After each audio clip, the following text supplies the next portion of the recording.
The Fire People. Raymond Cummings. Chapter 1. The Coming of the Light. The first of the new meteors landed on the Earth in November, 1940. It was discovered by a farmer in his field near Brookline, Massachusetts, shortly after daybreak on the morning of the 11th. Astronomically, the event was recorded by the observatory at Harvard as the sudden appearance of what apparently was a new star, increasing in the short space of a few hours from invisibility to a power beyond that of the first magnitude, and then as rapidly fading again to invisibility. This star was recorded by two of the other great North American observatories, and by one in the Argentine Republic. That it was comparatively small in mass and exceedingly close to the Earth, even when first discovered, was obvious.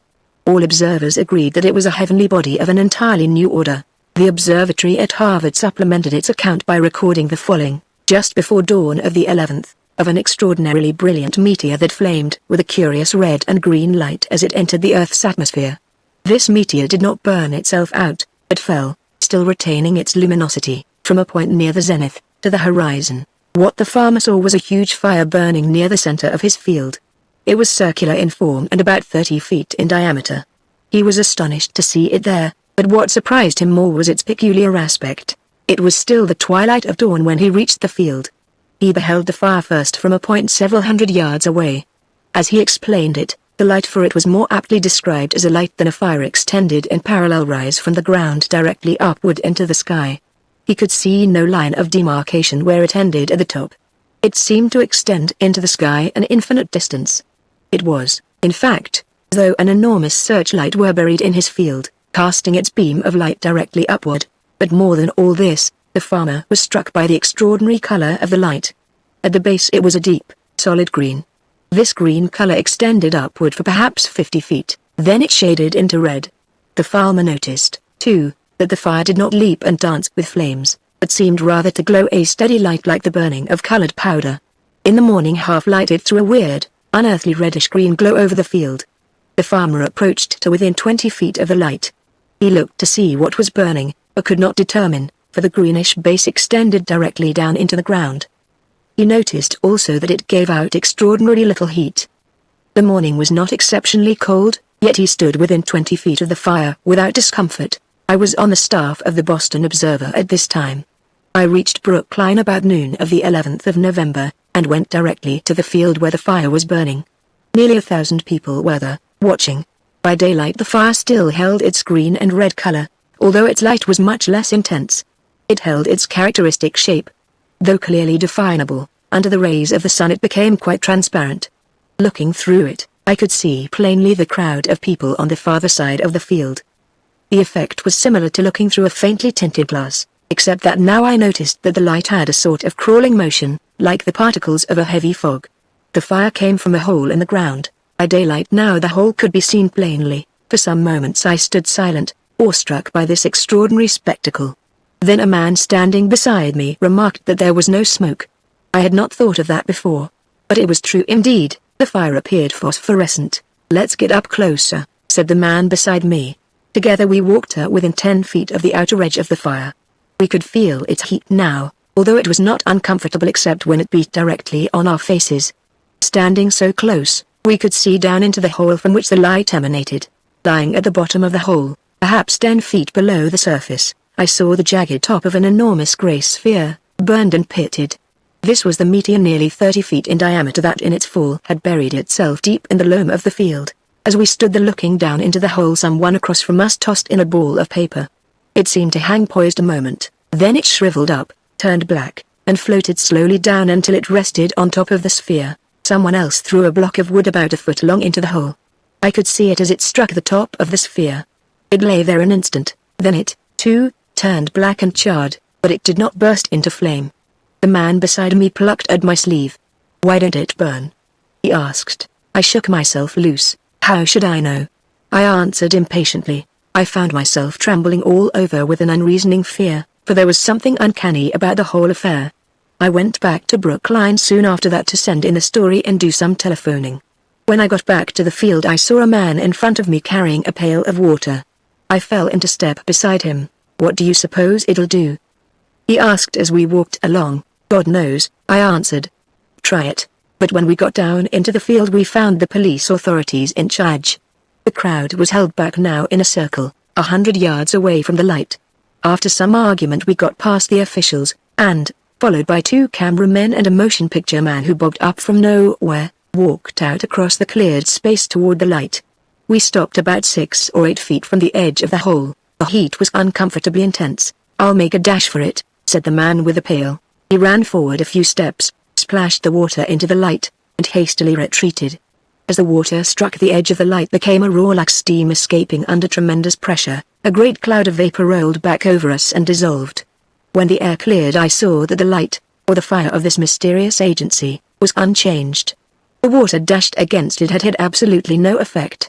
It was just after this incident that the first real tragedy happened. One of the many quadruplanes that had been circling over the field during the afternoon passed directly over the light at an altitude of perhaps 3,000 feet. We saw it sail away erratically, as though its pilot no longer had it under control. Then it suddenly burst into flame and came quivering down in a long, lengthening spiral of smoke. That night the second of the meteors landed on the Earth. It fell near Juneau, Alaska, and was accompanied by the same phenomena as the one we were watching. The reports showed it to be slightly smaller in size than the Brookline meteor. It burned brightly during the day of November 12th. On the morning of the 13th wireless reports from Alaska stated that it had burned out during the previous night. Meanwhile the light at Brookline was under constant surveillance. It remained unchanged in all respects. The next night it rained a heavy, pelting downpour. For a mile or more around the field the hissing of steam could be heard as the rain struck the light. The next morning was clear, and still we saw no change in the light. Then, a week later, came the cold spell of 1940. Surpassing in severity the winters of 1888 and 1918, it broke all existing records of the Weather Bureau. The temperature during the night of November 20th, at Brookline, fell to 30 degrees below zero. During this night the fire was seen to dwindle gradually in size, and by morning it was entirely extinguished. No other meteors fell that winter, and, as their significance remained unexplained, public interest in them soon died out. The observatories at Harvard, Flagstaff, Cordoba, and the newer one on Table Mountain, near Cape Town, all reported the appearance or several new stars, flaring into prominence for a few hours and visible just after sunset and before dawn, on several nights during November. But these published statements were casually received and aroused only slight general comment. Then, in February, 1941, came the publication of Professor Newland's famous theory of the Mercutian light as the fire was afterward known. Professor Newland was at this time the foremost astronomer in America, and his extraordinary theory and the predictions he made, coming from so authoritative a source, amazed and startled the world. His paper, couched in the language of science, was rewritten to the public understanding and published in the newspapers of nearly every country. It was an exhaustive scientific deduction, explaining in theory the origin of the 2 meteors that had fallen to Earth 2 months before. In effect, Professor Newland declared that the curious astronomical phenomena of the previous November the new stars observed, the 2 meteors that had fallen with their red and green light fire were all evidence of the existence of intelligent life on the planet Mercury. I give you here only the more important parts of the paper as it was rewritten for the public prints. I am therefore strongly inclined to accept the theory advanced by Schiaparelli in 1882, in which he concluded that Mercury rotates on its axis once in 88 days. Now, since the sidereal revolution of Mercury, that is, its complete revolution around the Sun, occupies only slightly under 88 days, the planet always presents the same face to the Sun. On that side reigns perpetual day, on the other the side presented to the Earth as Mercury passes us perpetual night. The existence of an atmospheric envelope on Mercury, to temper the extremes of heat and cold that would otherwise exist on its light and dark hemispheres, seems fairly certain. If there were no atmosphere on a planet, temperatures on that face toward the Sun would be extraordinarily high, many hundred degrees hotter than the boiling point of water. Twice the other extreme would be the conditions on the dark side, for without the sheltering blanket of an atmosphere, this surface must be exposed to the intense cold of interplanetary space. I have reason to believe, however, particularly from my deductions made in connection with the photographs taken during the transit of Mercury over the face of the Sun on November 11th last, that there does exist an atmosphere on this planet, an atmosphere that appears to be denser and more cloudy than our own. I am led to this conclusion by other evidence that has long been fairly generally accepted as fact. The terminating edge of the phases of Mercury is not sharp, but diffuse and shaded. There is here an atmospheric penumbra. The spectroscope also shows lines of absorption, which proves that Mercury has a gaseous envelope thicker than ours. This atmosphere, whatever may be its nature, I do not assume, tempers the heat and cold on Mercury to a degree comparable to the Earth. But I do believe that it makes the planet on its dark face particularly capable of supporting intelligent life of some form. Mercury was in transit over the face of the Sun on November 11th of last year, within a few hours of the time the first meteor fell to Earth. The planet was therefore at one of her closest points to the Earth, and this is significant, was presenting her dark face toward us. At this time several new stars were reported, flashing into brilliancy and then fading again into obscurity. All were observed in the vicinity of Mercury, none appeared elsewhere. I believe these so-called stars to be some form of interplanetary vehicle probably navigated in space by beings from Mercury. And from them were launched the two meteors that struck our planet. How many others were dispatched that may have missed their mark we have no means of determining. The days around November 11th last, owing to the proximity of Mercury to the Earth, were most favorable for such a bombardment. A similar time is now once more almost upon us. Because of the difference in the velocities of Mercury and the Earth in their revolutions around the Sun, one synodic revolution of Mercury, that is, from one inferior conjunction to the next, requires nearly 116 days. In 88 days Mercury has completed her sidereal revolution, but during that time the Earth has moved ahead a distance requiring 28 days more before she can be overtaken. After the first week in March of this year therefore Mercury will again be approaching inferior conjunction, and again will pass at her closest point to the Earth. We may expect at this time another bombardment of a severity that may cause tremendous destruction, or destroy entirely life on this planet. Chapter 2: The Unknown Enemy. When, in February, 1941, Professor James Newland issued this remarkable statement, my paper sent me at once to interview him. He was at this time at the head of the Harvard Observatory staff. He lived with his son and daughter in Cambridge. His wife was dead. I had been acquainted with the professor and his family for some time. I first met his son, Alan, during our university days at Harvard. We liked each other at once, and became firm friends possibly because we were such opposite physical types, as sometimes happens. Alan was tall, lean and muscular, an inch or so over 6 feet, with the perfect build of an athlete. I am dark. Alan was blonde, with short, curly hair, and blue eyes. His features were strong and regular. He was, in fact, one of the handsomest men I have ever seen. And yet he acted as though he didn't know it, or if he did, as though he considered it a handicap. I think what saved him was his ingenious, ready smile, and his retiring, unassuming, almost diffident manner. At the time of the events I am describing, Alan was 22, about 2 years younger than I. It was his first year out of college. He had taken a scientific course and intended to join his father's staff. Beth and Alan were twins. I was tremendously interested in Beth even then. She seemed one of the most worthwhile girls I had ever met. She was a little wisp of femininity, slender and delicate, hardly more than 5 feet 1 or 2. She had beautiful golden hair and an animated, pretty face, with a pert little snub nose.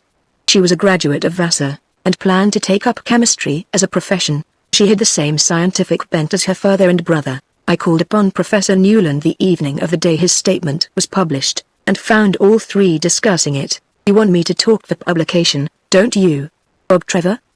The professor asked suddenly, after we had exchanged a few pleasantries.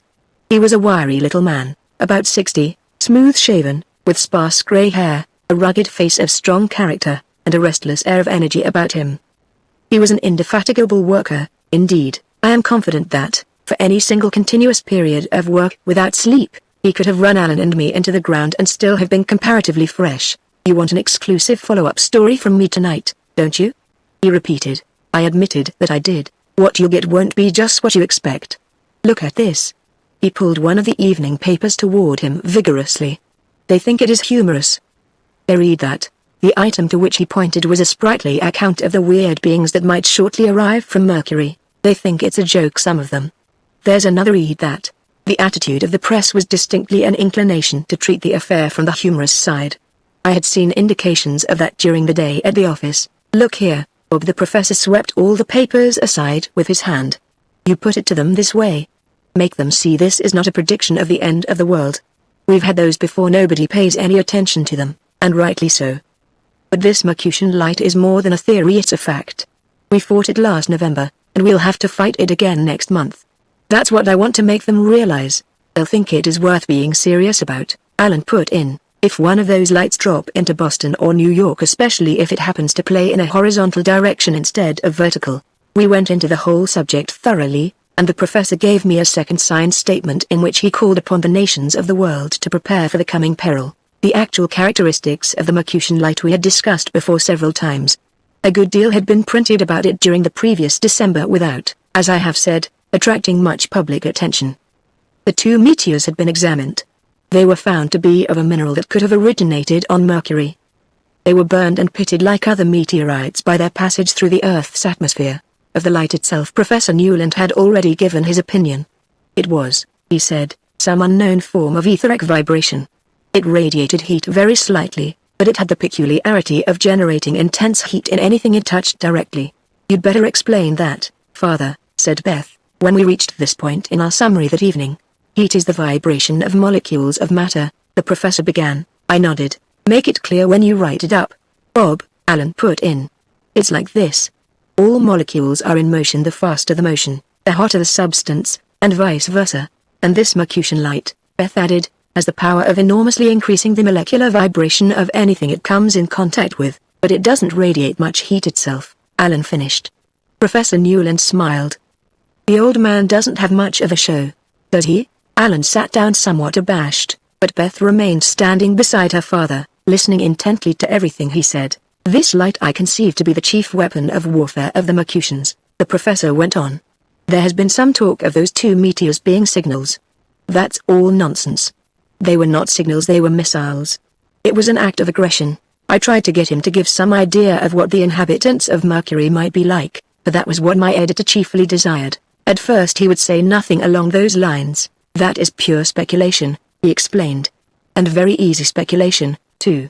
Anyone can allow his imagination to run wild and picture strange beings of another world.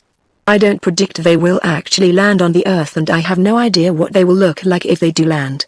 As a matter of fact, they will probably look very much like ourselves. I see no reason to doubt it. Like us? I ejaculated. Why not? Said Alan.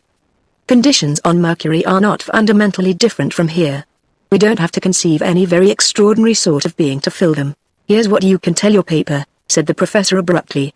Take it down. I took out my notebook, and he dictated briskly. Regarding the possible characteristics of inhabitants of Mercury, it is my conception that intelligent life, let us say, human life wherever it exists in our universe, does not greatly differ in character from that of our own planet. Mars, Venus, Mercury, even Neptune, are relatively close. I believe the Creator has constructed all human life on the same general plan. I believe that, being neighbors, if I may be permitted the expression, it is intended that intercourse between the planets should take place. That we have been isolated up to the present time is only because of our ignorance, our inability to bridge the gap. I believe that migration, friendship, commerce, even war, between the inhabitants of different planets of our solar system was intended by Almighty God and, in good time, will come to pass. This is not science, and yet science does not contradict it, in my opinion. Human life on Mercury, Venus or Mars may need bodies taller, shorter, heavier, lighter, more fragile or more solid than ours. The organs will differ from ours, perhaps, but not materially so.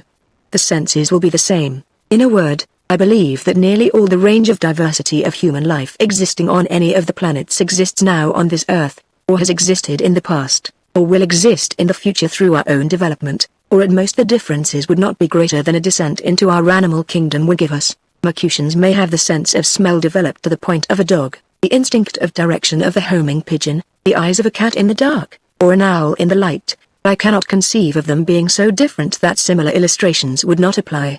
I believe the Creator intends intercourse of some kind, friendly or unfriendly, to take place between the worlds. As China was for centuries, so friends we of this earth have been isolated. That time is past. The first act was one of aggression. Let us wait for the next calmly but soberly, with full realization of the danger. For we may be indeed, I think we are approaching the time of greatest peril that human life on this earth has ever had to face. Chapter 3 The Landing of the Invaders, March 8, 1941, was the date at which Mercury was again to be in inferior conjunction at her closest point to the Earth since her transit over the face of the Sun on November 11 of the previous year. During February, after Professor Newland's statements, the subject received a tremendous amount of publicity. Some scientific men rallied to Professor Newland's support, Others scouted the idea as absurd. Officially, the governments of the world ignored the matter entirely. In general, the press, editorially, wrote in a humorous vein, conjuring up many ridiculous possibilities of what was about to happen. The public followed this lead. It was amused, interested to a degree, but, as a mass, neither apprehensive nor serious, only curious. In some parts of the earth among the smaller Latin nations particularly some apprehension was felt. But even so, no one knew what to do about it, where to go to avoid the danger, for the attack, if it came at all, was as likely to strike one country as another. The first week in March arrived, with public interest steadily increasing. Mercury, always difficult of observation, presented no spectacle for the public gaze and imagination to feed upon. But, all over the world, there were probably more eyes turned toward the setting and rising sun during that week than ever had been turned before. Professor Newland issued no more statements after that evening I have described. He was taken with a severe cold in the latter part of February, and as Beth was in delicate health and did not stand the northern winters well, the whole family left for a few months' stay at their bungalow home in Florida. They were quite close to the little village of Bay Head, on the Gulf Coast. I kept in communication with them there. The 8th of March came and passed without a report from any part of the earth of the falling of the Mercutian meteors. Satirical comment in the press doubled. There was, indeed, no scientific report of any unusual astronomical phenomena, except from the Harvard Observatory the following morning. The Professor Newland's assistant, Professor Brighton, stated he had again observed a new star, an interplanetary vehicle, as Professor Newland described it. Only a single one had been observed this time. It was seen just before dawn of the 9th. Then, about 4 p.m., Atlantic time, on the afternoon of the 9th, the world was electrified by the report of the landing of invaders in the United States. The news came by wireless from Billings, Montana.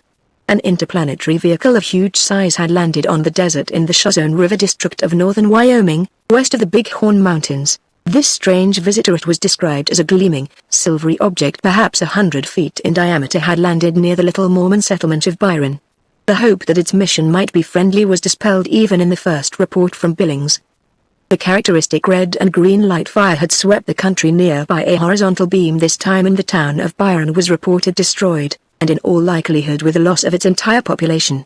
The Boston Observer sent me to Billings almost immediately by quadruplane. I arrived there about 8 o'clock on the evening of the 10th. The city was in a turmoil. Ranchers from the neighboring cattle country thronged its streets. A perfect exodus of people, Mormons and oil men from Shoshone country, almost the entire populations of Cody, Powell, Garland, and other towns near the threatened section. The Indians from the Crow Reservation at Franny all were streaming through Billings. The Wyoming State Airplane Patrol, gathered in a squadron by orders from Cheyenne, occasionally passed overhead, flashing huge white searchlights. I went immediately to the office of the Billings Dispatch. It was so crowded I could not get in. From what I could pick up among the excited, frightened people of Billings, and the various bulletins that the dispatch had sent out during the day, the developments of the first 24 hours of Mercutian invasion were these. Only a single vehicle, we called it that for want of a better name, had landed. Airplane observation placed its exact position on the west bank of the Shoshone River, about 4 miles southwest of Byron and the same distance southeast of Garland. The country here is typically that of the Wyoming desert, sand and sagebrush slightly rolling in some places, with occasional hills and buttes. The Chicago, Burlington and Quincy Railroad runs down its spur from the northern Pacific near Billings, passes through the towns of Franny near the border of Montana and Wyoming and Garland, and terminates at Cody. This line, running special trains throughout the day, had brought up a large number of people. During the afternoon a bomb of some kind, it was vaguely described as a variation of the red and green light rays, had destroyed one of the trains near Garland. The road was now open only down to Franny. The town of Byron, I learned, was completely annihilated. It had been swept by the Mercutian light and destroyed by fire. Garland was as yet unharmed. There was broken country between it and the Mercutian invaders, and the rays of the single light which they were using could not reach it directly. Such, briefly, was the situation as I found it that evening of the 10th. In Billings we were 65 miles north of the Mercutian landing place. What power for attack and destruction the enemy had, we had no means of determining.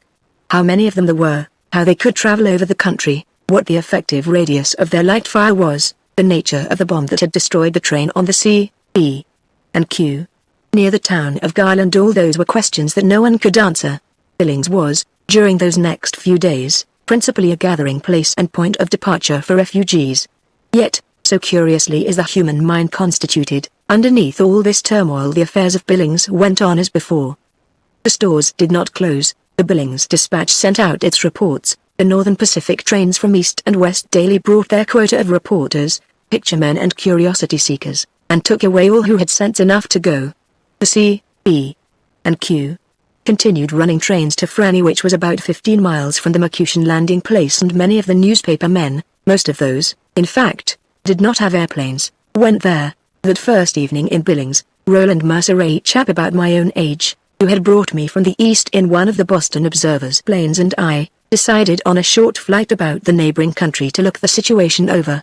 We started about midnight, a crisp, cloudless night with no moon. We had been warned against venturing into the danger zone. Several of the Wyoming patrol and numbers of private planes had been seen to fall in flames when the light struck them. We had no idea what the danger zone was, how close we dared go, but decided to chance it. To fly sufficiently high for safety directly over the Mercutians appeared difficult, since the light fire already had proven effective at a distance of several miles at least.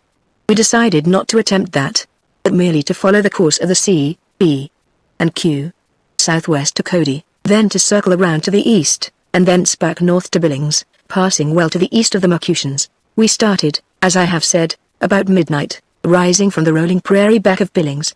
We climbed 500 feet and, with our searchlight playing upon the ground beneath, started directly for Franny. We passed over Franny at about 800 feet, and continued on the C, B, and Q line toward Garland. We had decided to pass to a considerable extent to the west of Garland, to be farther away from the danger, and then to strike down to Cody. We were flying now at a speed close to 140 miles an hour. Off to the left I could see the red and green beam of the single light of the Mercutians. It was pointing vertically up into the air, motionless.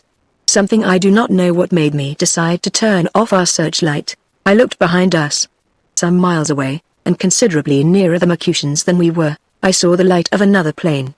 I was watching it when suddenly the red and green beam swung toward it, and a moment later picked it up.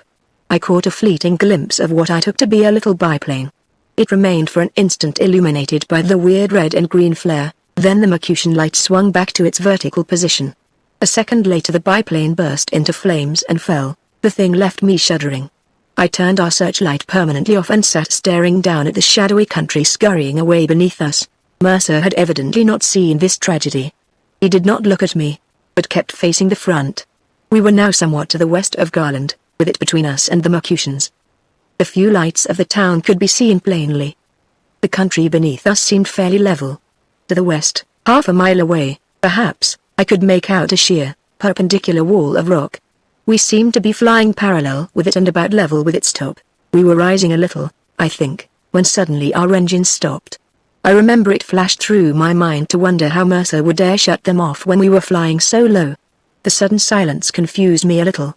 I started to ask him if he had seen the biplane fall, when he swung back abruptly and gripped me by the arm. "Turn on the light, you fool, we've got to land." I fumbled with the searchlight. Then, just as I turned the switch, I saw, rising from a point near the base of the Mercutian light, what appeared to be a skyrocket. It rose in a long, graceful arc, reached the top of its ascent, and came down, still flaming. I remember deciding it would fall in or near Garland. It seemed to go out just before it landed, at least I did not follow it all the way down. Then there came a flash as though a huge quantity of red and green smokeless powder had gone off in a puff, a brief instant of darkness, and then flames rose from 100 points in the little town. The next second our wheels ground in the sand. I heard a splintering crash, something struck me violently on the shoulder, then blackness. Chapter 4 The Meeting. Professor Newland and his family were living in seclusion in their Florida home at the time the Mercutian invaders landed in Wyoming. The curious events in Florida, which connected them so directly with the invasion and caused Alan later to play so vital a part in it, are so important that I am impelled to relate them chronologically, rather than as they were told me afterward by Alan and Beth. When, on March 9th, the news that the Mercutians had landed in Wyoming reached Professor Newland, he immediately established telegraphic communication with Harvard. Thus he was kept fully informed on the situation. Indeed, he saw it as a whole far better than I did. On March 12th, 3 days after the landing, orders from Washington were given out, regulating all passenger transportation in the direction of the danger zone. 100 miles was the limit set. State troops were placed on all trains, State roads were likewise guarded, and the state airplane patrols united in a vigilant effort to keep outside planes from getting in. On the 13th, the President of the United States issued an appeal to all persons living within a 100-mile limit, asking them to leave. On March 14, the Canadian government offered its assistance in any way possible. Its Saskatchewan airplane patrol was already helping Montana maintain the 100-mile limit. Similar offers were immediately made by nearly every government in the world. Such were the first main steps taken to safeguard the people. By March 14, the actual conditions of affairs in the threatened section of Wyoming was fairly well known. The town of Garland was destroyed by fire on the night of the 10th, and the towns of Mantua and Powell north and south of Garland respectively the following morning. On the evening of the 11th, the government plane, flying without lights, sacrificed itself in an attempt to drop a bomb into the Mercutian camp. It was caught by the light when almost directly over the Mercutians, and was seen to fall in flames. It was estimated that the single light was controlling an area with a radius of about 10 miles. To the south and west there was practically nothing but desert. To the west, Garland, Mantua and Powell were burned. To the north, Deva and Crowley on another branch of the C, E, and Q, about 10 miles from the Mercutians, were as yet unharmed. They were, however, entirely deserted by the 15th. During these days the Mercutians did not move from their first landing place. Newspaper speculation regarding their capabilities for offensive action ran rife. Perhaps they could not move. They appeared to possess but one ray of light fire. This had an effective radius of 10 miles. The only other offensive weapon shown was the rocket, or bomb, that had destroyed the C, E, and Q train near Garland and the town itself.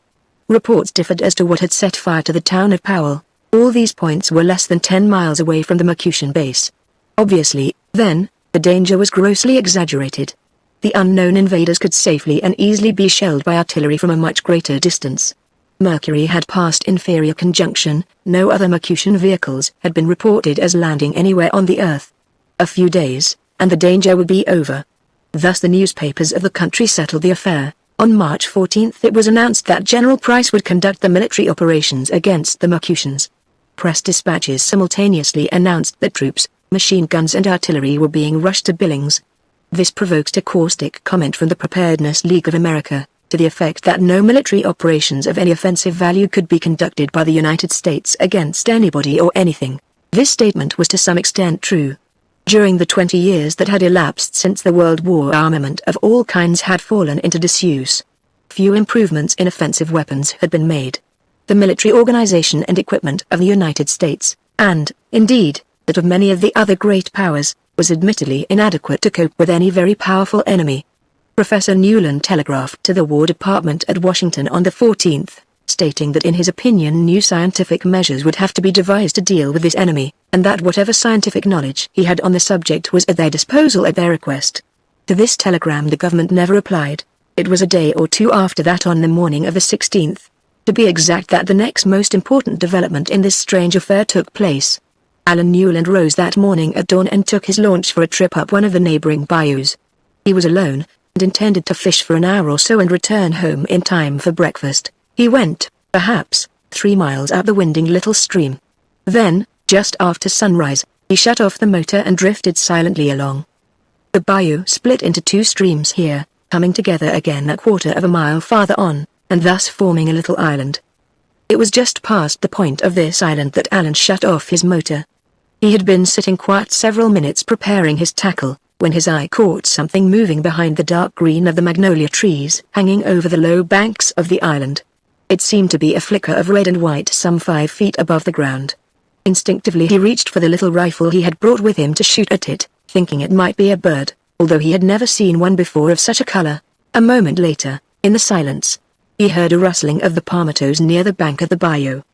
He waited, quiet, with the rifle across his knees. His launch was still moving forward slowly from the impetus of the motor.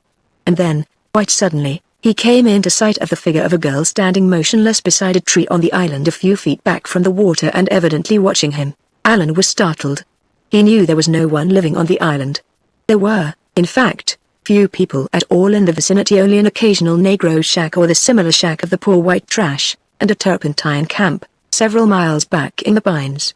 But it was not the presence of the girl here on the island at daybreak that surprised him most, but the appearance of the girl herself. He sat staring at her dumbly, wondering if he were awake or dreaming. for the girl who otherwise might have appeared nothing more than an extraordinarily beautiful young female of this earth, somewhat fantastically dressed. The girl had wings. He rubbed his eyes and looked again. There was no doubt about it, they were huge, deep red feathered wings, reaching from her shoulder blades nearly to the ground. She took a step away from the tree and flapped them once or twice idly. Alan could see they would measure nearly 10 feet from tip to tip when outstretched. His launch had lost its forward motion now, and for the moment was lying motionless in the sluggish bayou. Hardly 50 feet separated him from the girl. Her eyes stared into his for a time, a quiet, curious stare, with no hint of fear in it. Then she smiled. Her lips moved, but the soft words that reached him across the water were in a language he could not understand. But he comprehended her gesture. It distinctly bade him come ashore.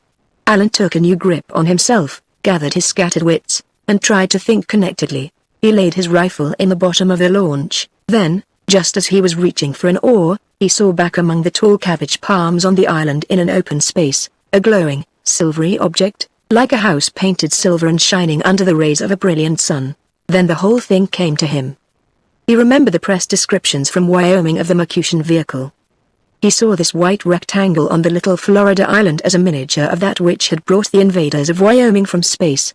And then this girl. Fear for an instant supplanted amazement in Alan Newland's heart. He looked around. He could see back into the trees plainly, almost across the island. He stood up in the boat. There seemed no one else in sight. Alan sat down and, taking up the oar, sculled the launch toward the spot where the girl was standing. His mind still refused to think clearly. The vague thought came to him that he might be struck dead by some unknown power the instant he landed. Then, as he again met the girl's eyes, a clear, direct, honest gaze with something of a compelling dignity in it, his fear suddenly left him. A moment later the bow of the launch pushed its way through the wiregrass and touched the bank. Alan laid aside his oar, tied the boat to a half-submerged log, and stepped ashore. Chapter 5 Captured. When I recovered consciousness, I found myself lying in the sand with Mercer sitting beside me. It was still night. The tangled wreckage of our airplane lay nearby. Evidently Mercer had carried me out of it. I sat up. "I'm all right," I said. "What happened?" He grinned at me with relief. "The damned engine stopped. I don't know what was the matter." "You had the light off?" "I couldn't see anything when we got down close." He waved his hand toward the wrecked plane. "It's done for," he added. "But I'm not hurt much." "Are you?" "No," I said. "I'm all right." I climbed to my feet unsteadily. My head seemed about to split open. "Garland's burning," he added, "over the desert, some 2 or 3 miles away. The burning town could be seen plainly." "What are we going to do?" Mercer asked after a moment. I was pretty weak and badly bruised all over. Mercer seemed to have fared better than I. We talked over our situation at length. Finally we decided to rest where we were until daybreak.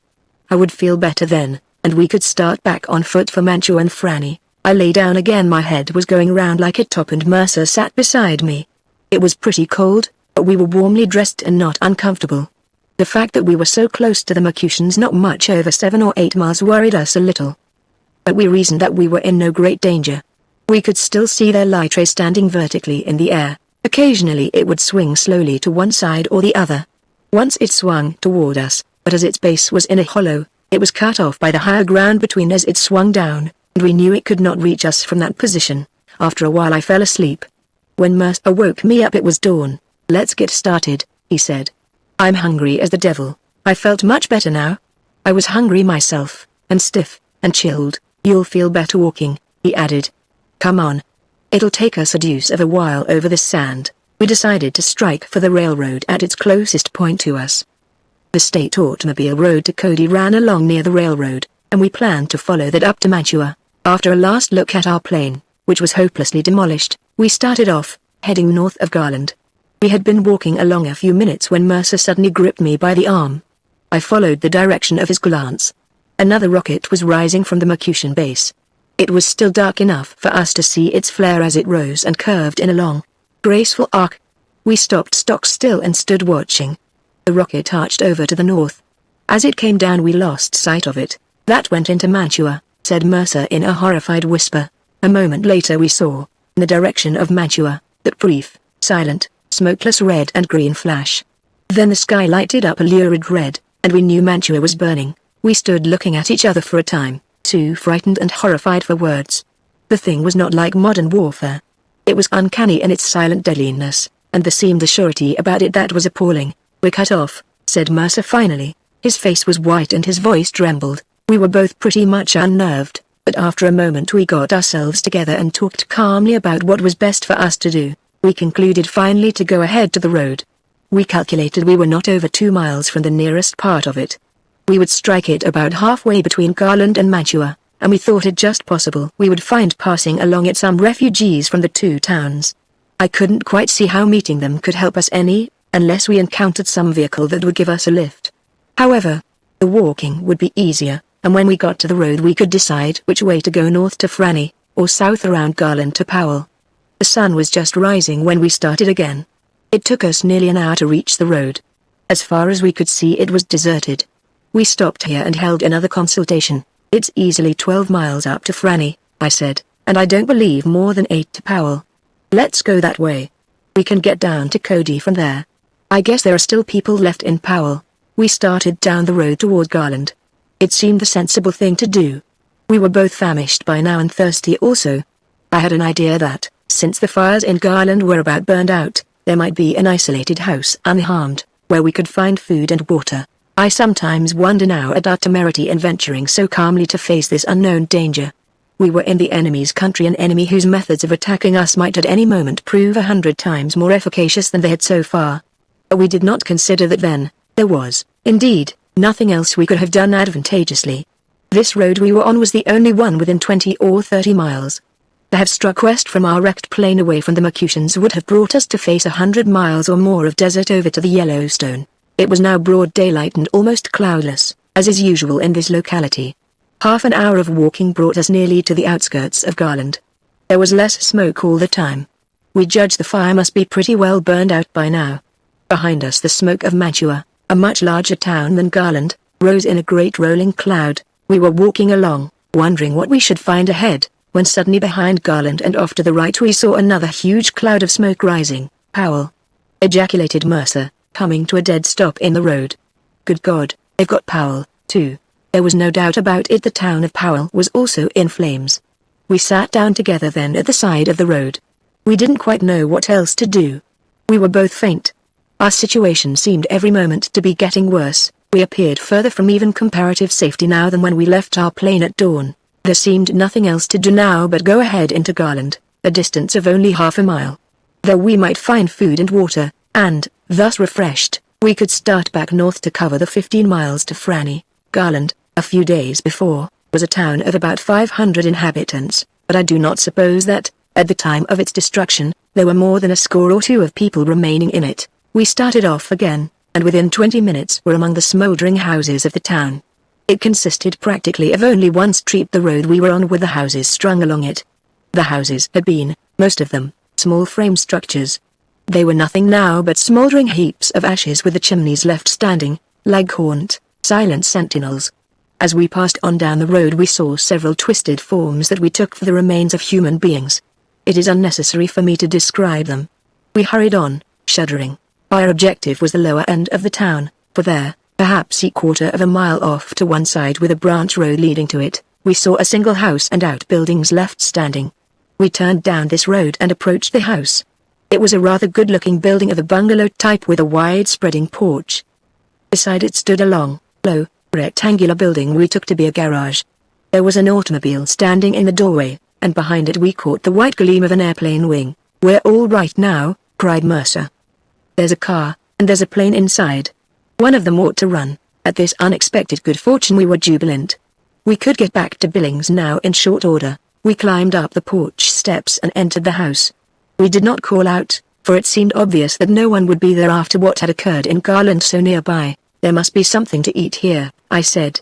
"Let's find out and then get back to Billings." The big living room was empty, but there was no sign of disorder. A closed door stood near at hand. "That might be the way to the kitchen," I suggested. "Come on." I pushed open the door and entered, with Mercer close behind me. It was a bedroom. The bed stood over by a window. I stopped in horror, for on the bed, hunched forward in a sitting position, was the body of a man. With the first sudden shock of surprise over, we stopped to note details. The man's hand, lying on the blanket, clutched a revolver. A mirror directly across from him was shattered as though by a bullet. A small bedroom chair was overturned near the center of the room. He isn't burned. Mercer spoke the words hardly above a whisper. Something else killed him. There's been a fight. He stopped. A sudden panic seized me. I wanted to run, to do something, anything that would get me away from the nameless, silent terror that seemed all about. Come on, I whispered back. God. Let's get out of here. As we got out into the living room we heard slow, dragging footsteps on the porch outside. We stopped again, shrinking back against the wall. It's Mercer's whispered words died away. We were both terrified beyond the power of reasoning. The dragging footsteps came closer, a sound that had in it nothing of human tread. Then we heard soft voices, words that were unintelligible. It's the Magneons, I found, voiced a whisper. A figure appeared in the porch doorway, outlined against the light behind the figure of a short, squat man. He seemed to have on some sort of white, furry garment. He was bareheaded, with hair falling to his shoulders. At the sight of him my terror suddenly left me. Here was an enemy I could cope with. The dread fear of supernatural beings that had possessed me evaporated. With a shout to Mercer I dashed forward directly at the doorway. I think the Magneon had not yet seen us. He stood quite still, his body blocking the full width of the doorway. I let fly with my fist as I came up and hit him full in the face.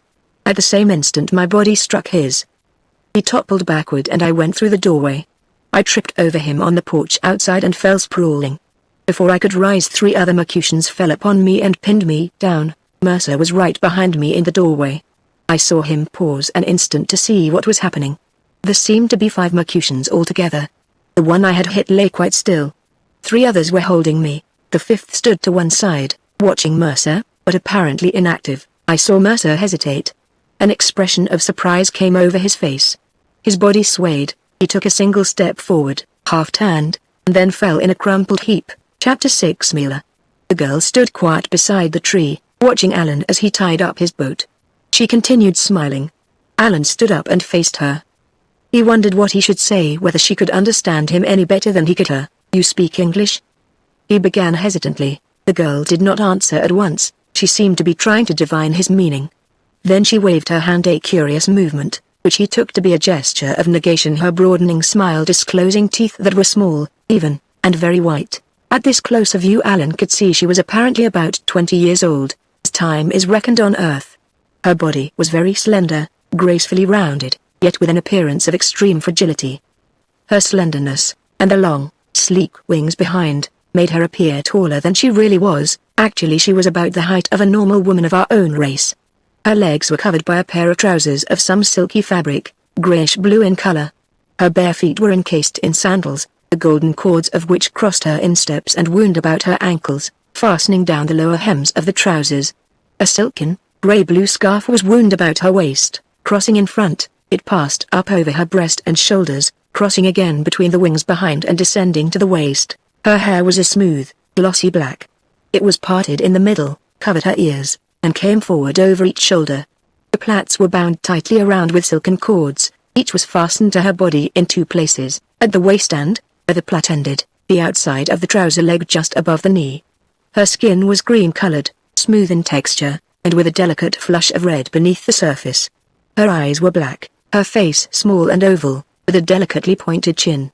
There was nothing remarkable about her features except that they were extraordinarily beautiful.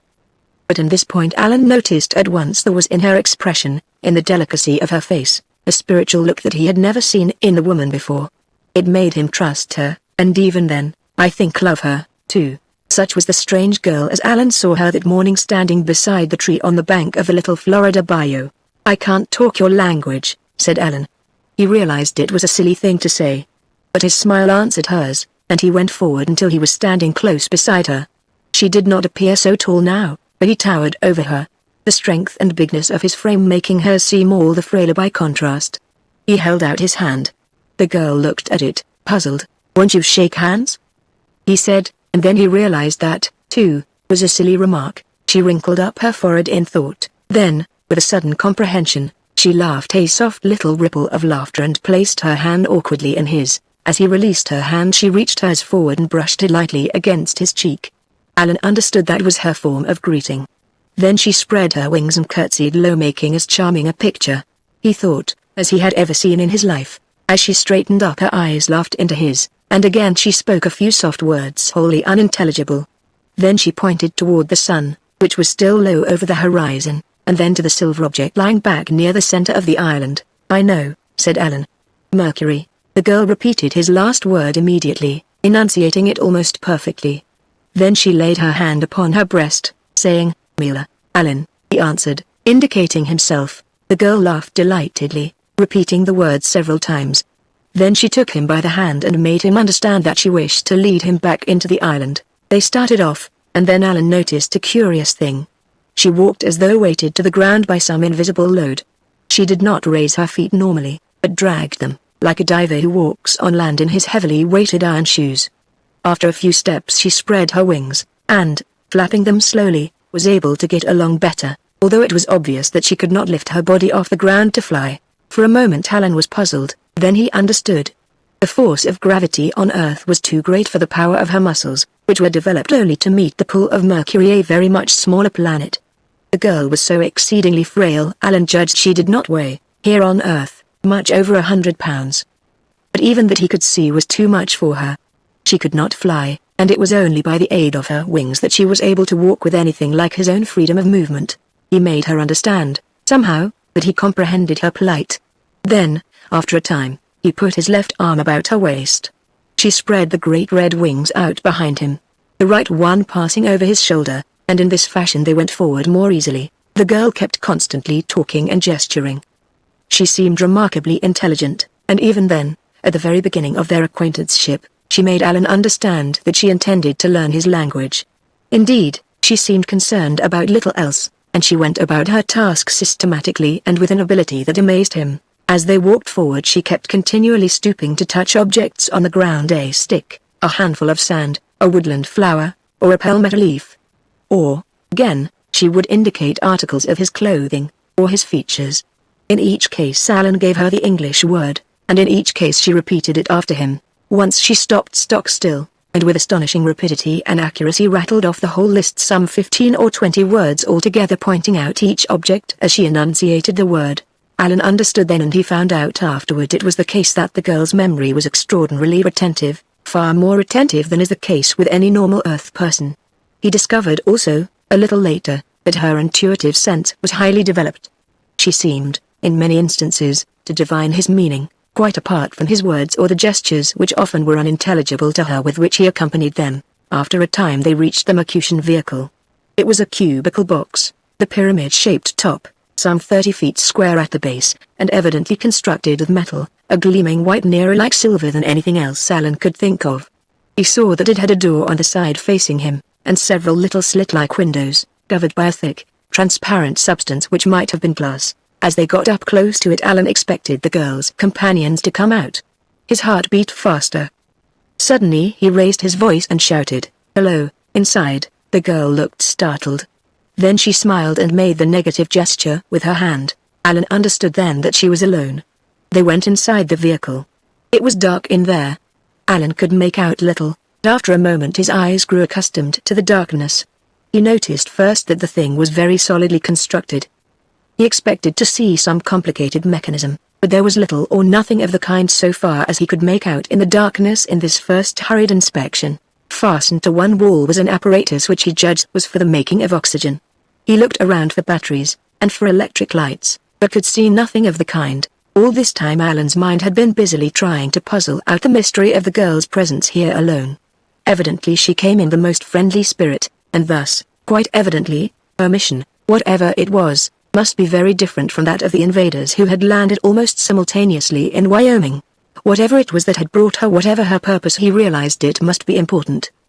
The girl, even now, seemed making no effort to show or explain anything to him, but continued plying him with questions that gave her the English words of everything about them that she could readily indicate.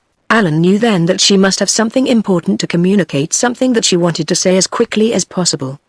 And he knew that she realized the only way was for her to learn his language, which she was doing with the least possible loss of time, and with an utter disregard of everything else that might have obtruded.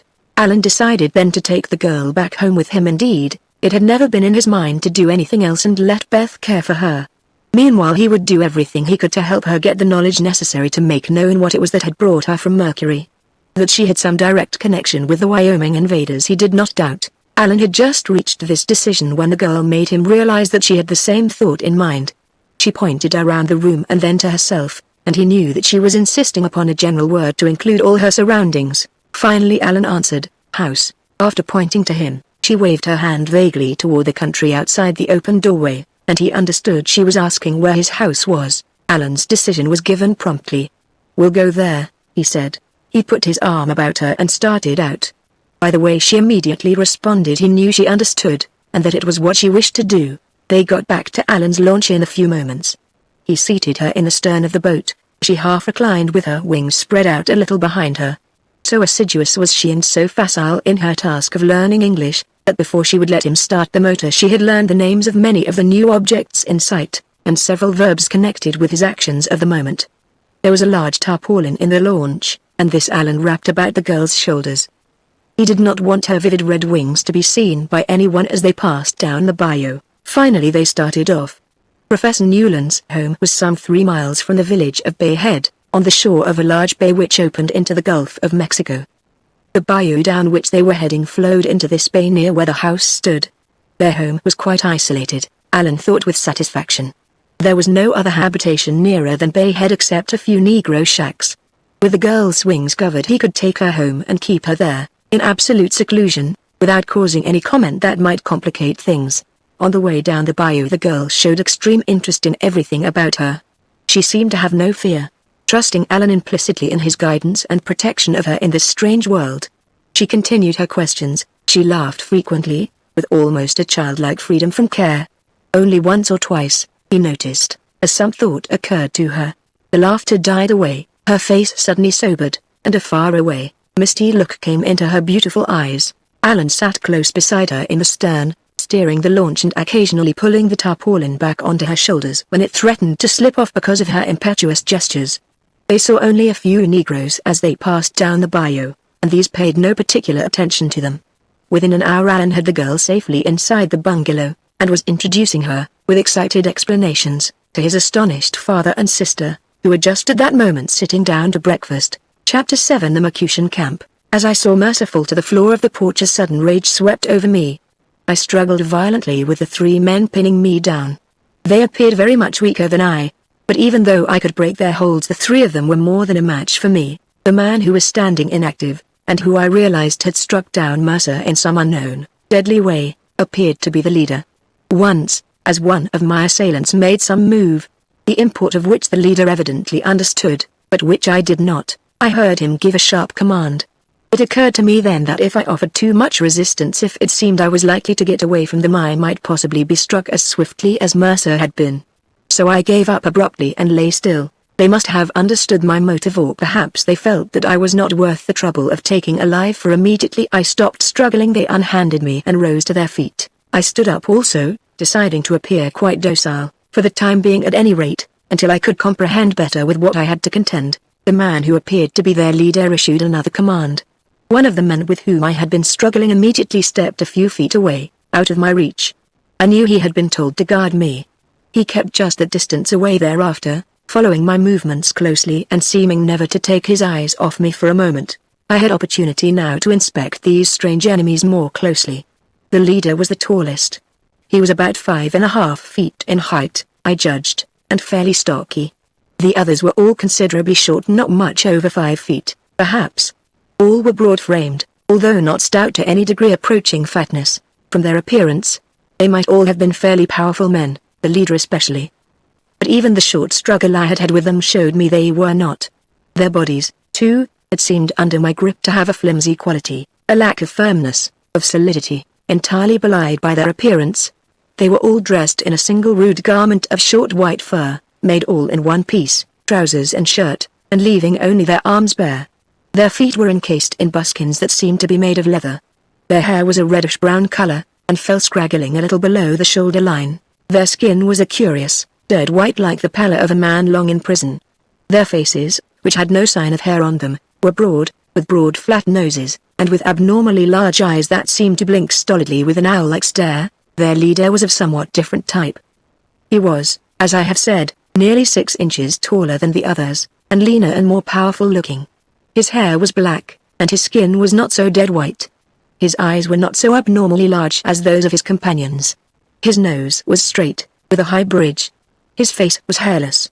It was a strong face, with an expression of dignity about it, a consciousness of power, and a certain sense of cruelty expressed in the firmness of his lips and the set of his chin. None of them was armed or, at least, their weapons were not visible to me. I was much concerned about Mercer. He and the man I had hit were both lying motionless where they had fallen. I stooped over Mercer. No one offered to stop me, although when I moved I saw my guard make a swift movement with his hand to his belt. My heart leapt to my throat, but nothing happened to me, and I made a hasty examination of Mercer. Quite evidently he was dead. Meanwhile the Mercutians were examining their fallen comrade. He also was dead, I judged from their actions.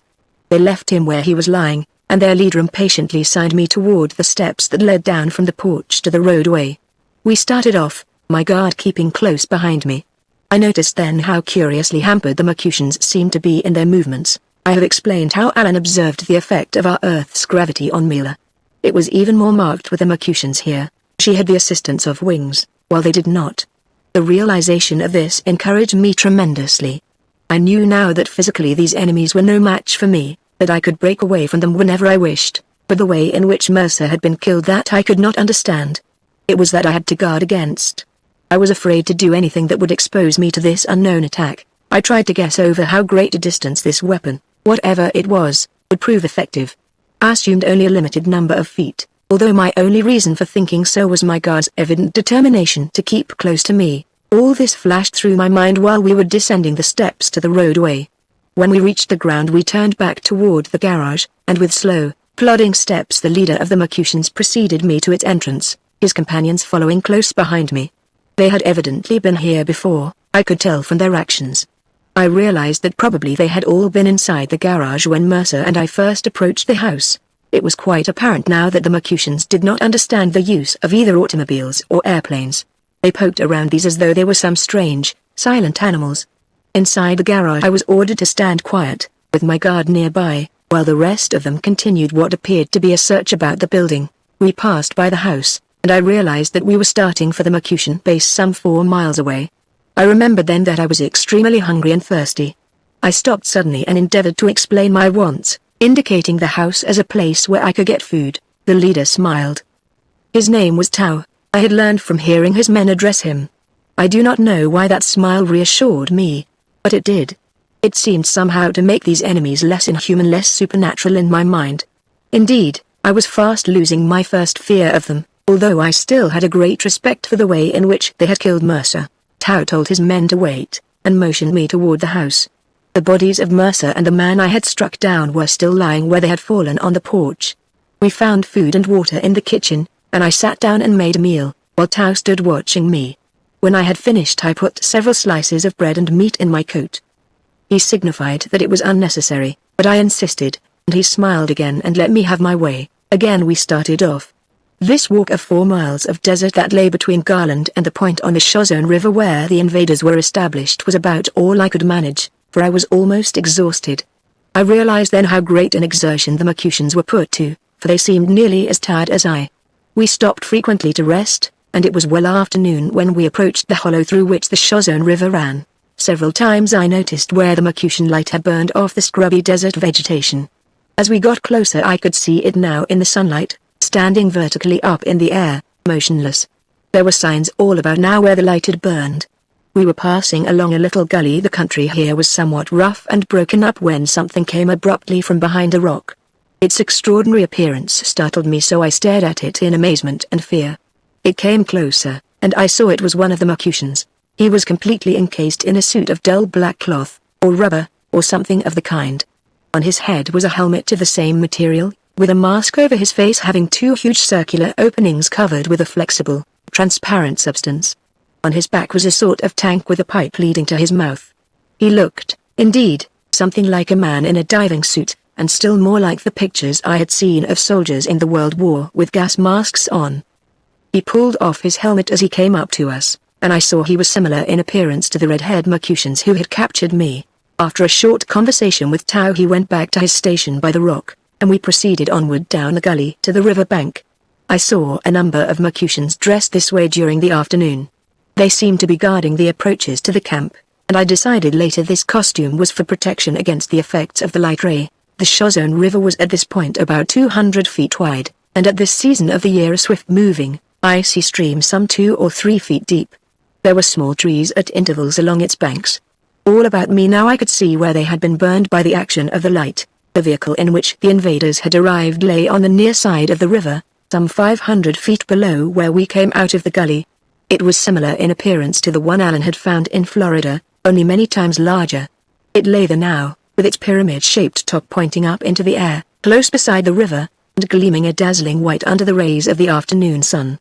There were perhaps 100 Mercutians in sight altogether. Most of them were down by the vehicle, all of them were on this side of the river. In fact, as I soon realized, it would have been difficult, if not impossible, for them to have crossed. The desert on the opposite side of the Shozone was level and unbroken. It was swept clear of everything, apparently, by the light ray. We turned down the river bank, and soon were close to the shining vehicle that had brought these strange invaders from space. What would I see in this camp of the first beings to reach Earth from another planet? What fate awaited me there? These questions hammered at my brain as we approached the point where so much death and destruction had been dealt out to the surrounding country. Chapter 8: The Escape.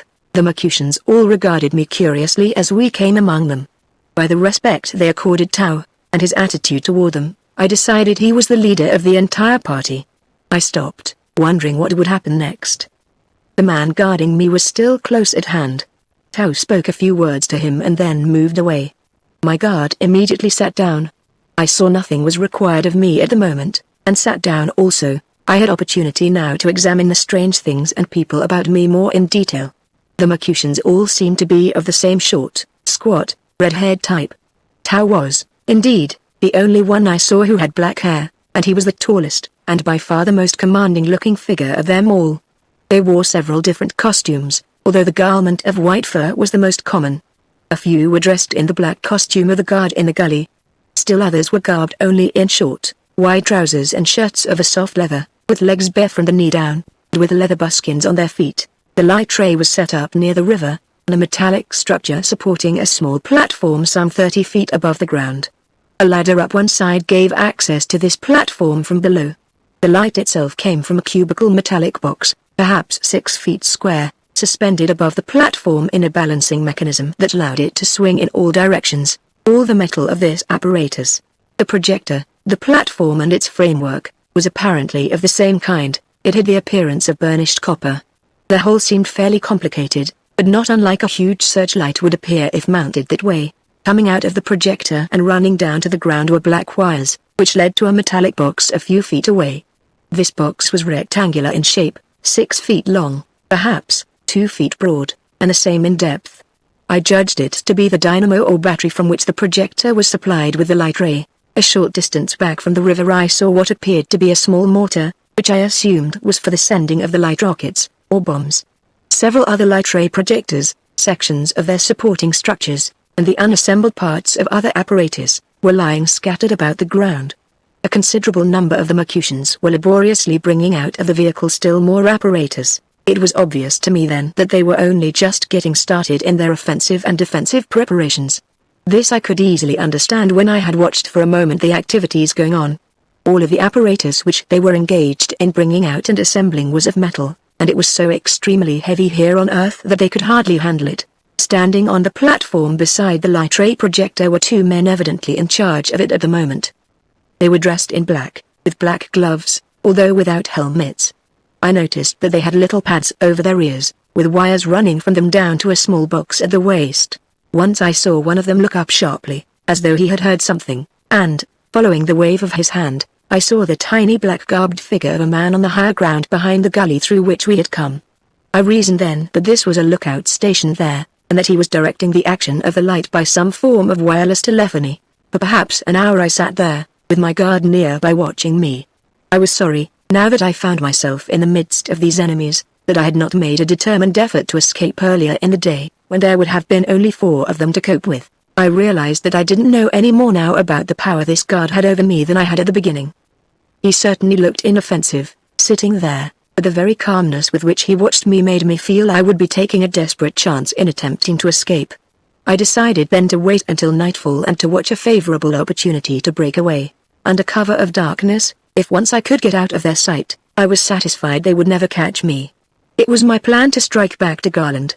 I had noticed carefully the lay of the land coming over, and believed I could find my way back. Then, with the car or the plane that was there in the garage, I could get back to Billings. These thoughts were running through my mind when Tao abruptly presented himself before me and ordered me to get up. I did so, smiling in as friendly a fashion as I could manage.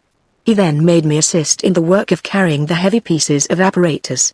Apparently he was determined that I, as an Earthman, should work hard, since the Mercutians were so heavily handicapped by the gravity of my planet.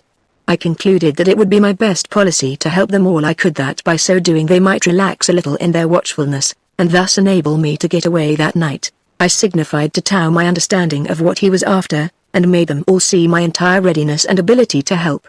For the rest of the afternoon I was dragging about from place to place, carrying the projectors to the various positions where they had decided to put them up. It seemed to be their plan to establish some 20 or 30 projectors around the vehicle. They were setting them all at points about 100 yards away from it. These projectors differed in size and shape. Some were cubical, others pyramid-shaped, open at the base as though to send out the light in a spreading ray. I saw now, when I had a chance to inspect the projectors closer, that they were black outside and like burnished copper inside, to reflect the light. I judged that this black covering must have been like the black suits worn by some of the men, and that it was impervious to the light ray. Near the center of each projector was a coil of wire. The wires from outside ran to it, and across the open face of the projector a large number of fine lateral wires ran parallel, very close together. These were about all the details I noticed.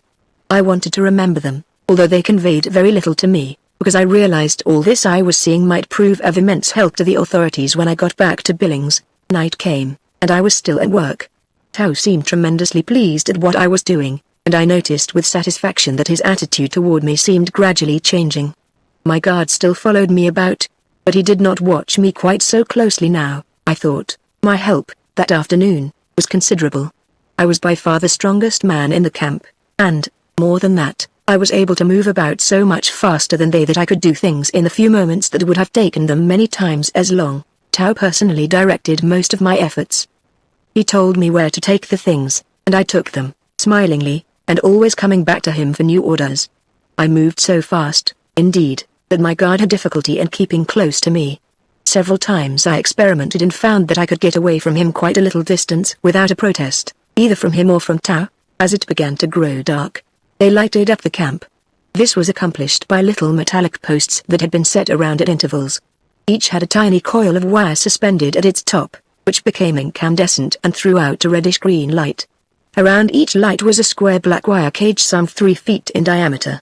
I conjectured that these lights used the same ray as the projectors, only in a different form, and that the cage was to protect anyone from going too close. The light from these illuminators was much the same in aspect as the ray, except that it seemed to diffuse itself readily and carried only a comparatively short distance. The scene now, under this red-green glare, was weird in the extreme. The work all about me went on steadily. The Mercutians were all dressed in white furry garments now, I concluded, because of the cold, with the exception of those who had on the suits and helmets of black. The reddish-green light made them all appear like little gnomes at work. Indeed, the whole scene, with its points of color in the darkness, and the huge monstrous shadows all about, was more like some fantastic picture out of a fairy book than a scene on this earth. Soon after nightfall Tao stopped me, and one of his men brought me something to eat. I still had the slices of bread and meat in my pocket, but, thinking I might need them later on, I kept them there. Tao and I sat down near one of the lights and ate together. We were served by one of the men. My guard still kept close at hand. The food was nothing more than hard pieces of baked dough in the form of sweet something like chocolate. For drink there was a hot liquid quite comparable to tea. This was served us in small metal cups with handles that seemed to be insulated from the heat. This meal was brought to us from inside the vehicle. While we were eating I could see many of the Mercutians going inside and coming out with pieces of this food in their hands, eating as they worked. Quite obviously the business of assembling their apparatus was uppermost in the minds of all of them. The whole atmosphere about the place, I realized now, in spite of the opposite effect their dragging footsteps gave, was one of feverish activity. When we had eaten, Tao seemed willing to sit quiet for a while. My efforts to talk to him amused us both greatly, and I noticed with satisfaction that he seemed to trust me more and more. Finally my guard spoke, asking permission, I judged, to leave us and go have his dinner. My heart leapt into my throat as I saw him go, leaving me alone with Tao. I concluded that now, if ever, was my opportunity. Tao trusted me, seemed to like me, in fact. No one else in the camp was paying the least attention to us. If only I could, on some pretext, get myself a reasonable distance away from him, I would make a run for it. I was turning this problem over in my mind when it was unexpectedly solved for me. A low throbbing, growing momentarily louder, sounded from the air, the hum of an airplane motor. I think Tao noticed it first. I saw him cock his head to one side, listening. After a moment, as the sound increased, he climbed to his feet and shouted an order to the man nearest us. The night had clouded over, it was unusually dark. I knew that a plane without lights was approaching. Work about the camp stopped, everyone stood listening.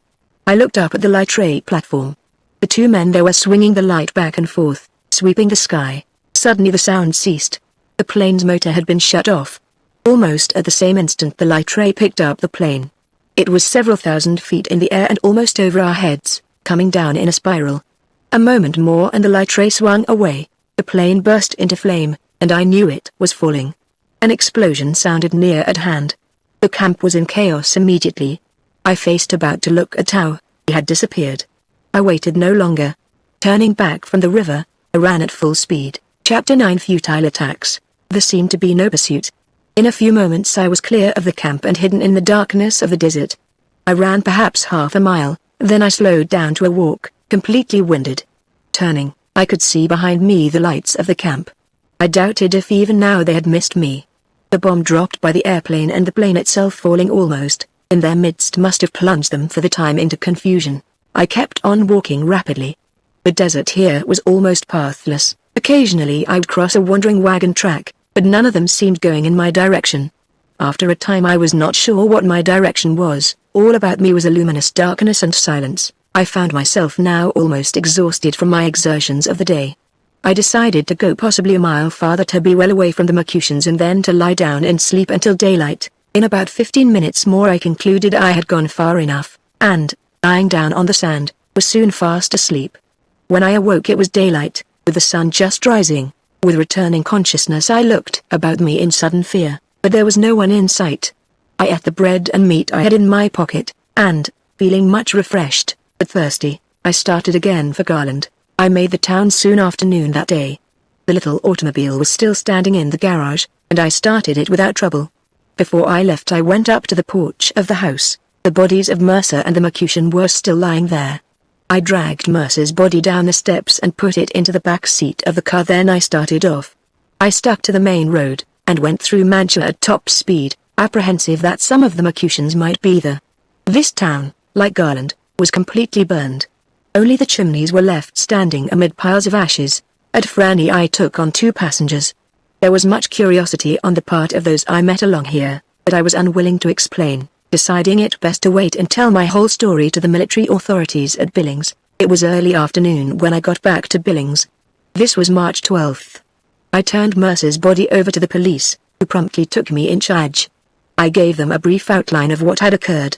General Price, whose command of the United States military operations against the Mercutians was announced to the country 2 days later, had arrived that morning in Billings by airplane.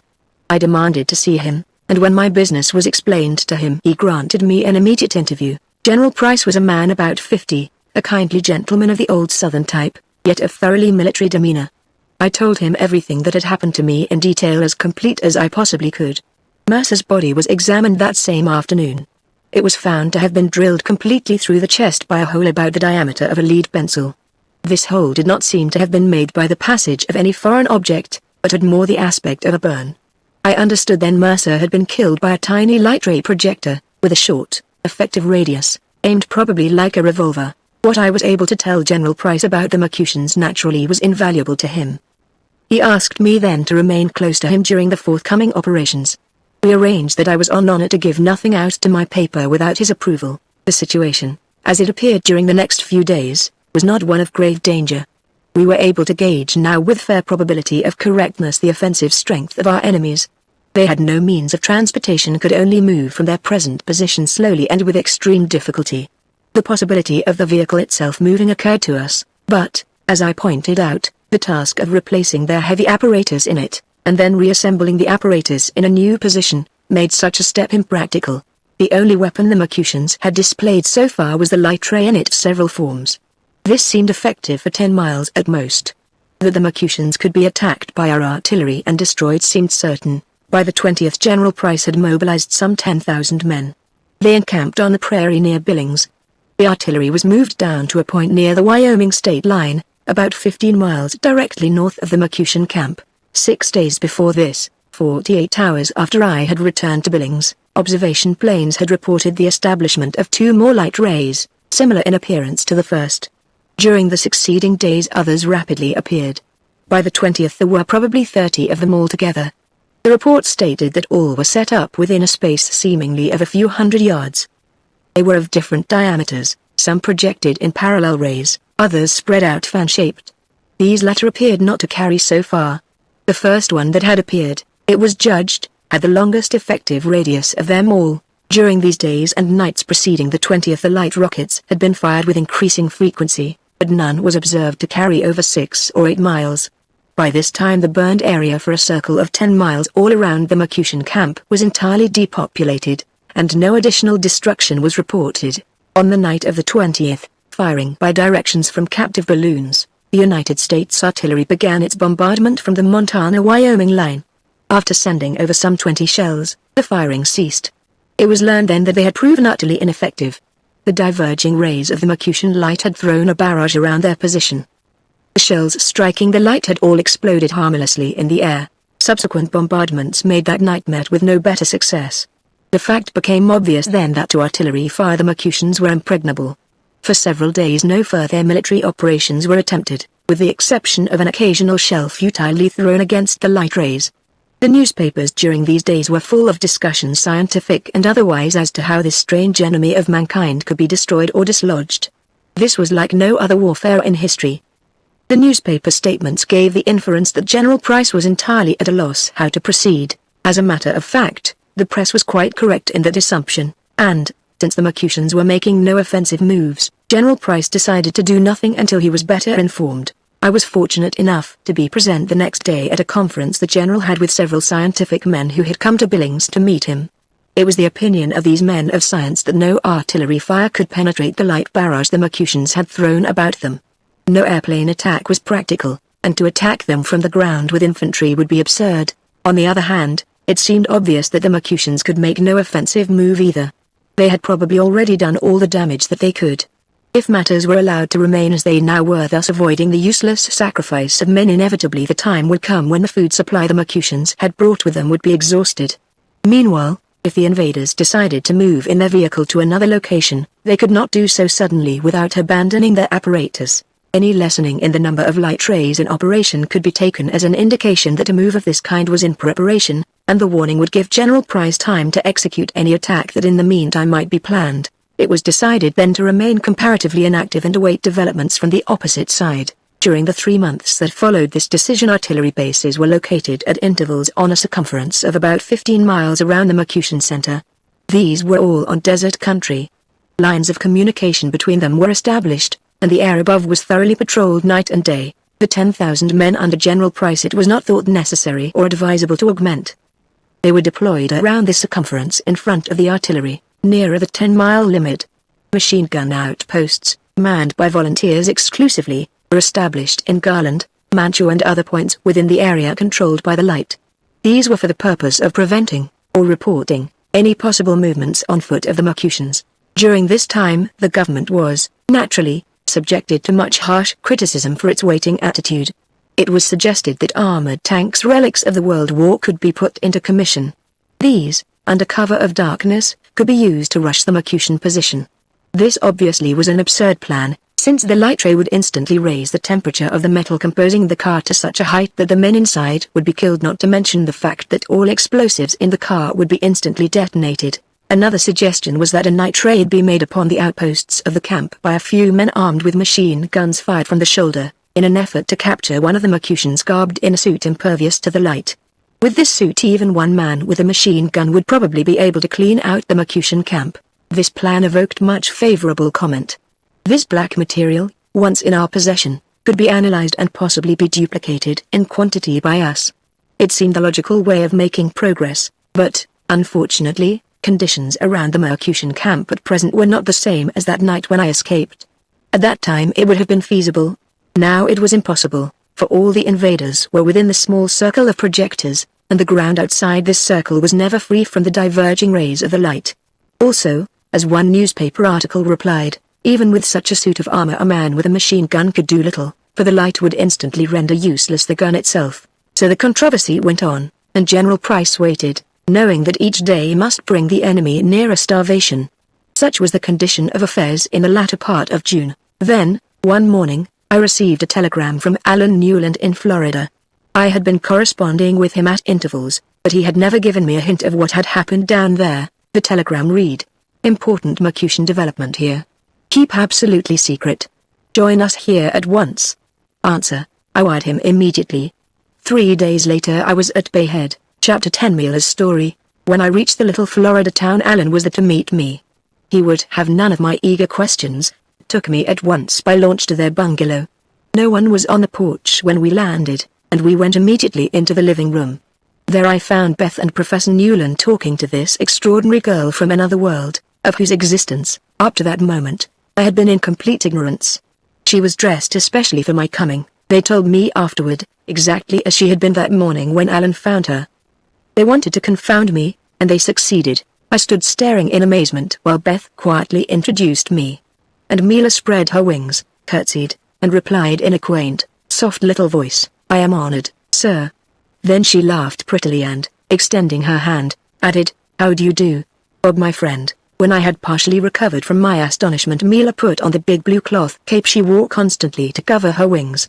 Then Alan and Beth plunged into an excited explanation of how he had found Mila, and how all this time she had remained in seclusion with them, studying their language. "You never have seen such assiduous young people," Professor Newland put in. "And certainly she has been a wonderful pupil." He patted Mila's hand affectionately, but I noticed then that his eyes were very sad, as though from some unvoiced trouble or apprehension. They had decided, the professor said, to keep the girl's presence a secret from the world until they had learned from her in detail what her mission was. The vehicle in which she had come was still on the island up the bayou. Alan had stationed the 3 young men of Bay Head whom he could trust. They were living on the island, guarding it, during these 2 months while Mila, with uncanny rapidity, was mastering their language. The Newlands had of course learned from her all she had to tell them. The situation in Wyoming did not necessitate haste on their part, and so they had waited. And now, with a decision reached, they sent for me. That evening after supper we all went out on the bungalow porch, and Mila told me her story. She spoke quietly, with her hands clasped nervously in her lap. At times in her narrative her eyes shone with the eager, earnest sincerity of her words. At others they grew big and troubled as she spoke of the problems that were harassing her world and mine, the inevitable self-struggles of humanity, whatever its environment, itself its own worst enemy. "I am daughter of Liua," Mila began slowly, "of the great city in the country of light. My mother, Liua, was a teacher of the people. My father, died when still I was a child. I came to your earth." She paused and, turning to Beth, added appealingly, "Oh, there is so much to begin. How can I tell him about Tao?" Beth said. "Tao?" I exclaimed. "He leads those who came to your earth in the north," Mila went on. "He was my," she looked to Alan for the word, "my suitor there in the great city. He wished me for his wife, for the mother of his children. But that was not what I wished." "You'd better tell him about conditions in your world first, Mila," said Alan. He spoke very gently, tenderly. I had already seen, during supper, how he felt toward her. I could readily understand it, too, for, next to Beth, she seemed the most adorable woman I had ever met. There was nothing unusually strange about her, when her wings were covered, except her quaint accent and sometimes curious gestures, and no one could be with her long without feeling the sweet gentleness of her nature and loving her for it. "Tell him about your women," Beth added.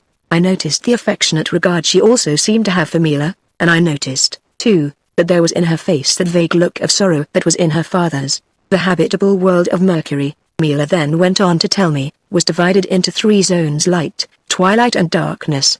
There was no direct sunlight in the light country, only a diffused daylight like the light on our earth when the sky is clouded over.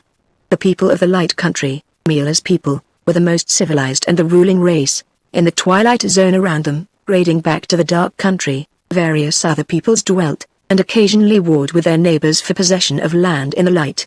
In the center of the light country, directly underneath the sun, that is, where the sun would always appear near the zenith, was the fire country. Here, owing to violent storms, the atmospheric envelope of the planet was frequently disturbed sufficiently to allow passage for the sun's direct rays. Then would ensue in that locality, for a limited time, a heat so intense as to destroy life. This fire country was practically uninhabited. You see, Bob, Alan interrupted, dark part of Mercury, that is the side that continually faces away from the sun, is also practically uninhabited. Only strange animals and savages live there. And the twilight zones, and the ring of light country, with the exception of its center, are too densely populated. This has caused an immense amount of trouble. The twilight people are an inferior race. They have tried to mix with those of the light country. It doesn't work. There's been trouble for generations, trouble over the women, for one thing. Anyhow, the twilight people have been kept out as much as possible. Now this fellow Tao, let Milo explain about the women first, Beth interjected. Then Milo went on to tell me that only the females of Mercury had wings given them by the Creator as a protection against the pursuit of the male. At marriage, to ensure submission to the will of her husband, a woman's wings were clipped. For more than a generation now there had been a growing rebellion on the part of the women against this practice. In this movement Mila's mother, Ua, was a leader. To overcome this masculine desire for physical superiority and dominance which he had had for centuries seemed practically impossible. Yet, Mila said, the leaders of the women now felt that some progress was being made in changing public sentiment, although so far not a single man had been found who would take for mate a woman with wings unclipped. This was partly from personal pride and partly because the laws of the country made such a union illegal, its parties moral outlaws, its children illegitimate, and thus not entitled to the government benefits bestowed upon all offspring of legitimate parentage. It was this man-made law the women were fighting, and of recent years fighting more and more militantly. This was the situation when Tao suddenly projected himself into public affairs as the leader of a new movement. Tao had paid court to Milo without success. He was active in the fight against the woman movement, a brilliant orator, crafty, unscrupulous, a good leader. Leadership was to him purely a matter of personal gain. He felt no deep, sincere interest in any public movement for any other reason. Interplanetary communication had become of latter years a possibility. Science had invented and perfected the means. So far these vehicles had only been used for short trips to the outer edge of the atmosphere of Mercury, trips that were giving scientific men much valuable knowledge of atmospheric conditions, and which it was thought would ultimately enable them to counteract the storms and make the fire country habitable. No trips into space had been made. Tao now came forward with the proposition to undertake a new world conquest, a conquest of Venus or the Earth. These planets recently had been observed from the vehicles. This, he said, would solve the land question, which, after all, was more serious than the clipping of women's wings. He found many followers, adventurers, principally, to whom the possibilities for untold personal gain in such a conquest appealed. Then abruptly the women took part. Dropping for the time their own fight, they opposed Tao vigorously. If Venus or the Earth were inhabited, as it was thought they were, such an expedition would be a war against humanity. It would result in the needless destruction of human life. In this controversy the government of the Light Country remained neutral. But the women finally won, and Tao and his followers, a number of them men of science, were all banished by the government, under pressure of popular sentiment, into the Twilight Country. Here Tao's project fell upon fertile soil. The Twilight people had every reason to undertake such a conquest, and Tao became their leader in preparing for it. These preparations were known in the Light Country. The government made no effort to prevent them. It was, indeed, rather glad of the possibility of being rid of its disturbing neighbors. Only the women were concerned, but they alone could do nothing, since by principle they were as much opposed to offensive warfare against the Twilight people as against the possible inhabitants of the Earth. Mila paused at this point in her narrative. The thing was getting clearer to me now, but I could not reconcile this feeble attempt to conquer the Earth which we were then fighting in Wyoming with the picture she drew. I said so. She hasn't come to that, Alan broke in. You see, Bob, Tao, about 100 followers, was banished to the Twilight Country a couple of years ago. There was plenty of brains in the party, scientific men and such.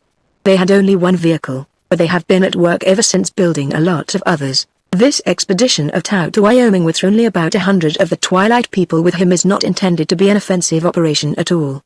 He's only looking the situation over, finding out what they're up against. They decided before they started that the light ray would protect them from anything on Earth, and they have only come to look around. Right now up there Alan leaned forward earnestly, and in the moonlight I could see the flush on his handsome face. Right now up there in the twilight country of Mercury they're working their damnedest over all kinds of preparations. This Wyoming business this summer does not mean a thing. Tao will quit it any minute. You'll see. Some morning we'll wake up and find them gone. Probably they'll destroy their apparatus, and not bother to take it back, and then, in a year or two, they'll be here again. Not one vehicle next time, but 100. They'll land all over the Earth at once, not on a desert. Tao probably only picked that this time to avoid complications, but in our big cities, New York, Paris, London, all of them at once. That's what we've got to face. If Tao comes back as he plans, we have not got a chance. That's why Mila stole this little vehicle and, without it being publicly known in Mercury, came here to warn us. That's what she was after, to help us, risked her life to warn us people of another world. Alan stopped abruptly, and, dropping to the floor of the porch beside Mila, laid his arm across her lap, looking up into her face as though she were a goddess. She stroked his hair tenderly, and I could see her eyes were wet with tears. There was a moment's silence. I could not have known what Professor Newland and Beth were thinking, but a moment later I understood. Then I realized the sorrow that was oppressing them both. What can be done? I asked finally. Alan jumped to his feet. He began pacing up and down the porch before us. Evidently he was laboring under a great nervous excitement. There's nothing to be done, he said. Nothing at all here on Earth. We have not got a chance.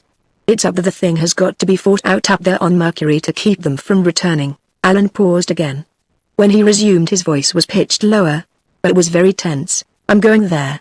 Bob with Mila. I heard Professor Newland's sharply indrawn breath, and saw Beth's dear face suddenly whiten. I'm going there to fight it out with them. I may come back, I may not. But if I am successful, they never will, which is all that matters. Mila's mother gave her up to come down here and help us.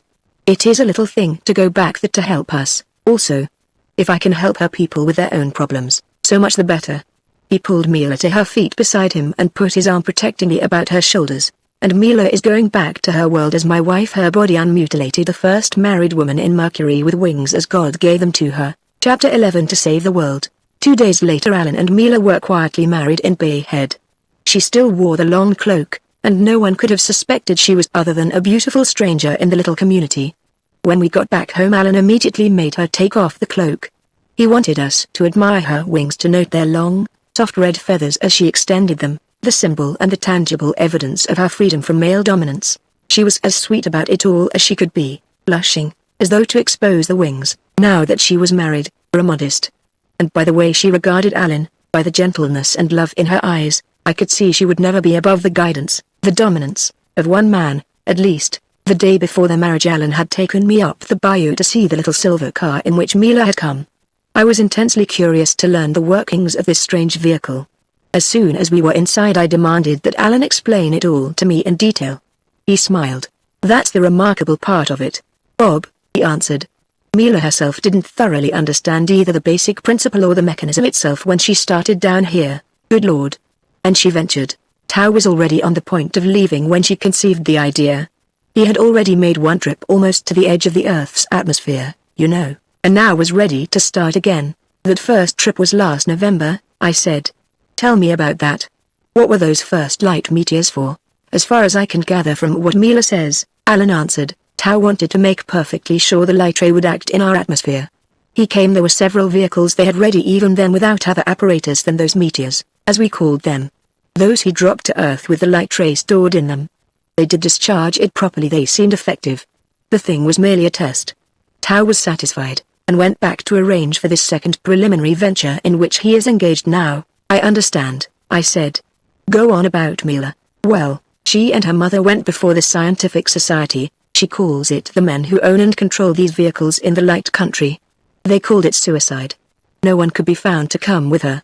Liua, her mother, wanted to, but Mila would not let her take the risk, saying she was needed more there in her own world. As a matter of fact, the thing, while difficult perhaps to understand in principle, in operation works very simply. Mila knew that, and merely asked them to show her how to operate it practically. This they did. She spent 2 days with them. She learns things rather easily, you know, and then she was ready. I waited in amazement. For practical purposes all she had to understand was the operation of these keys. The pressure of the light ray in these coils. He was standing beside a row of wire coils which in the semi-darkness I had not noticed before is controlled by the key switches. He indicated the latter as he spoke. They send a current to the outer metal plates of the car which makes them repel or attract other masses of matter, as desired. All that Mila had to understand then was how to operate these keys so as to keep the base of the vehicle headed toward the Earth. They took her to the outer edge of the atmosphere of Mercury over the dark country and showed her the Earth. They have used terrestrial telescopes for generations, and since the invention of this vehicle telescopes for celestial observation have been greatly improved. All Mila had to do was keep the air in here purified. That is a simple chemical operation. By using this attractive and repellent force she allowed the Earth's gravity and the repelling power of the Sun and Mercury to drive her here. He paused. But, don't you understand the thing in detail? I asked finally. I think Father and I understand it now better than she does, he answered. We have studied it out here and questioned her as closely as possible. We understand its workings pretty thoroughly. But the exact nature of the light ray we do not understand, any more than we understand electricity. Nor do we understand this metallic substance which when charged with the current becomes attractive or repellent in varying degrees. Yes, I said. That I can appreciate. Father has a theory about the light ray, he went on, which seems rather reasonable from what we can gather from Mila. The thing seems more like electricity than anything else, and Father thinks now that it is generated by dynamos on Mercury, similar to those we use here for electricity. Along that line, I said, can you explain why this light ray, which will immediately set anything on fire that is combustible, and which acts through metal, like those artillery shells, for instance, does not seem to raise the temperature of the ground it strikes to any extent, because, like electricity, it is dissipated the instant it strikes the ground. The Earth is an inexhaustible storehouse and receptacle for such a force. That is why the broken country around the Shozone River protected Garland and Mantua from its direct rays. Tell me about the details of this mechanism, I said, reverting to our original subject. You say you understand its workings pretty thoroughly now. Yes, I do, he admitted, and so does Father. But I cannot go into it now with you. You see, he added hastily, as though he feared to hurt my feelings, the scientific men of Mercury, some of them objected to Mila's coming, on the ground that the inhabitants of the Earth, obtaining from her a knowledge that would enable them to voyage through space, might take advantage of that knowledge to undertake an invasion of Mercury. As a matter of fact, it was a remote possibility. I could explain to you all I know about this mechanism without much danger of your ever being able to build such a car. But Mila promised them that she would use all possible precautions, in the event of her having any choice in the matter, to prevent the Earth people learning anything about it. Father and I have examined everything here closely. But no one else has, and I am sure Mila would prefer no one else did. You understand, Bob? I did understand, and of course I had to be satisfied with that. It seems to me, I said when, later in the day, we were discussing affairs in Wyoming, that with things in Mercury as we now know they are, it would help the situation tremendously if Tao and these Twilight people with him were prevented from ever returning. That's my idea exactly. Professor Newland agreed. I could see by the look on his face he was holding on to this thought as a possibility that might make Alan's plan unnecessary. I've thought about it constantly, the professor said, ever since these facts first came to us through Mila. It would be important. With his expedition here a total failure, I think we might assume that nothing more would be done up there in attempting to conquer the Earth. I've tried to make Alan see that we should give the authorities all the information we have. It might help, something might be accomplished. Nothing would, Father, Alan interrupted. There wouldn't be time. And even if this expedition of Tao's were destroyed, I don't see why that's any guarantee another attempt would not be made. Mila doesn't, either, and she ought to know. Besides, don't you see, Bob, he turned to me earnestly, I can't have the eyes of the world turned on Mila and her affairs. Why, think of it, this little woman sent to Washington, questioned, photographed, written about, made sport of, perhaps, in the newspapers. And all for nothing. It is unthinkable. You may be right, my boy, said the professor sadly. I am giving in to you, but I still. The thing has come to me, said Alan. A duty, a responsibility put squarely up to me. I've accepted it. I'll do my best all the way. A week after Alan and Mila were married, the report came that the Mercutians had suddenly departed, abandoning, after partly destroying, their apparatus. The world for a few days was in trepidation, fearing a report that they had landed somewhere else, but no such report came. 3 days later Alan and Mila followed them into space. Professor Newland, Beth and I went up the bayou with them that morning they left. We were a solemn little party, none of us seemingly wishing to voice the thoughts that possessed us all. Professor Newland never spoke once during the trip. When the moment of final parting came he kissed Mila quietly, and, pressing Alan's hand, said simply, "Good luck, my boy. We appreciate what you are doing for us. Come back, someday, if you can." Then he faced about abruptly and trudged back to the launch alone, pathetic a figure as I have ever seen. We all exchanged our last goodbyes, little Beth in tears clinging to Alan, and then kissing Mila and making her promise someday to come back with Alan when he had accomplished his mission. Then they entered the vehicle. Its heavy door closed. A moment later it rose silently slowly at first, then with increasing velocity until we could see it only as a little speck in the air above us. And then it was gone. Chapter 12 The Landing on Mercury. Narrative continued by Alan Newland. With hardly more than a perceptible tremor our strange vehicle came to rest upon the surface of Mercury. For a moment Mila and I stood regarding each other silently.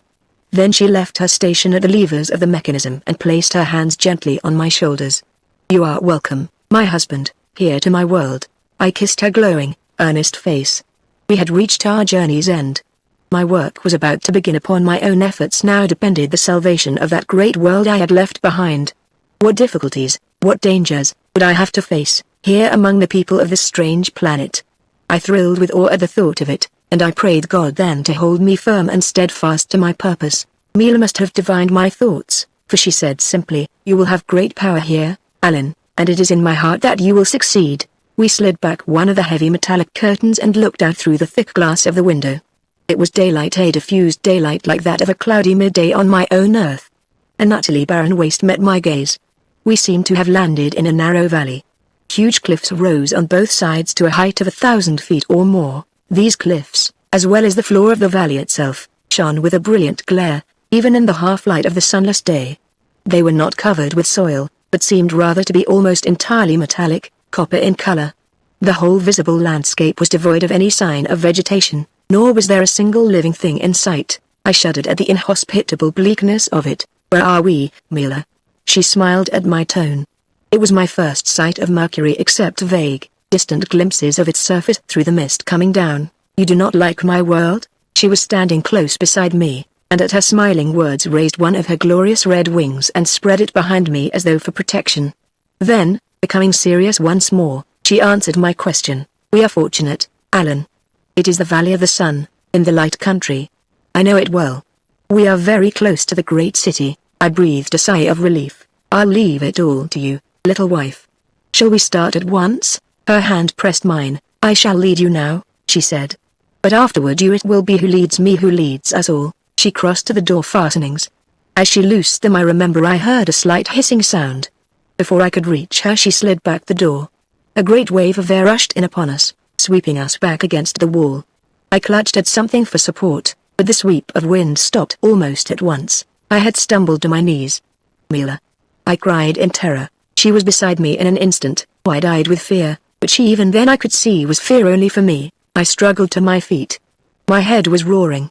All the blood in my body seemed rushing to my face. After a moment I felt better. Mila pulled me to a seat. "I did not think, Alan. The pressure of the air is different here from your world." It was so wrong of me, for I knew.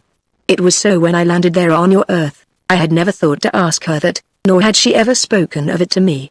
She went on now to tell me how, when first she had opened the door on that little Florida island, all the air about her seemed rushing away. She had felt then as one feels transported quickly to the rarefied atmosphere of a great height. Here the reverse had occurred. We had brought with us, and maintained, an air density such as that near sea level on Earth. But here on Mercury the air was far denser, and its pressure had rushed in upon us instantly the door was opened. Mila had been affected to a much less extent than I, and in consequence recovered far more quickly. The feeling, after the first nausea, the pressure and pain in my ears and the roaring in my head, had passed away. A sense of heaviness, an inability to breathe with accustomed freedom, remained with me for days. We sat quiet for some minutes, and then left the vehicle. Mila was dressed now as I had first seen her on the Florida bayou. As we stepped upon the ground she suddenly tore the veil from her breast, spread her wings, and, with a laugh of sheer delight, flew rapidly up into the air. I stood watching her, my heart beating fast. Up she went into the grey haze of the sky. Then I could see her spread her great wings, motionless, a giant bird soaring over the valley. A few moments more, and she was again beside me, lighting on the tip of one toe with perfect poise and grace almost within reach of my hand. I do not quite know what feelings possessed me at that moment. Perhaps it was a sense of loss as I saw this woman I loved fly away into the air while I remained chained to the ground. I cannot tell. But when she came back, dropping gently down beside me, ethereal and beautiful as an angel from heaven itself, a sudden rush of love swept over me. I crushed her to me, glorying in the strength of my arms and the frailness of her tender little body. When I released her she looked up into my eyes archly. "You do not like me to fly? Your wife is free and, oh, Alan, it is so good to be back here again where I can fly." She laughed at my expression. "You are a man, too, like all the men of my world. That is the feeling you came here to conquer, Alan, so that the women here may all keep their wings and be free." I think I was just a little ashamed of myself for a moment. But I knew my feeling had been only human. I did want her to fly, to keep those beautiful wings. And in that moment they came to represent not only her freedom, but my trust in her, my very love itself. I stroked their sleek red feathers gently with my hand. "I shall never feel that way again, Mila," I said earnestly. She laughed once more and kissed me, and the look in her eyes told me she understood. The landscape, from this wider viewpoint, seemed even more bleak and desolate than before. The valley was perhaps half a mile broad, and wound away upward into a bald range of mountains in the distance. The ground under my feet was like a richly metallic ore. In places it was wholly metal, smooth and shining like burnished copper. Below us the valley broadened slightly, falling into what I judged must be open country where lay the city of our destination. For some minutes I stood appalled at the scene. I had often been in the deserts of America, but never have I felt so great a sense of desolation. Always before it had been the lack of water that made the land so arid, and always the scene seemed to hold promise of latent fertility, as though only moisture were needed to make it spring into fruition. Nothing of the kind was evident here. There was, indeed, no lack of water. I could see a storm cloud gathering in the distance. The air I was breathing seemed unwarrantably moist, and all about me on the ground little pools remained from the last rainfall. But here there was no soil, not so much even as a grain of sand seemed to exist. The air was warm as a midsummer's day in my own land, a peculiarly oppressive, moist heat. I had been prepared for this by Mila. I was bareheaded, since there never was to be direct sunlight. My feet were clad in low shoes with rubber soles. I wore socks. For the rest, I had on simply one of my old pairs of short, white running pants and a sleeveless running shirt. With the exception of the shoes, it was exactly the costume I had worn in the races at college. I had been standing motionless, hardly more than a step from the car in which we had landed. Suddenly, in the midst of my meditations on the strange scene about me, Mila said, "Go there, Alan." She was smiling and pointing to a little rise of ground nearby. I looked at her blankly. "Jump, Alan," she added. The spot to which she pointed was perhaps 40 feet away. I knew what she meant, and, stepping back a few paces, came running forward and leapt into the air. I cleared the intervening space with no more effort than I could have jumped less than half the distance on Earth. Mila flew over beside me. "You see, Alan, my husband, it is not so bad, perhaps, that I can fly." She was smiling whimsically, but I could see her eyes were full of pride.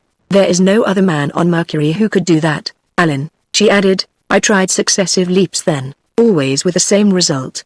I calculated that here the pull of gravity must be something less than one half that on the Earth. It was far more than father had believed. Mila watched my antics, laughing and clapping her hands with delight. I found I tired very quickly, that is, I was winded.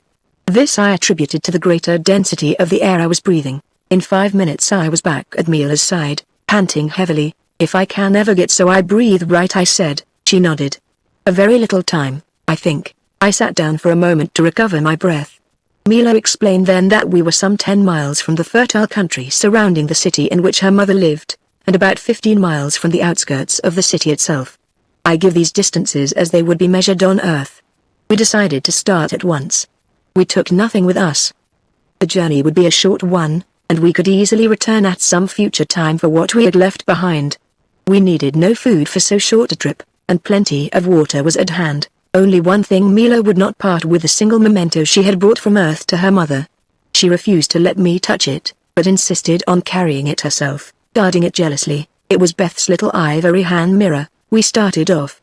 Mila had wound the filmy scarf about her shoulders again with a pretty little gesture. I need not use wings, Alan, when I am with you.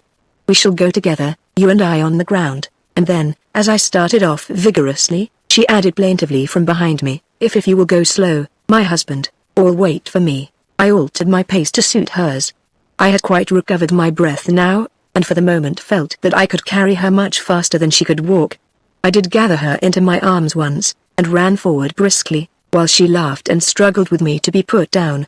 She seemed no more than a little child in my arms, but, as before, the heavy air so oppressed me that in a few moments I was glad enough to set her again upon her feet. The valley broadened steadily as we advanced. For several miles the look of the ground remained unchanged. I wondered what curious sort of metal this might be so like copper in appearance. I doubted if it were copper, since even in this hot, moist air it seemed to have no property of oxidation. I asked Mila about it, and she gave me its Mercutian name at once, but of course that helped me not a bit. She added that outcroppings of it, almost in the pure state, like the great deposits of native copper I had seen on Earth, occurred in many parts of Mercury. I remember then Bob Trevor's mention of it as the metal of the apparatus used by the invaders of Wyoming. We went on 3 or 4 miles without encountering a single sign of life. No insects stirred underfoot, no birds flew overhead. We might have been by the look of it alone on a dead planet. Is none of your mountain country inhabited, Mila? I asked. She shook her head. Only on the plains do people live. There is very little of good land in the light country, and so many people. That it is which has caused much trouble in the past. It is for that, many times, the twilight people have made war upon us. I found myself constantly able to breathe more easily. Our progress down the valley seemed now irritatingly slow, for I felt I could walk or run 3 times faster than Mila. Finally I suggested to her that she fly, keeping near me, and that I would make the best speed forward I could. She stared at me quizzically. Then, seeing I was quite sincere, she flung her little arms up about my neck and pulled me down to kiss her. Oh, Alan, the very best husband in all the universe, you are. None other could there be like you. She had just taken off her scarf again when suddenly I noticed a little speck in the sky ahead. It might have been a tiny bird, flying toward us from the plains below. Mila, look. She followed the direction of my hand. The speck grew rapidly larger. A girl, Alan, she said after a moment.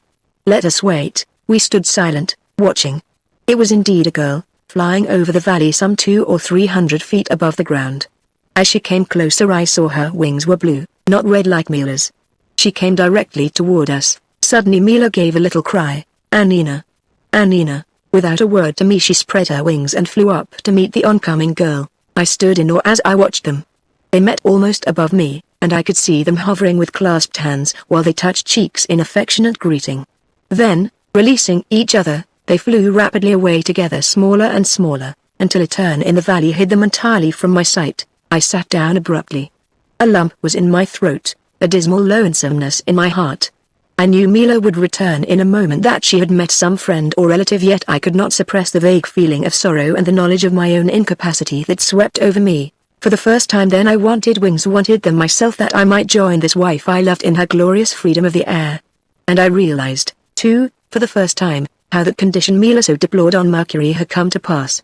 I could understand now very easily how it was that married women were deprived by their husbands of these wings which they themselves were denied by the Creator. Hardly more than 10 minutes had passed before I saw the 2 girls again flying toward me. They alighted a short distance away, and approached me, hand in hand. The girl with Mila, I could see now, was somewhat shorter, even slighter of build, and 2 or 3 years younger.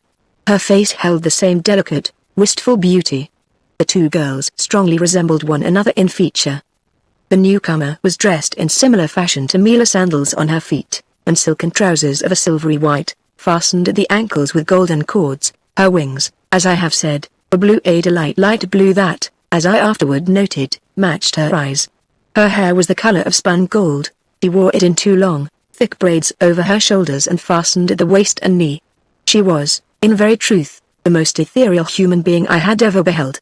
And next to Mila the most beautiful. Mila pulled her forward, and she came on, blushing with the sweet shyness of a child. She was winding her silken silver scarf about her breast hastily, as best she could with her free hand. My sister, Annina Allen, said Mila simply. The girl stood undecided, then, evidently obeying Mila's swift words of instruction, She stood up on tiptoe, put her arms about my neck, and kissed me full on the lips. Mila laughed gaily. You must love her very much, Alan. And she, your little sister, will love you, too.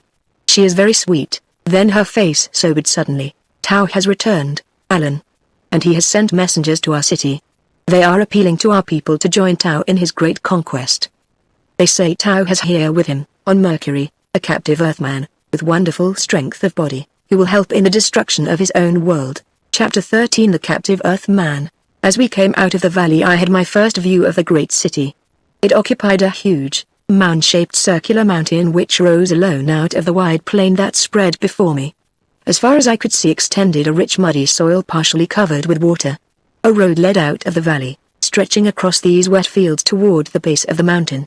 It was built on an embankment some 8 or 10 feet high, of the red, metallic core of the mountains. All along the base of this embankment, with their roots in the water, graceful trees like palms curved upward over the road. The landscape was dotted with these and other tropical trees. The scene was, indeed, essentially tropical. I wondered at the continued absence of sight of human beings. The fields were quite evidently under cultivation. A rise of ground off to the left was ridged with terraces. As we passed on along the road I saw a rude form of plough standing where it had been left in a field which evidently was producing rice or something akin to it. Yet there was not a person in sight. Only ahead in the sky I could see a little cluster of black dots that Mila said was a group of females hovering about the summit of the great city. It is the time of sleep now, Alan, she said, in answer to my question. I had not thought of that. It was broad daylight, but here on Mercury there was no day or night, but always the same half-light, as of a cloudy day. The mountain on which the city was built was dotted thickly with palms, and as we approached I made out the houses of the city, set amid the trees, with broad streets converging at the top. As we came still closer I saw that the summit of the mountain was laid out like some beautiful tropical garden, with a broad, low-lying palace in its center. When we were still a mile or so away from the outskirts of the city Mila spoke in her soft native tongue to Anina. The girl smiled at me in parting, and, unwinding the veil from about her breast, flew into the air. We stood watching her as she winged her way onward toward the sleeping city. When she had dwindled to a tiny speck I sighed unconsciously and turned away, and again Mila smiled at me with comprehension. We started forward, Mila chattering now like a little child. She seemed eager to tell me all about the new world of hers I was entering, and there was indeed so much to tell she was often at a loss what to describe first. She named the cereal which constituted the only crop to which these marshlands were suitable. From her description I made out it was similar to rice, only of a somewhat larger grain. It formed, she said, a staple article of food of the nation. As we approached the base of the great city mountain the ground began gradually rising. The drainage thus afforded made it constantly drier as we advanced. It assumed now more the character of a heavy loam. Still farther on we began passing occasional houses the outskirts of the city itself. They were square, single-story, ugly little buildings, built of reddish stone and clay, flat-roofed, and raised a foot or two off the ground on stone pilings. They had large rectangular windows, most of them open, a few with lattice shades.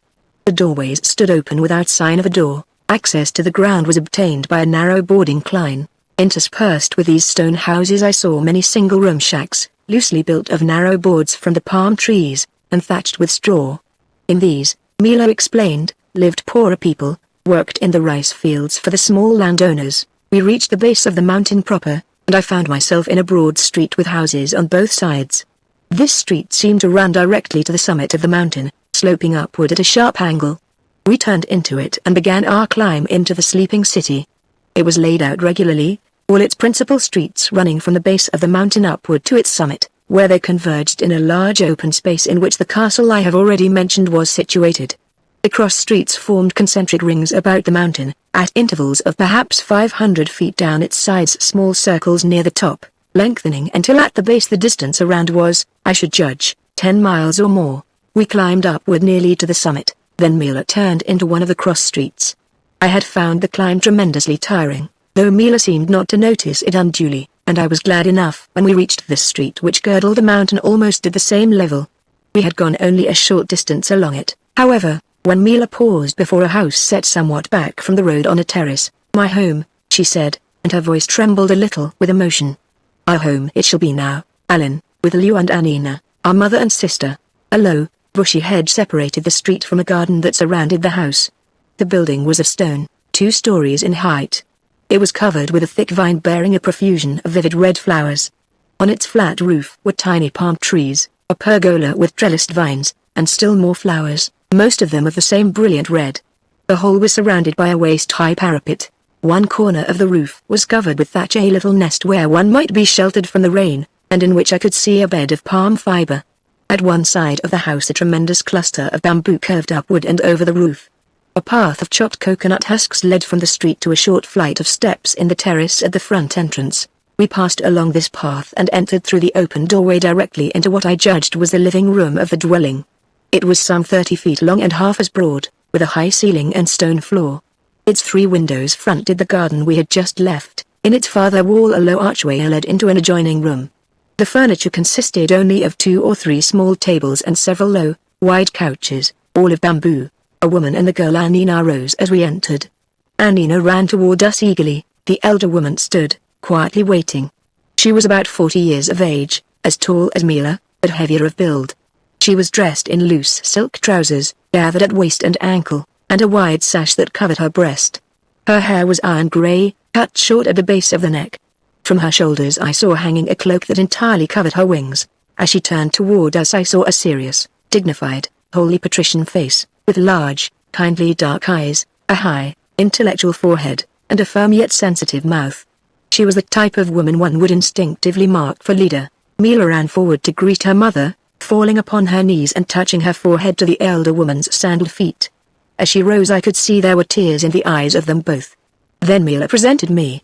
I stood for an instant, confused, not knowing quite what I should do. Mila laughed her gay little laugh. "Bow low, Alan," as I did to our mother. I knelt to her respectfully, and she put her hands lightly upon my head, speaking low words of greeting. Then, as I stood up again, I met her eyes and smiled in answer to the gentle smile on her lips. From that moment I felt almost as though she were my own mother, and I am sure she took me then into her heart as her son. The introduction over, I turned toward one of the windows, leaving Mila to talk with her mother. Annina followed me, standing timidly by my side, with her big, curious eyes looking up into my face. "You're a sweet, dear little sister," I said, "and I am going to love you very much." I put my arm about her shoulders, and she smiled as though she understood me, yielding to my embrace with the ready friendship of a child. For some moments we stood together, looking out of the window and talking to each other with words that were quite unintelligible to us both. Then Mila suddenly called me. "We shall eat now, Alan," she said, "for you are hungry, I know. And above there is water, that we may." Washington, her face clouded as she went on. "Our mother has told me a little that has happened. It is very serious, Alan, as you shall hear. Tao, with his great news of your wonderful world, is very fast winning over our men to his cause. A revolt, there may be, here in our own city, a revolution against our government, our king. We can only look to you now, my husband, to save our country from Tao as well as your own." The situation as I found it in the Light Country was, as Mila said, alarmingly serious. During the 2 years Tao had been in the Twilight Country, preparing for his attack upon the Earth, his project had caused little stir among the Light Country people. Its women were, at first, perturbed at this wanton attack upon the humanity of another world. But since the Earth was such an unknown quantity, and the fact of its being inhabited at all was problematical, interest in the affair soon lagged. The government of the Light Country concerned itself not at all, but now, upon Tao's return, the news of his venture, as told by the emissaries he sent to the Light Country, struck its people like a bombshell. These emissaries, all men, had come to the great city, and, finding their presence tolerated by the authorities, had immediately started haranguing the people. The men were inclined to listen, and many of them openly declared their sympathy with Tao. These, however, were for the most part of the poorer, more ignorant classes, or those more adventurous, less scrupulous individuals to whom the prospect of sudden riches appealed. "Why doesn't your government just throw Tao's men out if they're causing so much trouble?" I asked. "They never should have been allowed in the country at all." Mila smiled sadly. "That is so, my husband. That should have been done. But now it is too late. Our men would protect them now, declaring their right to stay here and speak. There might be bloodshed among our people, and that must not be. Are they armed?" I asked. She shook her head. "No one is armed with the light ray. To carry it is a crime punishable by death, for the light is too destructive. But Tao has it?" "Tao has it, indeed, but he is not so great a monster that he would use it against us." I was not so sure of that, and I said so.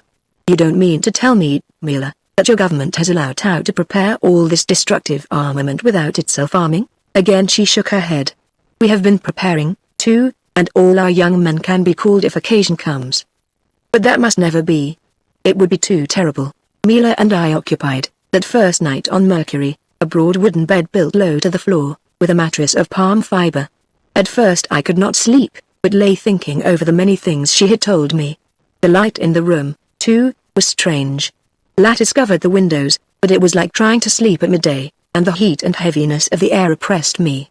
I dropped off finally, to be awakened by Mila's voice calling me to breakfast. We sat down to the morning meal at a low table set with shining plates and goblets of copper, or whatever the metal was, and napery of silk. The rice formed our main article of food, with sugar, milk, and a beverage not unlike coffee. There was also a meat like beef, although more highly flavored, and a number of sickish sweet fruits of a kind entirely new to me, which I could do no more than taste. We were served by a little maid whose darker skin and heavier features proclaimed her of another race, a native of the Fire Country, Mila told me. She was dressed in a brown tunic of heavy silk, reaching from waist to knee. Her thick black hair was cut to her shoulders. On her left arm above the elbow was welded a broad band of copper inscribed with a mark to identify Liu as her owner, for she was a slave. Her torso was bare, except for a cloak like Liu's which hung from her shoulders in the back to cover her wings. By this I knew she could not fly. It was not until some time afterward that I learned the reason for this covering of the clipped wings. The wing joints were severed just above the waistline. The feathers on the remaining upper portions were clipped, but through disuse these feathers gradually dropped out entirely. The flesh and muscle underneath was repulsive in appearance, for which reason it was always kept covered. Liu showed me her wings, once mere shrunken stumps of what had once been her most glorious possession. I did not wonder then that the women were ready to fight, almost, rather than part with them. Difficulties of language made our conversation during the meal somewhat halting, although Mila acted as interpreter. Liu and Anina both expressed their immediate determination to learn English, and, with the same persistence that Mila had shown, they set aside nearly everything else to accomplish it. We decided that we should see the king and arrange our future course of action. Whatever was to be done should be done at once. That we all agreed, for Tao's men were steadily gaining favor with a portion of the people. We had no means of knowing what they would attempt to do. What will your people think of me? I suddenly asked Mila. We have sent our king word that you are here, she answered, and we have asked that he send a guard to take you to the castle this morning. A guard, she smiled. It is better that the people see you first as a man of importance. You will go to the king under guard. Few will notice you. Then will he, our ruler, arrange that you are shown to the people as a great man, one who has come here to help us, one who is trusted and respected by our king. You see, my husband, the difference? I did, indeed, though I wondered a little how I should justify this exalted position which was being thrust upon me. After breakfast Liu and Anina busied themselves about the house, while Mila and I went to the rooftop to wait for the king's summons. From here I had my first really good view of the city at close range. Mila's home sat upon a terrace, leveled off on a steep hillside. All the houses in the vicinity were similarly situated.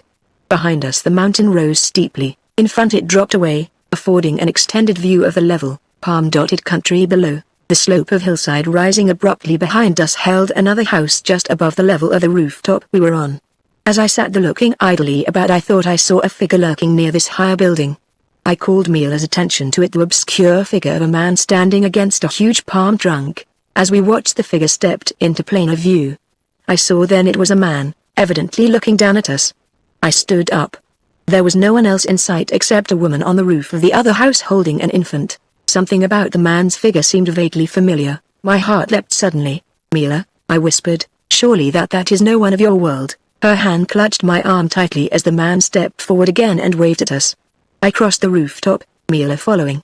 At my sudden motion the man hesitated, then seemed about to run. I hardly know what thoughts impelled me, but suddenly I shouted, "Wait!" At the sound of my voice he whirled around, stopped dead an instant, and then, with an answering call, came running down the hillside. "The Earthman!" cried Mila. "The Earthman of Tao it must be." We hurried down through the house and arrived at its back entrance. Coming toward us at a run across the garden was the man, unmistakably one of my own world. My hurried glance showed me he was younger than I, a short, stocky, red-headed chap, dressed in dirty white duck trousers and a torn white linen shirt. He came on at full speed. "Hello," I called. He stopped abruptly. For an instant we stared at each other, Then he grinned broadly. "Well, I don't know who you are," he ejaculated. "But I want to say it certainly does me good to see you." Chapter 14. The ruler of the light country. However pleased the newcomer was to see me, I had no difficulty in assuring him with equal truth that my feelings matched his. The first surprise of the meeting over, we took him to the living room, where Liu greeted him with dignified courtesy, and we all gathered around to hear his story. He was, I saw now, not more than 20 years old, rather short, perhaps 5 feet 6 or 7 inches, and powerfully built, with a shock of tousled red hair and a handsome, rough-hewn face essentially masculine. He seemed to be an extraordinarily good-humored chap, with the ready wit of an Irishman. "I liked him at once, I think we all did," he began, characteristically. "Near the end rather than the beginning of the events I knew he must have to tell us. I got away," he chuckled, grinning more broadly than ever. "But where I was going to, search me. And who the deuce are you, if you don't mind my asking? How did you ever get to this godforsaken place?" I smiled. "You tell us about yourself first, then I'll tell you about myself." "You are the Earthman we've been hearing about, aren't you? The man Tao captured in Wyoming and brought here with him?" "They caught me in Wyoming, all right." "Who's Tao?" "He's the leader of them all." "Oh. Well, they brought me here, as you say, and I guess they've had me about all over this little Earth since. They stuck me in a boat, and Lord knows how far we went. We got here last night, and when my guard went to sleep I beat it." He scratched his head lugubriously. "Though what good I thought it was going to do me I don't know. That's about all, I guess." "Who the deuce are you?" I laughed. "Wait a minute, don't go so fast. Start at the beginning. What's your name?" "Oliver Mercer." His face grew suddenly grave. "My brother was killed up there in Wyoming, that's how I happened to go there in the first place." "Mercer?" I exclaimed. He started. "Yes, why? You don't think you know me, by any chance, do you?" "No, but I knew your brother, that is, I know Bob Trevor, who was with him when he was killed. He's one of my best friends." The young fellow extended his hand. "A friend of Bob Trevor's away off here." "Don't it get you, just?" Mila interrupted us here to translate to her mother and Annie know what he said. Mercer went on, "The assumption is, you people here are not working with this gang of crooks I got away from this Tao? Am I right in thinking so?" "You're certainly right, Far," I laughed. I felt, more than I can say, a great sense of relief, a lessening of the tension, the unconscious strain I had been under, at this swift, jovial conversation with another human of my own kind. "Yes, you're right on that. This Tao and I are not exactly on the same side. I'll tell you all about it in a minute." "Then, we're working together?" "Yes, well, all I'm working for is to get back home where I came from." "You won't be when you hear all I've got to say." He started at that, then, with sudden change of thought, his eyes turned to Anina. The girl blushed under his admiring gaze. "Say, she's a little beauty, isn't she?" "Who is she?" "She's my sister," I said, smiling. For once he was too dumbfounded to reply. Mila had finished her translation now, and, she turned back to us, spoke in English for the first time during the conversation. "Do you know why it is they brought you here from the Twilight Country?" she asked Mercer. This gave him another shock. "Why, I know.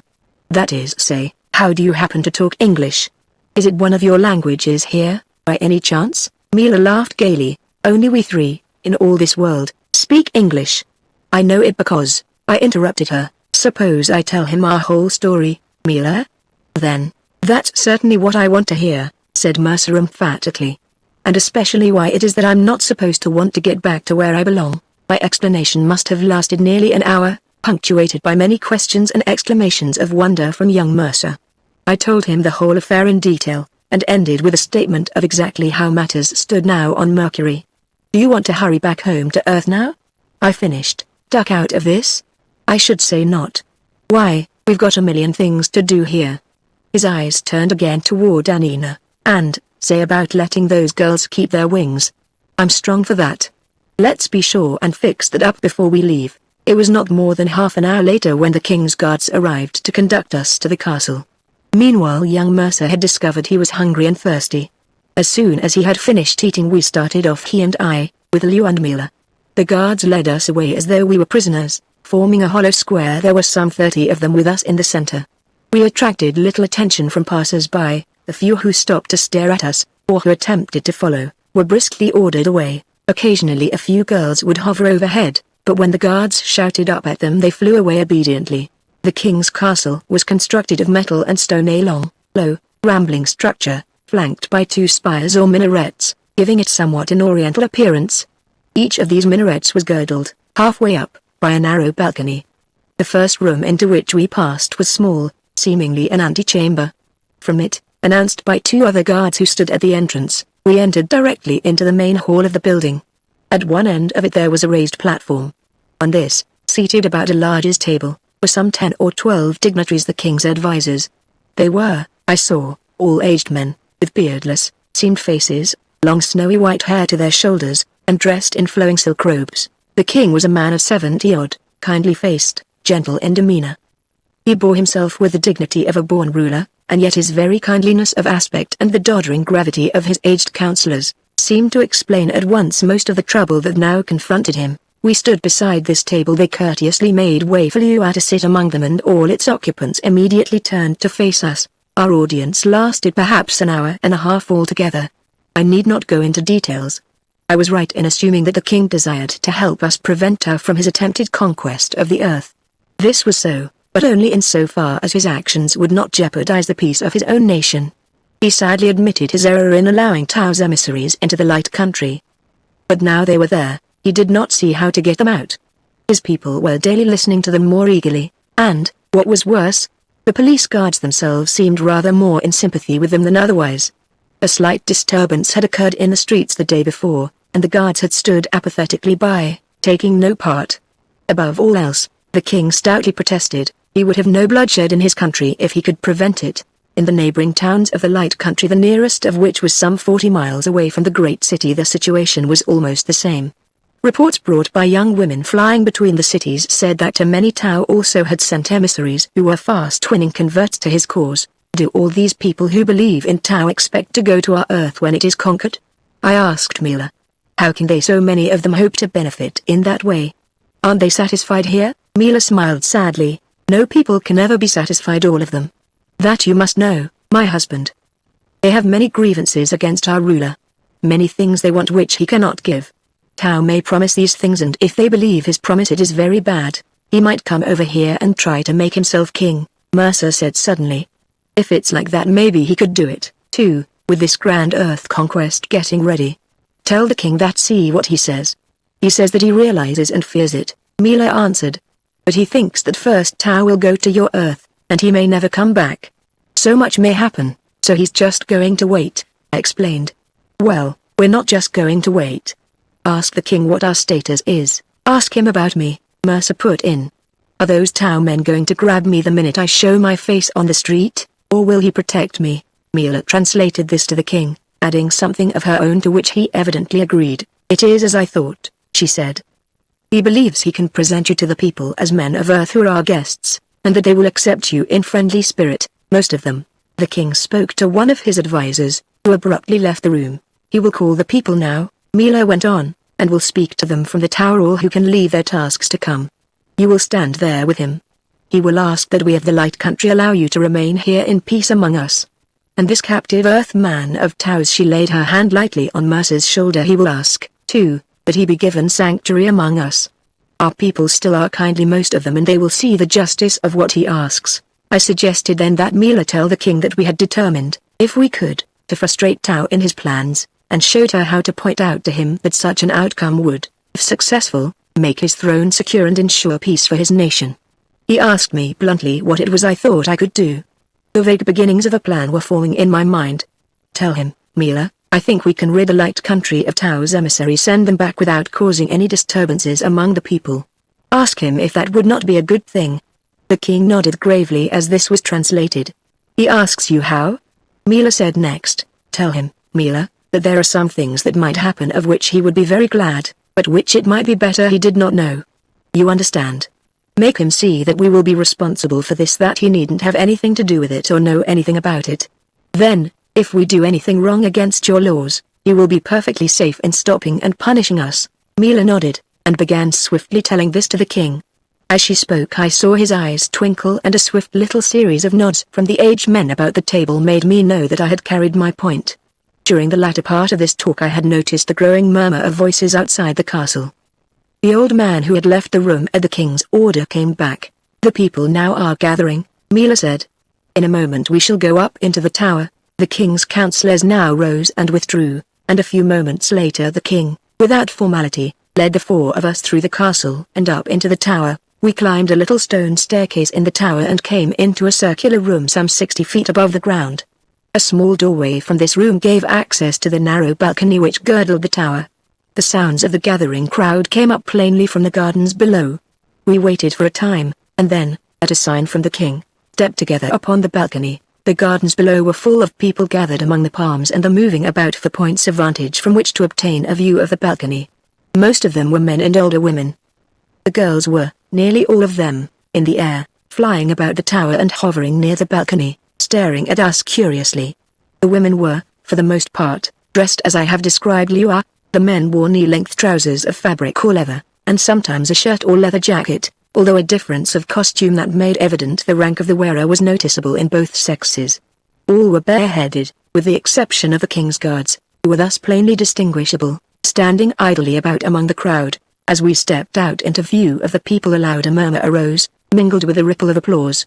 3 or 4 girls, hovering only a few feet in front of us, clapped their hands and laughed.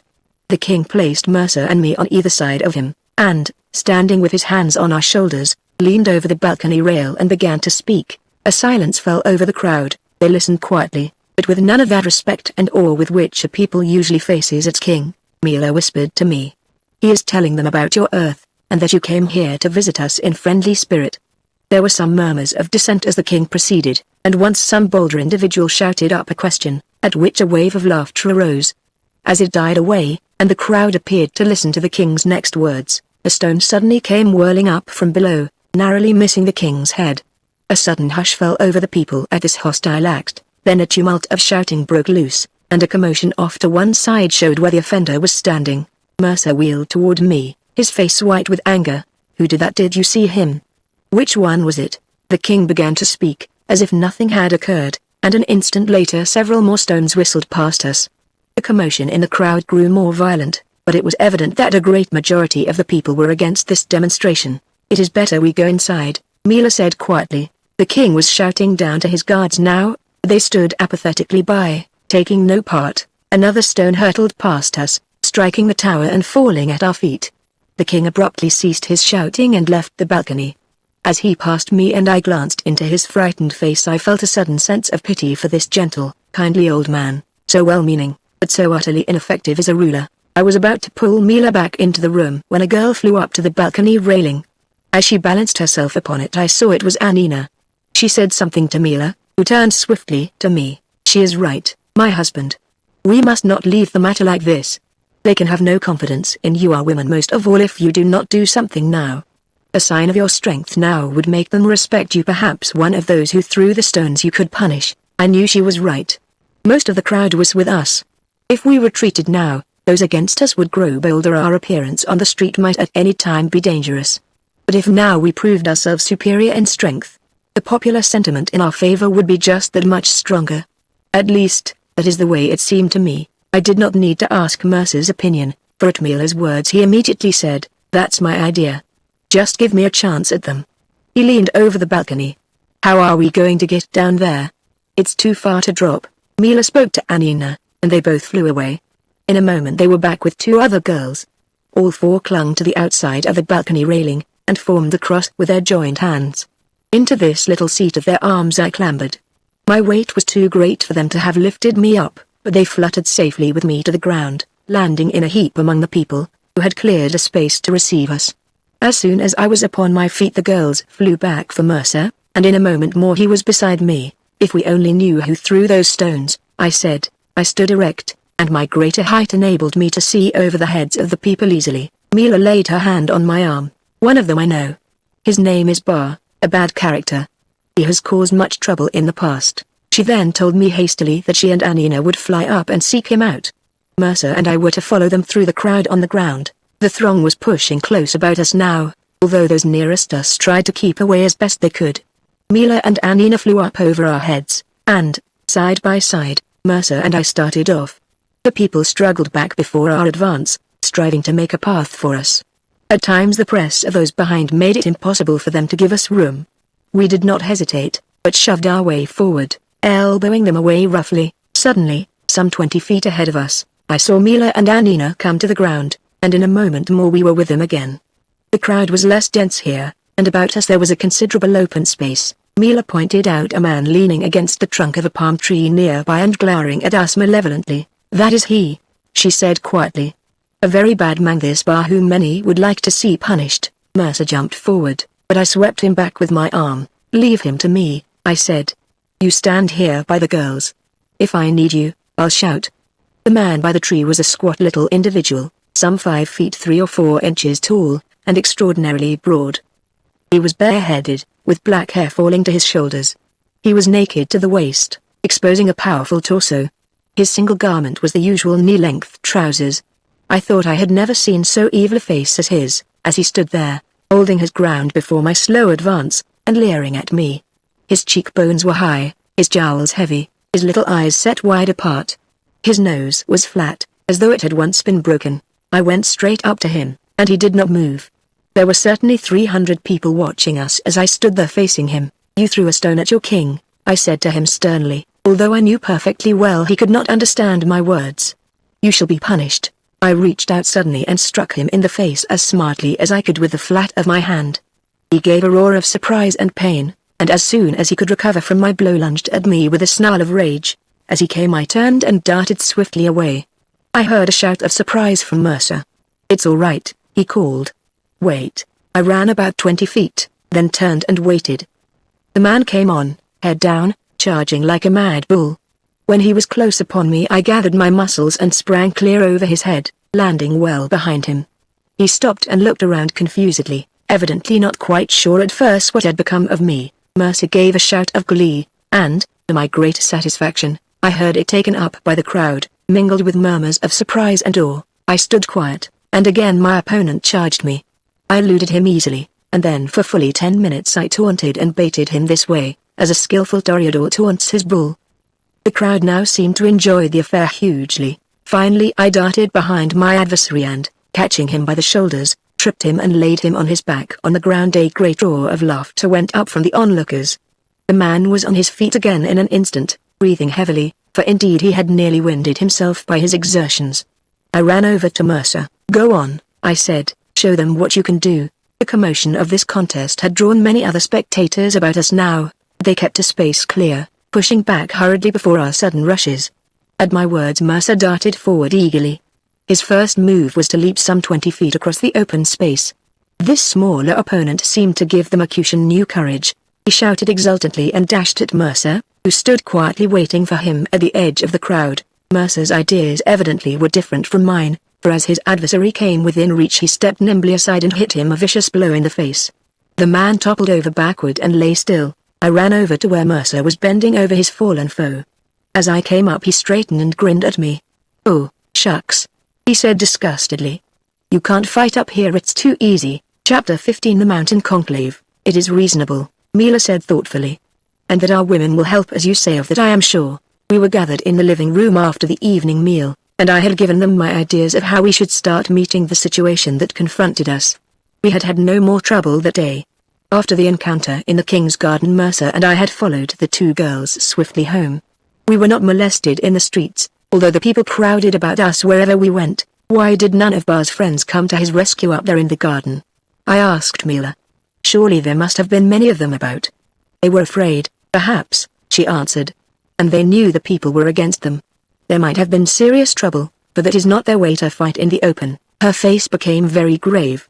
We must be very careful, my husband, that they, or Tao's men do not come here to harm you while you sleep. Why do you suppose they ever happened to bring me here in the first place? Mercer wanted to know. That's what I can't figure out. They knew not that Alan was here, said Mila. I think they wanted to show you to our people as their captive, one of the Earth men. Mercer chuckled. They didn't know what a good runner I was, or they'd never have taken a chance like that. I told Mila then my plan for enlisting the sympathy of the women of the Light Country and for securing the active cooperation of the girls in ridding us of the disturbing presence of these Tao emissaries. We planned that whatever we did should be in secret, so far as possible. Mercer and I talked together, while Mila consulted with Liu at length. I explained to Mercer that Tao might at any time send an expedition to invade the Light Country. How about that car we came from Earth in? He suggested.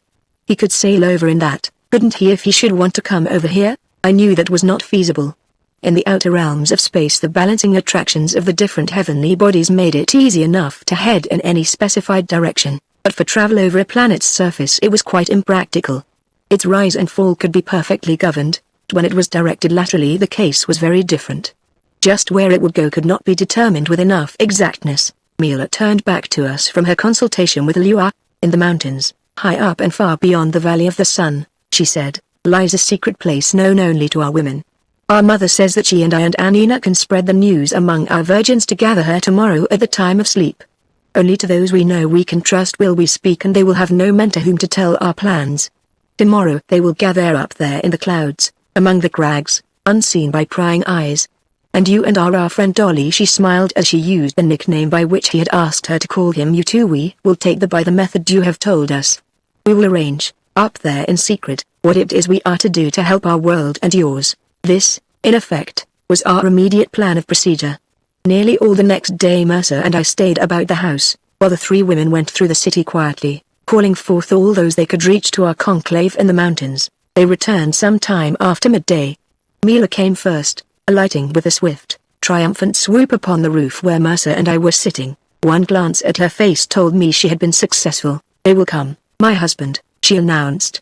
And they are ready and eager, all of them, to do what they can. Anina and Liu brought the same news.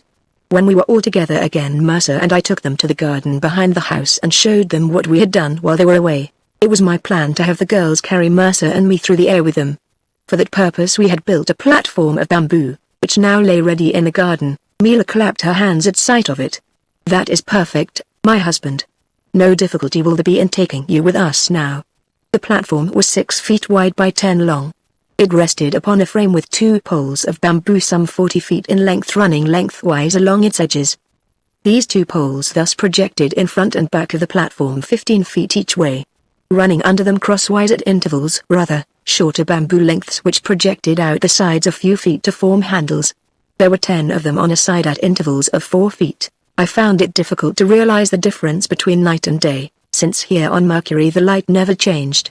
I longed now for that darkness of our own Earth which would make it so much easier for us to conceal our movements. Mila relieved my mind on that score, however, by explaining that at nearly the same hour almost everyone in the city fell asleep. The physical desire for sleep was, I learned, much stronger with the Mercutians than with us, and only by the drinking of a certain medicinal beverage could they ward it off. It was after the evening meal, at a time which might have corresponded to an hour or so before midnight, that the selected 18 girls began to arrive.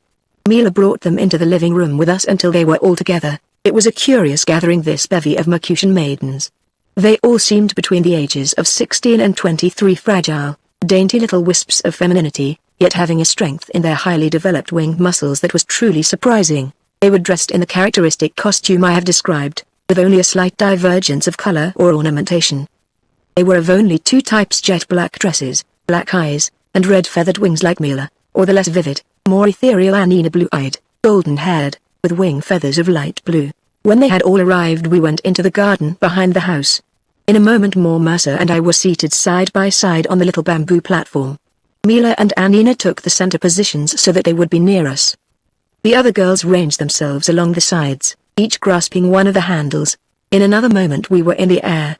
My first sensation was one of a sudden rushing forward and upward. The frail little craft swayed under me alarmingly, but I soon grew used to that. The flapping of those many pairs of huge wings so close was very loud. The wind of our swift forward flight whistled past my ears. Looking down over the side of the platform, between the bodies of 2 of the girls, I could see the city silently dropping away beneath us. Above there was nothing but the same dead grey sky, black in front, with occasional vivid lightning flashes and the rumble of distant thunder. Underneath the storm cloud, far ahead, the jagged tops of the range of mountains projected above the horizon. As I watched they seemed slowly creeping up and forward as the horizon rolled back to meet them. For half an hour or so we sped onward through the air. We were over the mountains now. Great jagged, naked peaks of shining metal towered above us, with that broken, utterly desolate country beneath. We swept continually upward, for the mountains rose steadily in broad serrated ranks before us. Occasionally we would speed up a narrow defile, with the broken, tumbling cliffs rising abruptly over our heads, only to come out above a level plateau or across a canon 1,000 feet deep or more. The storm broke upon us.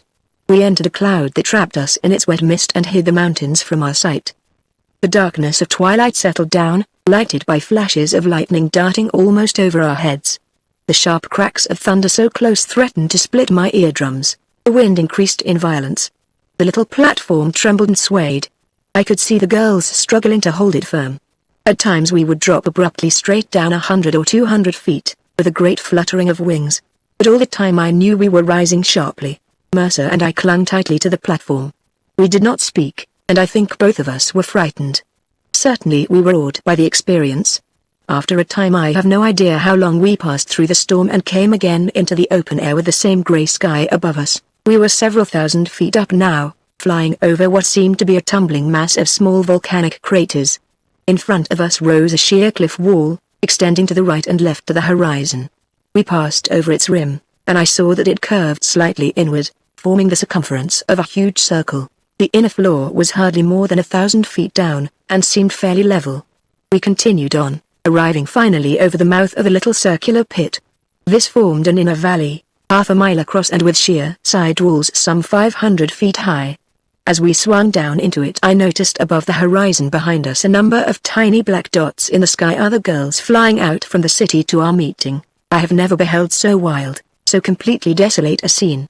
The ground here was that same shining mass of virgin metal, tumbled about and broken up in hopeless confusion. Great rugged boulders lay strewn about, tiny caverns yawned, fissures opened up their unknown depths, sharp-pointed crags reared their heads like spires left standing amid the ruins of some huge cathedral.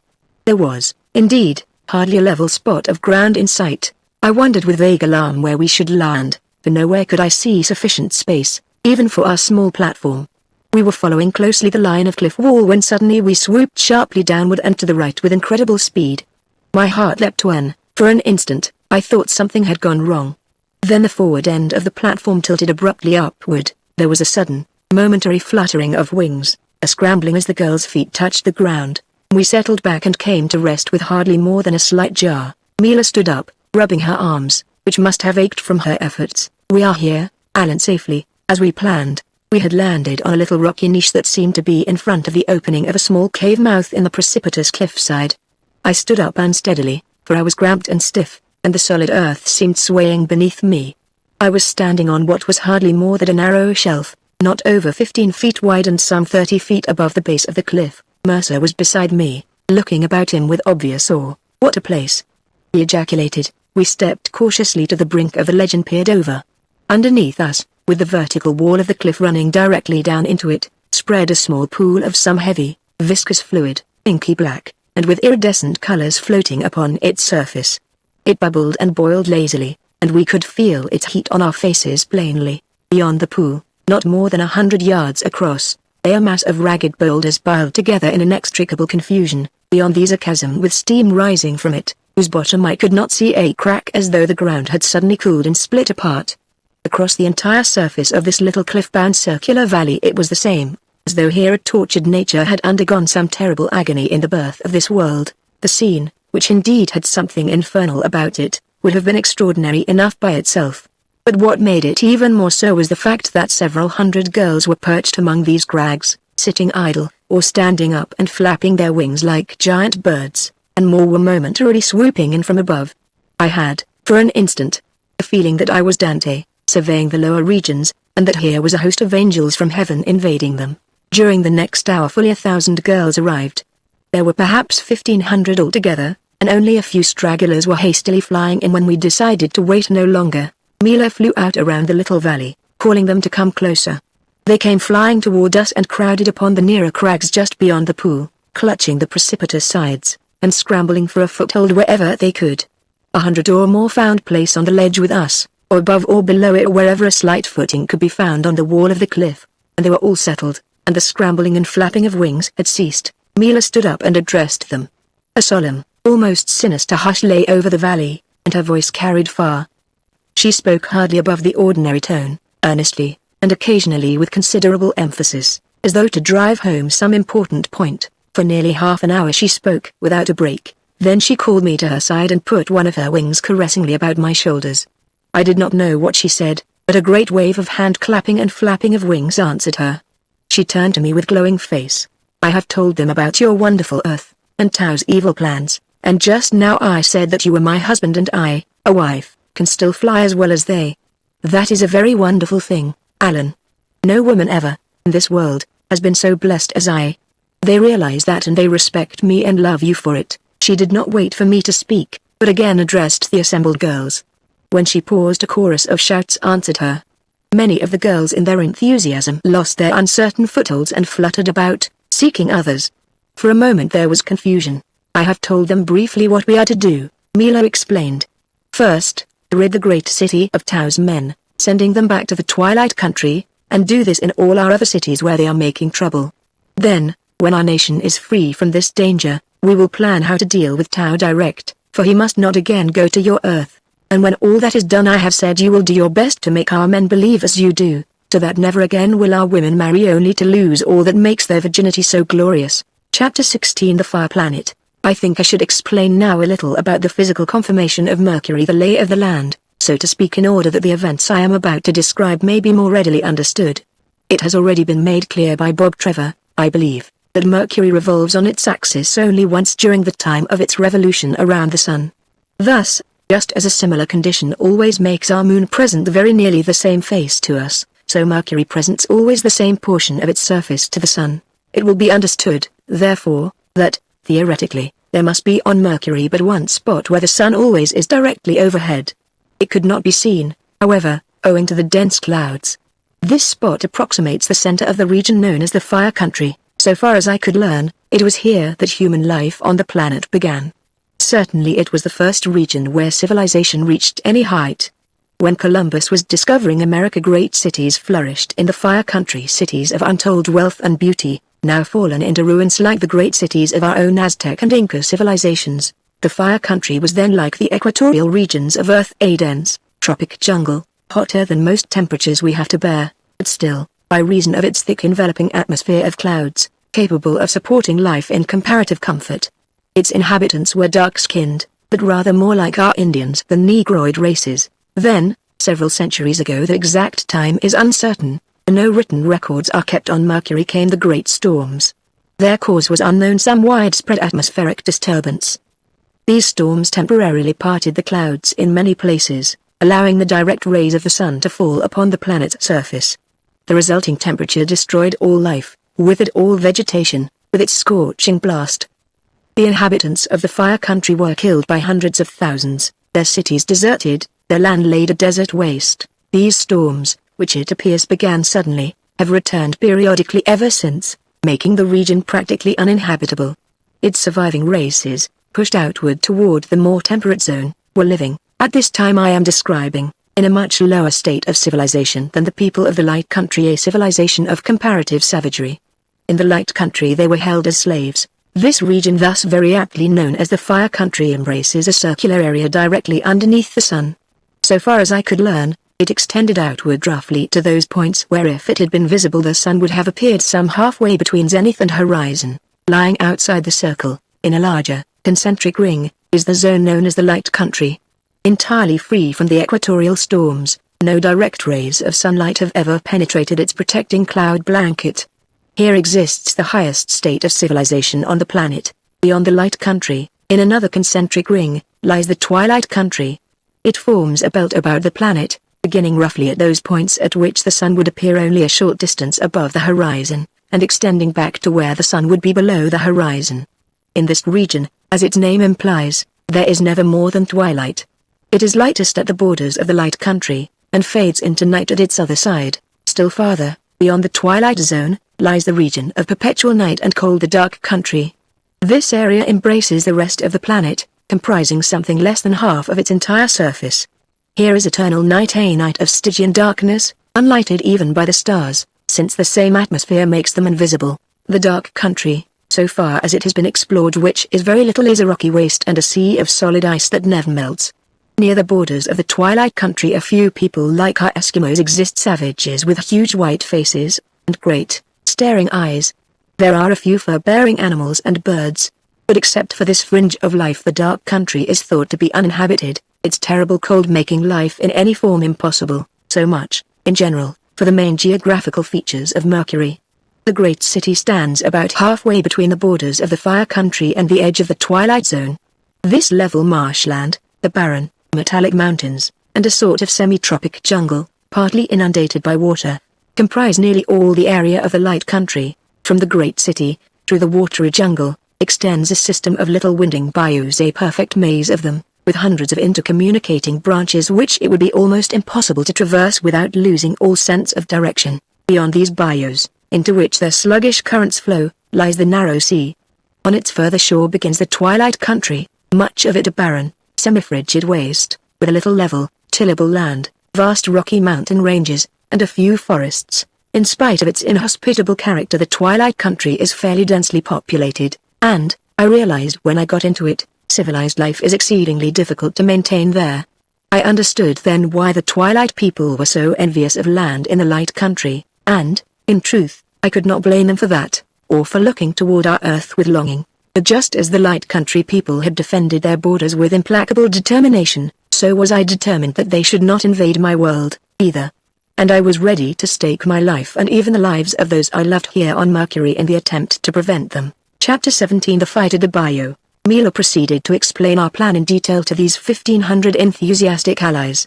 It was my idea to build several platforms similar to this one on which Mercer and I had been carried up here into the mountains, only somewhat larger. We then proposed to seize these emissaries of Tau. There were not more than 8 or 10 of them all together in the great city, capturing them at night, without alarm, if possible, and transporting them summarily into the Twilight Country. My theory was that if they were to disappear thus mysteriously, the people of the great city would have no particular cause to make trouble afterward. We hoped that the affair would soon be forgotten. Mila thought it practical for us to carry them in this way across the narrow sea. The lone city, from which Tau was operating, was located near the edge of the sea, and if we gave them food they would be enabled to reach it in safety in a day or two. The girls agreed enthusiastically with this plan, and we selected a number to carry it out. Meanwhile we planned also to organize a system of aerial patrols, and detailed some 200 of the girls, who in varying shifts were to fly back and forth along the borders of the sea over its Light Country shore, to make sure that Tau did not attempt to make a crossing by water. Can't they fly over as well as we can? Mercer objected. Their women fly, too, don't they? The women of the Twilight Country did fly, but for 2 reasons we did not fear an attack from them in the air. First, Mila doubted that the women would concern themselves in the affair. They were stupid and apathetic, fit only for childbearing. The men might, of course, force them to the attempt, but even in that event, Mila explained, it would result in little, for generations of comparative inactivity and the colder climate had made them inclined to stoutness. Their wing muscles were weak and flabby, and with their greater weight of body they flew very badly. Suppose Tau should come over? I suggested to Mila. I don't believe he will, but if he should, how could we stop him? By water he would come, she answered. In boats small they are, I think, those he has. We could not stop him, for the light ray he would bring. But our women, flying over the ocean, would see him coming, and tell our king. More we could not do now. You mean this patrol would give the government the warning it won't obtain for itself? There would be war then? The people would arm to resist invasion? Mila smiled sadly. There would be war, Alan. But our government, our people do not look for it. They are like the petered bird, that hides its head under its wing when it is threatened. The time of sleep was now nearly over, and we thought it best that the girls should fly back at once, so that their arrival at the city would cause as little comment as possible. Mercer and I seated ourselves on the platform as before. The 20 girls grasped its handles, raising it until they were all upon their feet. Then, at a signal, we left the ground.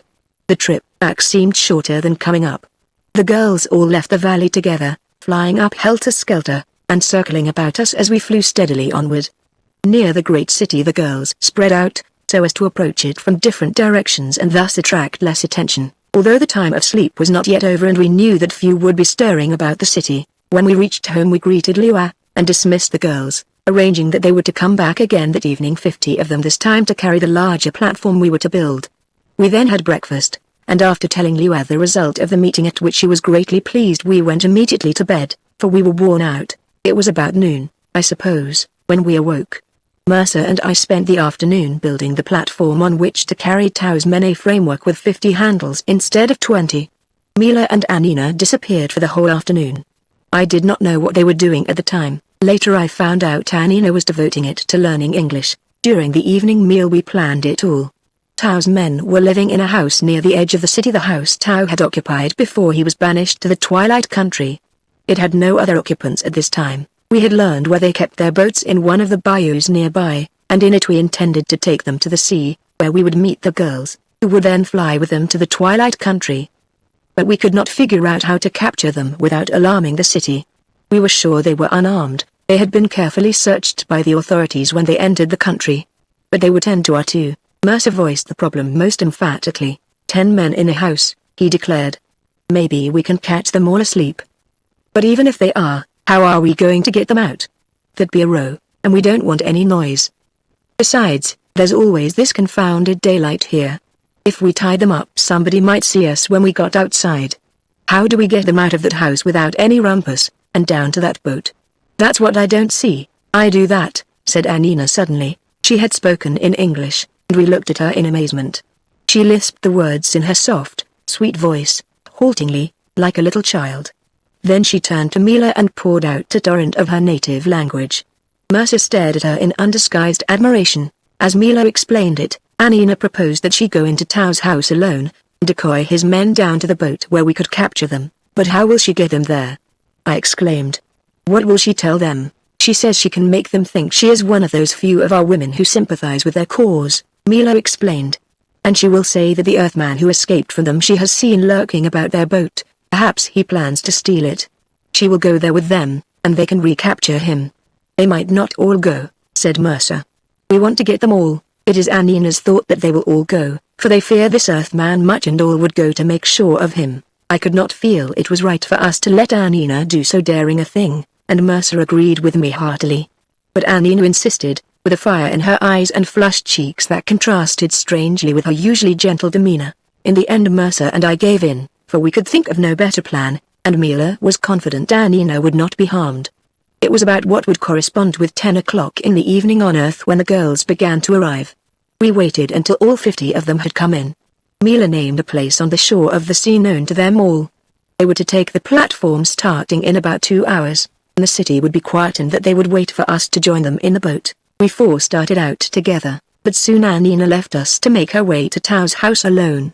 Mercer, Mila and I then hurried as fast as we could through the city down to the marshlands, and to the secluded spot on the bayou's bank where the boat was lying. The bayou here was about 100 feet wide, a winding, brackish stream, lined on both sides with trees whose roots were in the water and whose branches at times nearly met overhead. Its banks were a tangled mass of tree roots, huge ferns, palmettos and some tall upstanding kind of water grass. Half-submerged logs jutted out into the sluggish current, making it in places seem almost impassable. A narrow metal boat, a very long and very narrow motor boat with a thatched shelter like a small cabin over part of its length lay fastened to a tree near at hand. I noticed at once some mechanism over its stern. We had come up quietly to make sure no one was about. Now we hid ourselves close to the boat and waited with apprehension in our hearts for the arrival of Anina with Tao's men. Half an hour, perhaps, went by. The silence in this secluded spot hung heavy about us. A fish broke the glassy surface of the water, a lizard scurried along the ground, a bird flitted past. Then, setting our hearts pounding, came the soft snapping of underbrush that we knew was the cautious tread of someone approaching. I was half reclining under a fallen tree, a clump of palmettos about me. I parted their fronds carefully before my face. A few yards away a man was standing motionless, staring past me and apparently listening intently. He moved forward after a moment. I feared he was coming almost upon us, but he turned aside, bending low down as he crept slowly forward. Sounds in the underbrush reached me now from other directions, and I knew that the men had spread apart and were stalking the boat, expecting Mercer to be in or near it. Had they all come down here? I wondered. And where was Anina? I looked down at Mila warningly as I felt her move slightly. We'll wait till they're all near the boat, I whispered to Mercer. I saw Anina a moment later soaring over the bayou just above the treetops. I sighed with relief, but it was a signal to us that everything was all right. We continued to wait until the men had all come into view. They went at the boat with a sudden rush. Several of them climbed into it, with shouts to the others. With a significant glance to Mercer I leapt suddenly to my feet. I was perhaps 20 feet from the boat, and the space between us was fairly clear. A single bound landed me beside it, almost among 4 of the men who were standing there in the group. Before they had time to face me I was upon them. I scattered them like 9 pins. and 2 of them went down under my blows. The other 2 flung themselves upon me. I stumbled over some inequality of the ground, and we all 3 fell prone. This was the first time I had come actually to hand grips with any of the Mercutians. I felt now not only their lack of strength, but a curious frailness about their bodies, a seeming absence of solidity that their stocky appearance belied. These 2 men were like half-grown boys in my hands. I was back on my feet in a moment, leaving one of them lying motionless. The other rose to his knees, his face white with pain and terror. I left him there and looked about me. Mila was fluttering around nearby, as I had instructed her, just off the ground and with the whole scene under her eyes. It was she on whom I depended for warning should any of the quarry attempt to escape us. At the edge of the water another man was lying, whom I assumed Mercer had felled. There was a great commotion from the boat.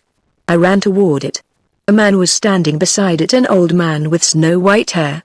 He stood still, seeming confused and in doubt what to do. As I neared him he turned clumsily to avoid me. I passed him by and bounded over the boat's gunwale, landing in its bottom. The first thing I saw was Mercer struggling to his feet with 4 of the Mercutians hanging on him. One had a grip on his throat from behind, another clutched him about the knees, the 2 others let go of him when they heard me land in the boat.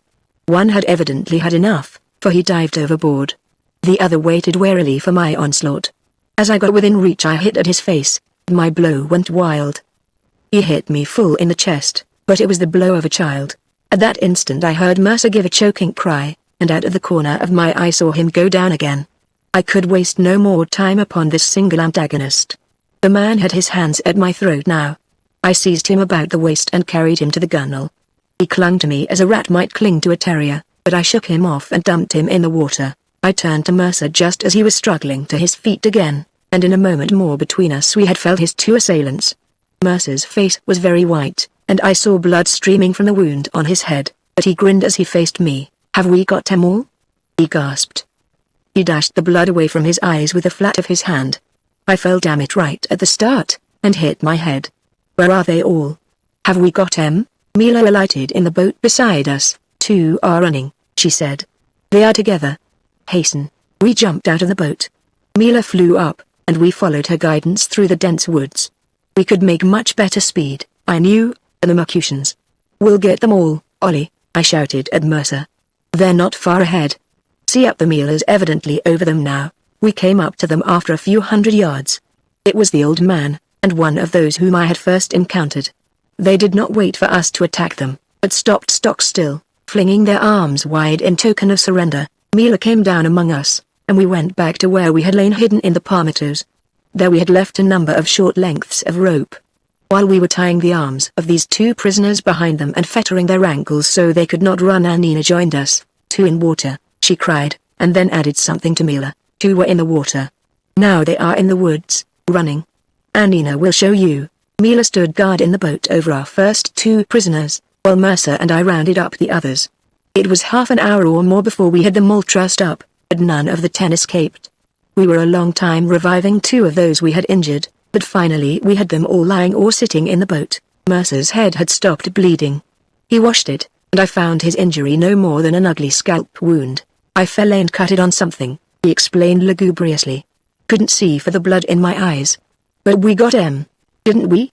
Under Mila's direction Mercer and I shoved the boat out into the stream.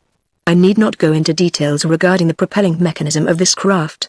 Mila explained it hastily to me as we got underway. It used a form of the light ray from a sort of strange battery. The intense heat of the ray generated a great pressure of superheated steam in a thick metal cylinder underneath the keel. This steam escaped through a nozzle underwater at the stern of the boat, and its thrust against the water propelled the boat forward. The boat was constructed to draw very little water, and when going fast its boat planed upward until only the stern of the hull touched the surface. It was steered by a rudder not much different from some of those types we are familiar with on Earth. When we got out into open water I found the boat was capable of great speed. This I attributed not so much to the efficacy of its propelling force as to the lightness of the boat itself. It was built of some metal that I may perhaps compare with aluminium, only this was far stronger and lighter. The boat was, in fact, a mere shell, extraordinarily buoyant. Mila sat in the stern, steering and operating the mechanism. I sat with her. Mercer was further forward, beside Anina, talking to her earnestly. Our prisoners lay huddled in various attitudes, frightened, all of them, and obviously in no condition to give us further trouble. They were, I saw now, not ruffians by any means, but rather men of superior intelligence, selected by Tao evidently as those best fitted for spreading his propaganda among the people of the great city. We made slow progress down the bayou. Some of its turns were so sharp and so overhung with trees, and obstructed by fallen logs, we could hardly get through. During the latter part of the trip the bayou broadened rapidly, dividing into many channels like a delta. We came out into the open sea, finally a broad, empty expanse, with a mirror-like surface. The curvature of the planet was even more apparent now. It seemed almost as though the water should be sliding back downhill over the horizon. We turned to the left as we came out of the delta, and for the first time Mila put the boat to the limit of its speed. The best comparison I can make, I think, to this rapid, noiseless, smooth progress, is that of sailing on an iceboat. We sped along some 5 or 10 miles, keeping close inland. I saw some of the small thatched shacks along here, though not many. For a while the shore remained that same palm-lined, half-inundated marshland. Then gradually it began to change, and we came upon a broad beach of white sand. We landed here, and found the girls with the platform waiting for us. Mila took Anina and 1 or 2 of the older girls aside, and gave them last instructions. What do I do? Just dump them on the other shore? Mercer asked me. That's about it. I don't know the lay of the land over there. Anina does. You do what she tells you. You bet I will. He agreed enthusiastically. Some kid, that little girl. We get along fine. She understands everything I say to her already. I'll have her talking English like a streak by the time you see her again. We had removed the cords from our prisoners' ankles. I motioned them to get out of the boat. We crowded Tao's men on the platform. They were surprised, and some of them alarmed, when they saw how we proposed to transport them over the water. Mila silenced their protests, and soon we had them all seated on the platform, with Mercer at the rear end facing them. The 50 girls grasped the platform handles. Another moment and they were in the air, with Mercer waving goodbye to us vigorously. Mila and I, left alone, watched them silently as they dwindled to a speck in the haze of the sky. We were about to start back when we saw a girl coming toward us, flying low over the water. One of those we had directed to patrol the coast, Mila said when she came closer. She saw us, and came down on the beach. The 2 girls spoke together hurriedly. Tao's men in the water city have caused great disturbance. Alan, Mila said to me, where's the water city? Near the great city across the marshlands. We must get back. And when Anina and our friend Ollie have returned we must go to the water city. It is very bad there, she said. Our trip back to the great city was without unusual incident. We followed the main route at the best speed we could make. We shall tell our king, of course, about this disturbance, said Mila. Perhaps he will think there is something he can do. But I fear greatly that unless he appeals directly to the people, and they are with him, he's an old man, I said, and all his counselors are old. They're not fit to rule at such a time as this. Suppose he were to die, what would happen? Who would be king then? A little prince there is a mere child. And there is our queen, a younger woman, only married to our king these few years. His first queen died. I questioned Mila concerning her government. It was, I soon learned, an autocracy in theory. But of later years the king's advanced age, and his equally old councillors whom he refused to change, had resulted in a vacillating policy of administration, which now, I could see plainly, left the government little or no real power. Only by constantly pandering to the wishes of the people could the king hold his throne. The supreme command was held by the king and his aged councillors. At stated intervals the more prominent men of each city met and enacted laws. The cities were each ruled by a governor in similar fashion, paying tribute to the central government somewhat after our old feudal system. But for practical purposes they acted as separate nations. They were united merely by the bonds of their common need of defense against the twilight people, and of intermarriage, which was frequent, since the virgins, flying about, often found mates in cities other than their own. There were courts in each city, not much more than rude tribunals, and jails in which the offenders were held. The police I have already mentioned. They, like the king's guards, were inclined in an emergency to do, not so much what they were ordered, as what they thought the people wished. It was all very extraordinary, but like many another makeshift government it served, after a fashion, hiding the boat in another bayou. We took our way home on foot. That is to say, I ran, and Mila followed me, alternately flying and walking. We made our best speed this way, and very soon were back at home in the great city. We crossed the garden and entered the front door, expecting to find Liu in the living room, but she was not there. The house was quiet. She would wait up, she told me, Mila said, and, raising her voice, called her mother's name. There was no answer, although now I remember I thought I heard a footfall upstairs. We went up to Liua's room hurriedly. It was empty, and our loud cries of anxiety throughout the house evoked no response. We entered our own bedroom, and before I could make a move to defend myself I was seized tightly by both elbows from behind. At the same instant an arm hooked around my neck under my chin and jerked my head backward, and another pair of arms clutched me around the knees. I struggled vainly to free myself, shouting to Mila to run, but there were too many holding me. A moment more and my arms were tied behind me and a rope was about my legs. I was pushed into a chair, and as I sat down I saw Mila standing quietly nearby, with two Mercutians holding her by the arms and shoulders. The man who had pushed me to the seat bent down and struck me across the cheek with the flat of his hand. His grinning, malevolent face was only a few inches from mine. I saw that it was Bar, Chapter 18 Revolution. There seemed to be 5 of our captors, all of them as evil-looking men as I think I have ever seen. They rummaged about the room, evidently in search for weapons they thought I might have secreted. Then they ordered me to stand up, and without more ado led Mila and me from the house. This was once when I was glad of the interminable daylight. I hoped we might find some early risers about the streets, for I thought certainly the time of sleep must now be nearly over. But no one was in sight as we left the garden. We turned the first corner and headed toward the base of the mountain. To Bar's house they are taking us, I think. It is on the marshland below. Mila spoke without fear of our captors understanding the English words.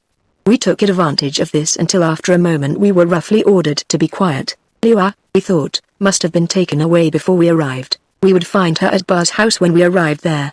We had come down to the level marshlands now, the outskirts of the city, and were passing along a path between occasional shacks. Before us, standing alone in a rice paddy, I saw a larger, more pretentious house, a wooden structure on stilts, with a thatched roof, which Mila said was where Bar lived. We went in single file up its broad incline, and entered a squalid room with matting on the floor, a rude charcoal brazier at one side, and the remains of a previous meal lying on a table. 2 women were in the room as we entered. I took these to be Bar's wife and a servant. 2 naked little children lay on the floor, one of them crying lustily. Bar glanced around as he came in, and with what I took to be an oath ordered the children removed from the room. The slave woman, I could see she was a slave by the band upon her arm, picked them up. Evidently she did not move fast enough to suit Bar's temper, for as she straightened up the man cuffed her upon the head. She stumbled to one side against Bar's wife, who was standing there, and the other woman, with a sharp imprecation, struck her full in the breast. Neither of them saw the look she gave as she shuffled away, carrying the infants, but I did. It was a look of the most intense hatred, born and nourished, I realized, by long ill-treatment. Mila and I were now bound securely hand and foot, and Mila's wings were lashed to her body. Thus rendered entirely helpless, we were laid together in a corner. From the talk that followed, Mila gathered that Bar and his men were expecting the arrival of others. He roughly ordered his wife, a woman of the Twilight Country, obviously to clear away the remains of their last meal and bring other food. She obeyed submissively. This, first of the Twilight Country people I had seen, was a thick-set woman of perhaps 35, although she might have been older, for her black hair, which fell in an unkempt mass to her waist, was beginning to gray. She wore a single garment, a pair of silken trousers, drab with dirt. Her clipped wings were covered in the usual way. I could see now why Mila had said these Twilight women could not fly, for this woman's torso was fat and flabby. Her skin was curiously pale, a dead, unpleasant white. Her face was broad, heavy and unintelligent. Her eyes were large and protruded slightly. Bar and his men ate breakfast, paying no further attention to Mila and me. Suddenly Mila spoke in a frightened whisper. "They are going now in a moment to the castle. The king they will kill." It was evidently a widespread plot we now overheard. Bar's followers had for some time been talking quietly with the lower classes, and, finding they could count on their support, planned now to murder the king. Then with the queen and the little prince held as hostages.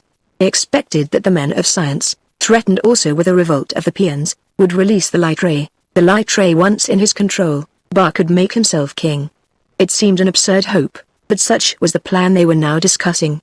And what was far worse, I could see no way by which I could prevent the attempt. "They are going to the castle now to murder the king?" I whispered, incredulous. "Yes," Mila answered. "So they plan. Now in a moment before the time of sleep is over. Isn't he guarded? Can they get in the castle without arousing others? There are the guards, a few."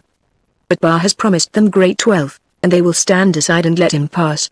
So it is arranged. The arrival of several other men interrupted our whispered conversation. Bar, his meal over, consulted with them hurriedly. He then instructed his wife to watch us, and after a moment they all left the house. The woman, who was now the only occupant of the room with us, shuffled about, clearing away the meal. I tried desperately to work my hands loose. I even tried with my teeth to gnaw Mila's bonds, but without success. Every moment counted, if we were to do anything to save the king.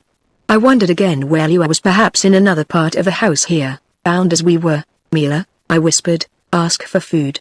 Tell her we have had nothing for many hours. Perhaps she will loosen our bonds a little to let us eat. We may be able to do something then. The woman answered Mila's pleading by setting us up side by side, with our backs against the wall. She placed food before us, and then, with a knife, cut the cords that bound our arms. My heart leapt exultantly, but, instead of leaving us and going on with her work, she sat down just out of reach, holding the knife in her hand and watching us narrowly. We must eat, Mila, I said, using as casual a tone as I could and pointing to the food smilingly. Eat, and pretend not to notice her. Perhaps I can get to my feet. We ate the food she had given us. I tensed the muscles of my legs, and believed that, bound as I was, I might be able to leap forward and reach the woman. It was almost hopeless to attempt it, for I realized she would meet my body with a dagger point. We were still eating, and I was thinking over this plan, when the slave woman appeared silently in a doorway across the room, behind the woman who faced us. Something in her attitude made me look away again casually and go on with my eating. Mila had evidently not noticed her. The slave woman came slowly toward us. A moment later she hurled herself upon Bar's wife from behind. At the same instant I threw myself forward, falling prone, but within reach of the seated woman. I gripped her with my hands, fumbling to catch her wrists, but before I could succeed she toppled forward and fell partly over me. I heard Mila give a cry of fright. I struggled free and raised myself up to a half-sitting position. Bar's wife lay beside me dead, with the slave woman's knife buried to the hilt in her back. Reaching over, I took the knife from the dead woman's fingers, and with it cut the cords that bound my ankles. I sprang to my feet. The slave had retreated and stood shrinking against the side of the room, terrified at what she had done. I paid no more attention to her for the moment, but hastened to release Mila. We searched the house hurriedly, calling to Lua, but she did not answer, nor could we find her. When we returned the slave woman was still standing where we had left her, staring with horrified eyes at the body of her mistress. Tell her what she did was right, I said. She may have saved the king. Tell her to go to your house and wait for us. The woman nodded eagerly when Mila told her what to do, and fell on her knees before us. She says she will serve us always. She has been very badly treated, Alan. We sent the woman away, and with a last hasty glance around hurriedly left the house alone with its single dead occupant. A large wooden mortar and pestle, used for pounding rice, stood in the kitchen. I carried the pestle away with me. It was nearly 5 feet long and quite heavy, an excellent weapon. We hastened up through the city, Mila half walking, half flying, and I carrying this bludgeon and running with 12-foot strides. But it was now hardly more than 3/4 of an hour since we had passed this way before, and there were still few people about to see us.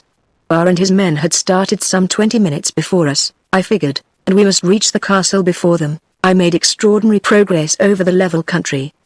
But I could not run uphill for long, and soon had to slow down to a walk. Mila kept closer to me now.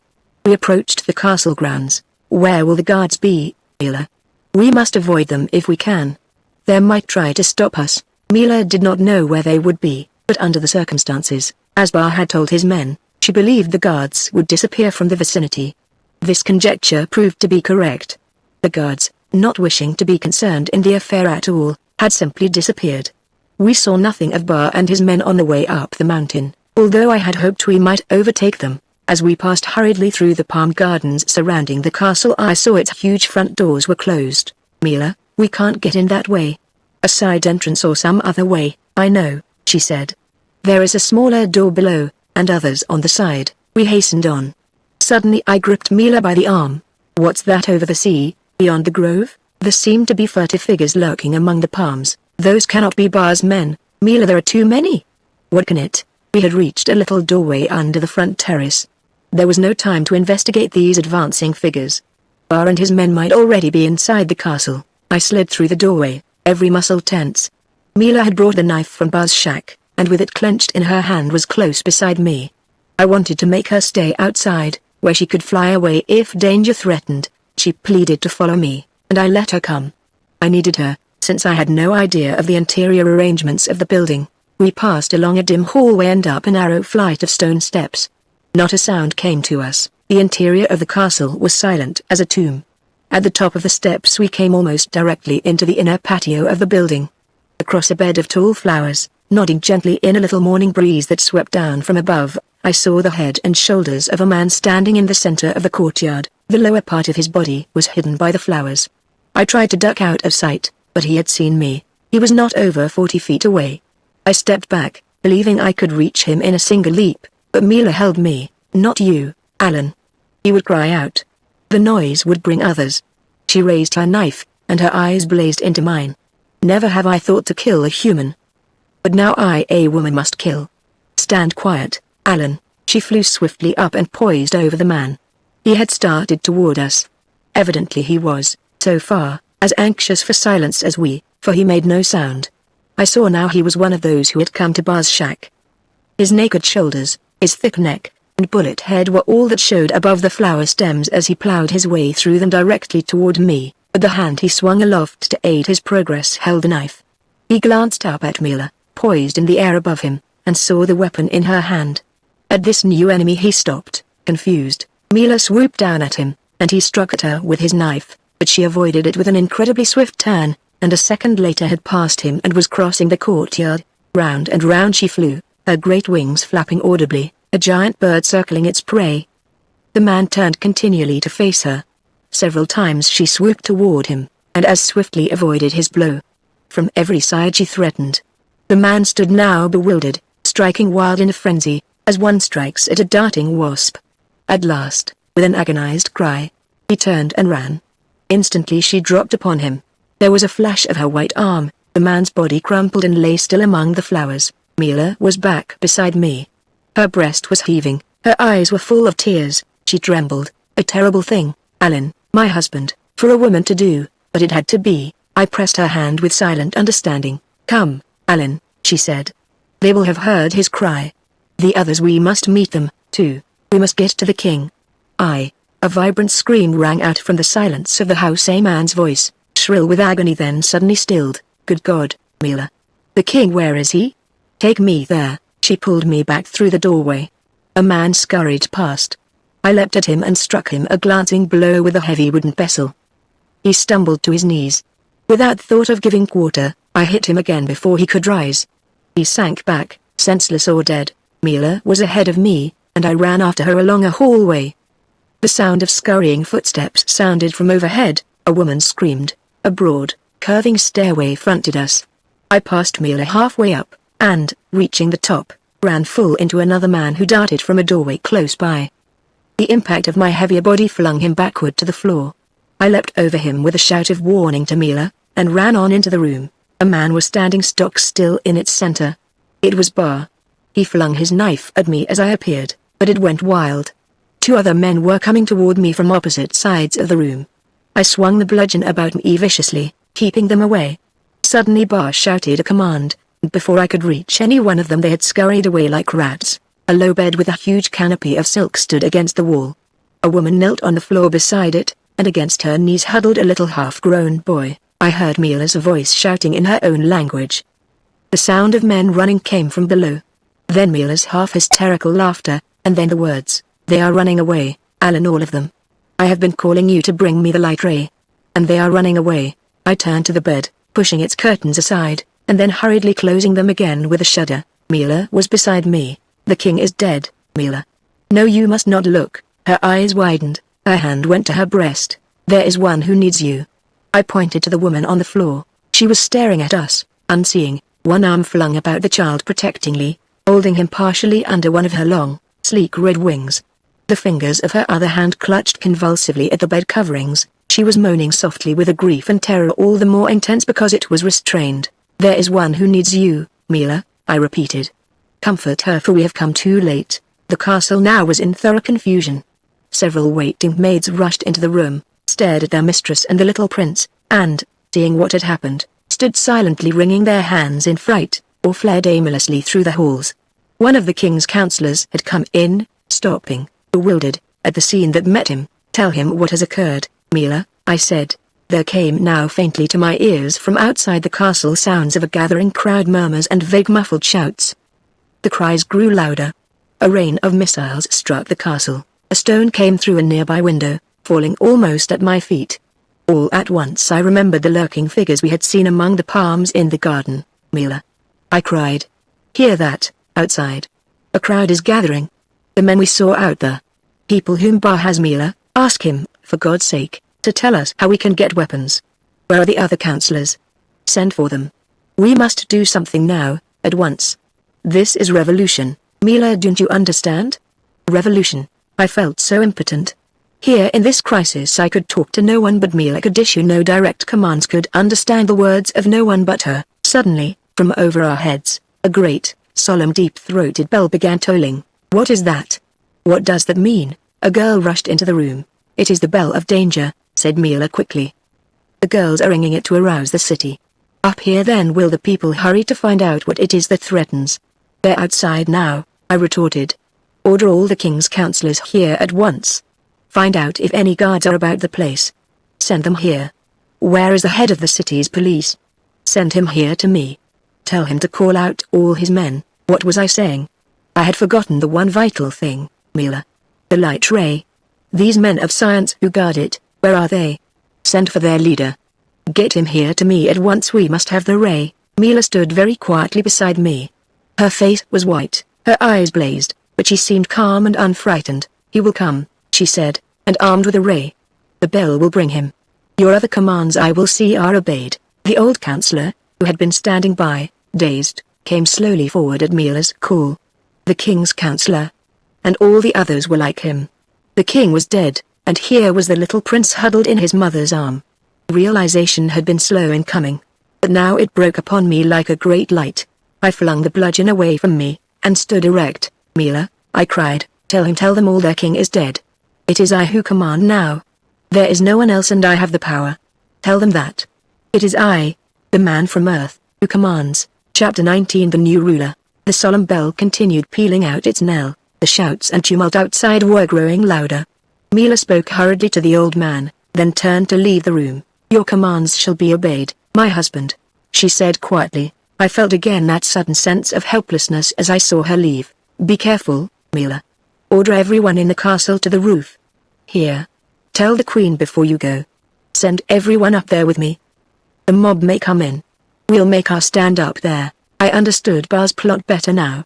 He had gathered his mob of peons to surround the castle and make a demonstration in his favor. Then, with the king dead and the queen and her little son held by him and his men, their lives as forfeits, he hoped to be able to treat with the men of science who controlled the light ray, and who, I did not doubt, represented the better element among the people. It seemed a mad plan at best, and now that it had gone wrong, I wondered what Ba would attempt to do. Evidently he and his henchmen had all left the castle, fearing the light ray, which Mila pretended I held. They were outside now, among the mob, I assumed.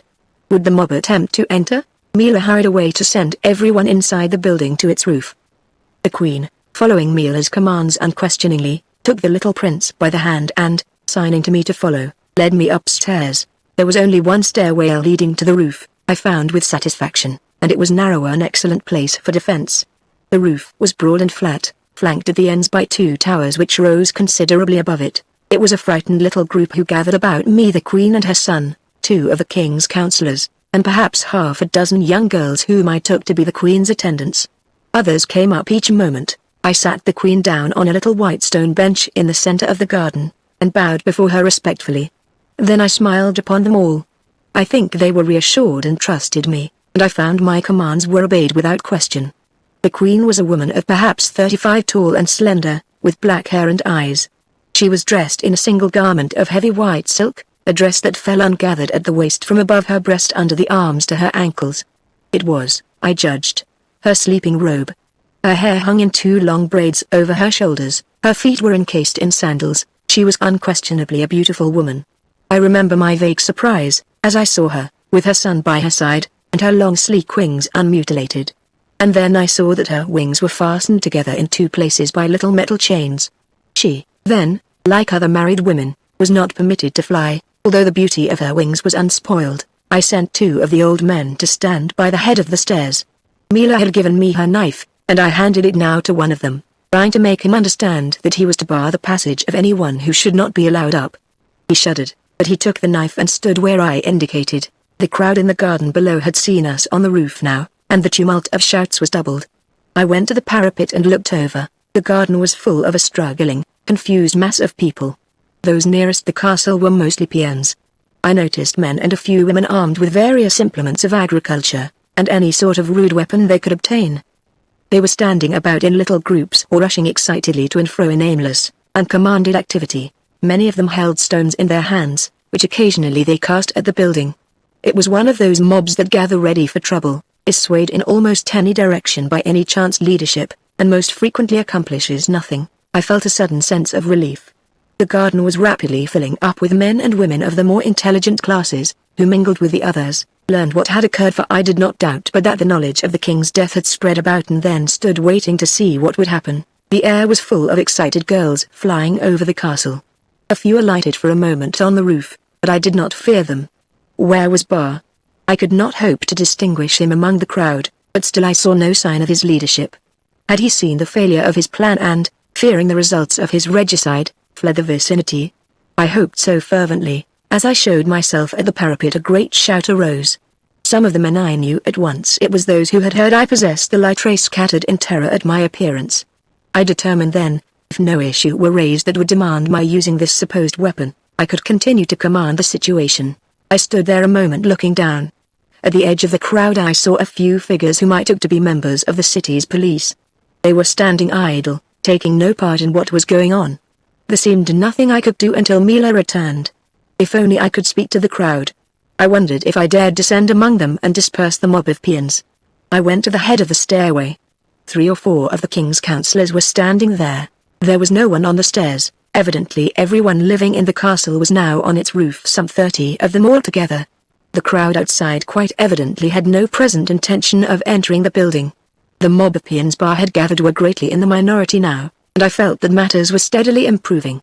I wondered where Mila was, and then while I was standing there I saw her coming up the stairs, a man following close behind her. I think I have never been so glad to see anyone as I was to see her at this moment. Her face was grave, her demeanor calm, as before. "He is here," she said as she came to the head of the stairs. "This is Fierro, Alan, leader of the men of science, who have the ray." As he came out onto the roof I saw this man was easily the most dominant personality I had so far encountered on Mercury. He was tall for his race, although several inches shorter than I, a man of 60, perhaps, with iron grey hair falling long about his ears. He wore sandals and a pair of the usual knee-length, wide-cut trousers. But what distinguished him in his dress was a broad panel of heavy silk, hanging from neck to knee, both in back and front, with an opening at the top through which his head was thrust. This silken panel was some 18 inches wide, light grey in color, and richly embroidered in gold in various designs. It hung free, except for a slight fastening at the waistline. Beneath it the man's naked torso and his bare arms showed powerfully muscled. His face was smooth-shaven, with strong, regular features. I noticed, too, there was a slight cleft in his square chin. His forehead was high, his blue eyes kindly, yet with a searching, piercing quality about them. It was not so much the man's general appearance as his bearing that made me realize he was a forceful character. There was about him unmistakable poise. I knew at once he felt his power, his authority. That he would use it wisely I could not doubt. He stood regarding me gravely, in appraising regard under which I felt myself flushing a little. Mila spoke to him swiftly, and he inclined his head to me by way of introduction, his glance meanwhile taking in the scene on the roof. With Mila as interpreter we held a hurried conversation. I learned then that Fierro and his associates had many years before organized a society for the development of the light ray in its various forms. They had soon realized in their experiments its diabolical power of destruction, and had taken oath then that they would not use it, or allow it to be used, except under the most critical circumstances of the nation's welfare. Realizing, too, the power it gave them as individuals, they had sworn to remain men of science only, taking no part in public affairs, remaining rigidly aloof from all that national affairs. Most of their work concerned the development of the light ray for industrial purposes. In these forms it developed heat, but had very little power of projection. All this Mila told me in a few brief sentences. How did Tao get the ray? I demanded. Some members of the society proved fools, she answered. When Tao was banished to the Twilight Country, they deserted their brothers and joined him. There were others with him of scientific mind, and these soon learned how to make it, too. Fierro was still regarding me appraisingly. I felt suddenly very young, very inadequate as I stood there facing him. But I met his gaze squarely, and all at once he smiled. He says, "Let us speak to the people," said Mila. We went to the parapet. Only a few moments had elapsed since I had stood there before. The situation below was unchanged, except that the crowd had grown denser. A sudden hush fell as they saw us. Fierro turned to me and spoke quietly. His eyes seemed searching out my thoughts. "He asks you, my husband, if you will take oath before your God to do what is right for our people. He wishes to trust you now in this crisis, but there is no one else, and he believes in you." "I will, Mila," I said solemnly. "Before God I swear it." The man gazed steadily into my eyes another instant, then abruptly he thrust a small metal cylinder into my hand. I thrilled as my fingers closed around it. He seemed to hesitate, then he turned and, slowly crossing the rooftop, looking neither to right nor left, he descended the stairs out of our sight. He had done what he thought was best, and, having done it, had withdrawn immediately from further participation in the affair. It may have been the absence of his dominant personality, or the grasp of my hand about this little metal cylinder. But now I felt a renewed sense of responsibility, and with it a feeling of power that swept aside all doubts and all fears. Now I could command, could guide and control, the destiny of this nation, and could, thank God, save my own world. "Mila," I said, "tell the queen her son shall be king. I am about to proclaim him king before the people, and I, as regent, will rule. Tell her that, and bring him here now to me." The queen made no answer, save a slight inclination of her head. But I saw that she had recovered composure. She pushed her son gently away from her, and I strode forward to meet him. "Tell him, Mila, he is a man now, and must have no fear, for he is the greatest man in all this land." I patted his shoulder as he stood beside me, and he looked up into my face and smiled bravely. The top of the parapet was flat and broad. I raised the little boy up and stood him upon it. Instantly another tumult of shouts arose. I looked down and saw the figure of Fierro as he stalked unheeding across the garden, the people respectfully opening up a path before his advance. Approval and derision seemed mingled in the cries that greeted the appearance of the little prince. "Quiet them if you can, Mila," I said. "Speak to them." I steadied the boy with my hand, and he stood there unafraid, a sturdy, manly little figure. Mila raised her voice and began speaking. The shouts partially ceased, then suddenly a stone struck the parapet almost in front of us. A sudden rage possessed me. I fumbled at the cylinder I held. It was very much like a little hand flashlight, and seemed to have a knob at my thumb. Mila stopped speaking and turned to me. "They press that, Alan. Careful. Aim it there. See? Over there against those palms." I held the thing up and pointed it toward the huge royal palms, aiming at their graceful fronds high over the heads of the people. My hand pressed the knob. The little cylinder seemed to thrill in my grasp. A tiny beam of light shot out, quite plainly visible, a green, shading into red. It struck the palm branches, and silently yet rapidly, as though they were under some giant blowtorch, they shriveled, crackled, and burst into flame. Mila's fingers bit into my arm. "Enough, Alan. Stop." My thumb yielded to the upward pressure of the tiny knob against it, and abruptly the light vanished. A narrow swath had been cut through the palms, a furrow of death plowed by the pressure of my thumb against a bit of metal. The crowd had frozen into the immobility of terror. Now, as the dreaded ray vanished as suddenly as it had sprung forth, they turned with cries of fright to escape. No one had been hurt. I shuddered as I realized now that many girls had been in the air, and through no thought or skill of mine had they escaped. "Speak to them, Alan," Mila cried. "There must be no panic. Here must they stay and listen to what you have to say. Speak to them, stop them now." I handed her the cylinder, lest the diabolical thing spit forth again its fire from my unskillful fingers, and leapt to the top of the parapet. "Stop!" I shouted at the top of my voice. "Stop, all of you." At once, I waved my arms violently. I knew my words meant nothing, but my voice carried far. The excitement continued. But a few stopped and stared at me, then others, and gradually there was less confusion. Mila turned and shouted something to the girls on the rooftop. Instantly they spread their wings and flew down, circling close over the heads of the people. "Wait, Alan. A moment now and there will be quiet. The girls are telling them not to fear. but to wait and listen to what you have to say. Mila stood now upon the parapet top, with the little prince between us. She had concealed the tiny metal cylinder in her belt, her open palms were flung out before her, and her wings, spread and flapping slowly, raised her on tiptoe. Every line of her graceful body was tense, her attitude bespoke power, dominance, authority. And then she began to talk in a voice vibrant with emotion. Once she laid her hand lightly upon the curly head of the little boy, and a tremulous, uncertain cheer answered her from below.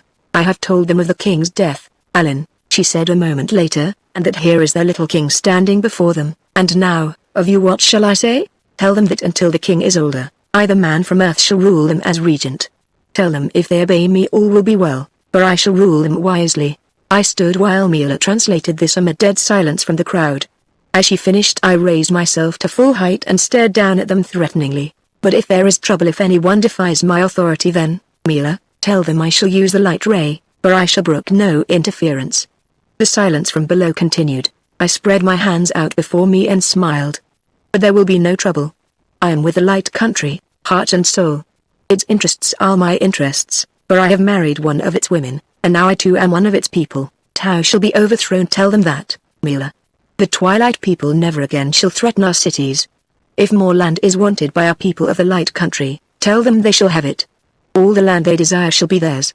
For when Tau is vanquished I shall build great cars such as he is building, and all who wish may go to my earth peacefully, and we will make them welcome as I have been made welcome here." A cheer arose as Mila translated this, and now for the first time I heard no cries of dissent.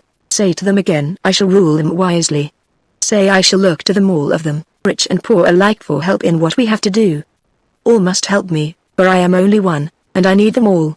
When this work we have to do is over, when our nation is freed forever from this menace from across the sea, tell them that then I will give my every thought to the details of their welfare. All that they wish if it lays in my power shall be done." A girl alighted for an instant on the parapet near me, another darted downward in her flight, evidently to avoid the disrespect of passing directly in front of me.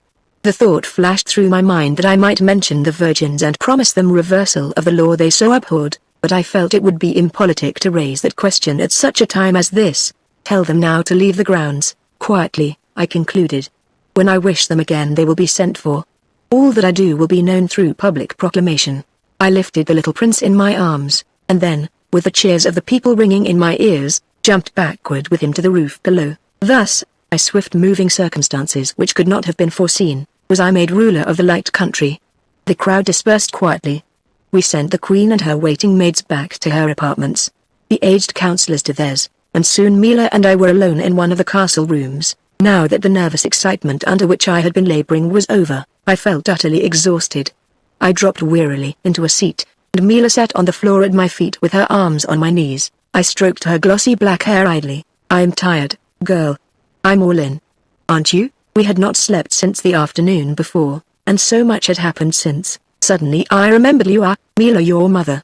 We must find her. I started to my feet, then sat down again. There was no use of my rushing away on some aimless search over a city like this. "Where is the head of the city's police, Mila?" "I have sent for him. He should be here now to see you. I must have him search the city. You I must be found. The castle guards we must appoint others, Mila. I must have a council, 2 not doddering old men, but others that we shall select. Who collects the taxes? Where is the money? Who handles it?" The questions piled upon me faster than I could voice them, and all the while my tired brain and weary, aching body called only for rest, for sleep. I thought of Mercer and Anina. They should be back by now. We must send home and have them told we are here, Mila. And that slave woman of Buzz, she will be the, too. She must be sent here to us also. We had decided to live in the castle. When Mercer and Anina return, we must arrange to go to the Water City. The disturbance there must be quelled. All the cities must be told of our actions here. I must visit them all, Mila. My voice seemed trailing off as though I were talking to myself. 1,000 problems rushed in confusion through my mind. I felt I was talking almost incoherently. A knock on the door of our room brought me to myself. A young girl stood respectfully on the threshold. Mila listened to what she had to say, questioned her swiftly, and then turned to me. Her face had gone suddenly white. "The girls have returned from over the sea, Alan. This is one of them. But Anina and our friend Ollie have stayed there." "Stayed there?" I cried. "Why?" They set free Tao's men as we planned. They were on their way back when the Earthman suddenly bid Anina return. Something was wrong, he said. This girl does not understand what. But they went back. And Anina and Ollie they left there, standing on the shore together. We are to go over to the same place tonight, if we can, and get them. That is all the girl knows. The girl withdrew after a moment. Mercer and Anina left in the Twilight Country. Mila and I stared at each other blankly. Chapter 20. In the Twilight Country, Mercer sat on the rear end of the platform and waved goodbye vigorously as he was carried swiftly up and out over the water. Under him was a pile of blankets and a coat, and beside him a box of baked dough-like bread, the food he was to turn over to Tao's emissaries when he set them free. Anina flew at his side, at intervals smiling up at him reassuringly. Before him on the platform his captives huddled. Although all of them were trussed up securely, he menacingly kept his little wooden revolver pointed at them from the level of his knee. He chuckled as he thought of the fight at the bayou. Everything was working out all right. It was surprising what one could do with his physical strength here on Mercury. The girls had carried the platform up some 500 feet above the sea. Mercer turned and looked back. The shore had already dropped almost to the rim of the close encircling horizon. He leaned over toward Anina, resting one hand on the bamboo handle she was holding. How long will it take us to get there, Anina? He knew the girl would understand his words, but he did not realize she had little basis for comparing time in his language. Long time, she answered, smiling. But we go quickly now. He sat back again and waited. It seemed like hours. It was hours probably, 3 or 4, and still they swept onward straight as an arrow. After another interminable interval Anina raised one hand and pointed ahead. Twilight Country there, she said. Mercer saw, coming up over the horizon, the dim outlines of a rocky land sparsely covered with trees.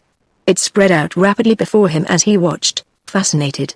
It seemed a desolate land, a line of low, barren hills off to one side, and a forest of stunted, naked-looking trees in front. The platform swept on over the shoreline, a rocky beach on which the calm sea rolled up in tiny white lines of breakers. Then in a great curve the girls circled to one side. Where are we going?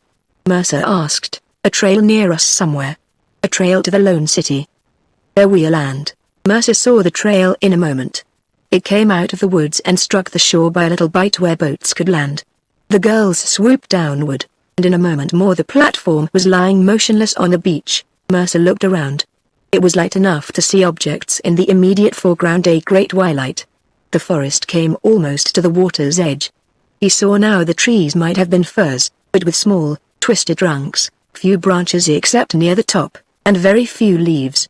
They seemed somehow very naked and starved indeed. It surprised him that they could grow at all in such a rocky waste. The end of the trail was close before him. It appeared merely an opening in the trees with the fallen logs and underbrush cleared away. The girls were obviously cold, standing idle now after their long flight. Mercer lost no time in preparing for the return journey. He tumbled his captives unceremoniously off the platform and set the box of food and blankets beside them. What's this, Anina? He was holding in his palm a tiny metal cylinder. Anina took it from him. For fire. See? She picked up a bit of driftwood, and, holding the end of the cylinder against it, pressed a little button. A curl of smoke rose from the wood, and in a moment a wisp of flame, a light ray. Mercer exclaimed. A ray but different. She tossed the blazing bit of wood aside, and held her hand a foot or so in front of the cylinder. No danger. See? She brought her hand closer. Heat here close, no heat far away. Mercer understood then that this was not a light ray projector, but a method of producing heat with the property of radiation, but not of projection, a different and harmless form of the ray. He took the little cylinder from the girl, inspected it curiously, then laid it on the blankets. They'll need it, I guess, if it's any colder where they're going. He set one of the captives free. Anina, tell him to sit quiet until we've gone. Then he can cut the others loose. He thrust a knife into the box. Come on, Anina, let's get away. They were about ready to start back, when Mercer suddenly decided he was hungry. He hopped off the platform. They don't need all the food.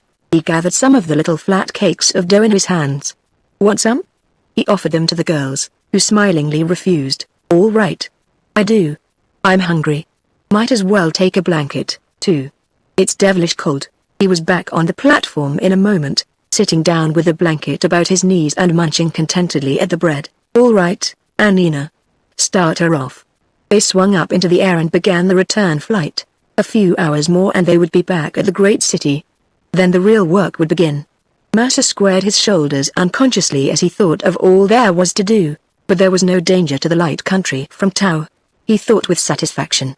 At least, there would be none when the other cities were rid of Tau's men, as the great city was now. The men would find their way back all right. At the sudden thought that came to him, Mercer dropped his bit of bread and sat up in astonishment. Tau no longer a menace? He remembered my reasoning in the boat coming down the bayou. Of course, Tau would have no reason to attack the light country by force of arms until he was sure his propaganda among the people had failed. My argument was sound enough, but the utter stupidity of what we had done now dawned on Mercer with overwhelming force. Tau would await the results of his emissaries' work, of course. And here we had gone and sent them straight back to their leader to report their efforts a failure. If anything were needed to precipitate an invasion from Tau, this very thing Mercer had just finished doing was it. He cursed himself and me fervently as he thought what fools we had been. Then it occurred to him perhaps it was not too late to repair the damage. Not more than half an hour had passed since he had set the men free on the shore of the Twilight Country. He must go back at once. Under no circumstances must they be allowed to reach Tau and tell him what had occurred. Annina was flying near Mercer as before. He leaned over the edge of the platform to talk with her, but the wind of their forward flight and the noise of the girls' wings made conversation difficult. Annina, come up here with me. Sit here. I want to talk to you. It's important. They don't need you flying now. Obediently the girl sat where he indicated, close beside him. And then as he was about to begin telling her what was in his mind, Mercer suddenly remembered that they were still heading toward the light country, every moment getting farther away from Tau's men, whose homeward journey he must head off some way. We must go back, Annina, back where we came from at once. Tell them now. Then I'll tell you why. The girl's eyes widened, but she did as he directed, and the platform, making a broad, sweeping turn, headed back toward the Twilight Country shore. Annina, how far is it to Tau's city from where we landed? The lone city? A day, going fast. But they won't go fast, will they? Some of them are pretty badly hurt. 2 days for them, the girl agreed. Mercer then told her what an error we had made. She listened quietly, but he knew she understood, not only his words, but the whole situation as he viewed it then. Most bad, she said solemnly when he paused. That's what I want to tell you, it's bad, he declared. We've got to head them off some way, stop them somehow. I don't see how we're going to capture them again, 10 of them against me. But we've got to do something. Then he asked her about the lay of the country between the shore of the sea and the lone city. Annina's English was put to severe test by her explanation, but she knew far many more words than she had ever used, and now, with the interest of what she had to say, she lost much of the diffidence which before had restrained her. She told him that the trail led back through the forest for some distance, and then ran parallel with a swift-flowing river. This river, she explained, emptied into the narrow sea a few miles below the end of the trail. It was the direct water route to the lone city. The trail, striking the river bank, followed it up into a mountainous country, a metallic waste where few trees grew. There was a place still farther up in a very wild, broken country, where the river ran through a deep, narrow gorge, and the trail followed a narrow ledge part way up one of its precipitous sides. Annina's eyes sparkled with eagerness as she told of it. There, my friend Ollie, we stopped them. Many loose stones there are, and the path is very narrow. Mercer saw her plan at once. They could bar the men's passage somewhere along this rocky trail, and with stones drive them back. He realized with satisfaction that he could throw a stone fully twice as large and twice as far as any of the men, and thus, out of range, bombard them until they would be glad enough to turn back. His plan, then, was to land, and with Annina follow the men. The rest of the girls he would send back to me with a platform, to tell Mila and me to come over the next evening to the end of the trail. He and Annina meanwhile would keep close behind the men, and then when the cannon was neared, get around in front of them, and bar their farther advance. This would be easy since he could walk and run much faster than they, and Annina could fly. He would drive them back out of the gorge, send Annina to keep the appointment with me and bring me up to him with the girls and the platform. They reached the shore and landed within a few feet of where they had been an hour before. The men were not in sight, nothing remained to show they had been there, save pieces of cut cord lying about. Annina now instructed the girls what to tell me, and in a moment more, with a blanket and a few pieces of bread, she and Mercer were left standing alone on the rocky beach. Annina was cold. He took off his fur jacket and wrapped it about her shoulders. She made a quaint little picture standing there, with her 2 long braids of golden hair, and her blue feathered wings which the jacket only partly covered. They started up the trail together. It was almost dark in the woods, but soon their eyes grew accustomed to the dim light, and they could see a little better. They walked as rapidly as Annina was able, for the men had nearly an hour's start, and Mercer concluded they would be far ahead. They had gone perhaps a mile, climbing along over fallen logs, walking sometimes on the larger tree trunks lying prone rude bridges by which the trail crossed some ravine when Annina said, "I fly now. You wait here, Ollie, and I find where they are." She handed him the coat and flew up over the treetops, disappearing almost immediately in the darkness. Mercer slung the coat around him and sat down to wait.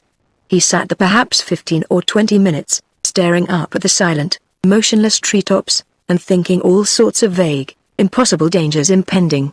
Then he heard her wings flapping and saw her flitting down through the trees. "Very near, they are," she said as soon as she reached the ground. "Afar they have and they are ready now to sleep." They went on slowly along the trail, and soon saw the glimmer of a fire ahead.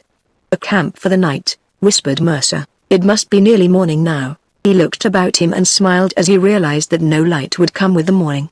Always this same dim twilight here and eternal darkness on ahead. "Good Lord, what a place to live," he muttered. They crept on cautiously until they were within sight of the camp. A large fire was burning briskly. Most of the men were wrapped in their blankets, apparently asleep. 3 were sitting upright, on guard.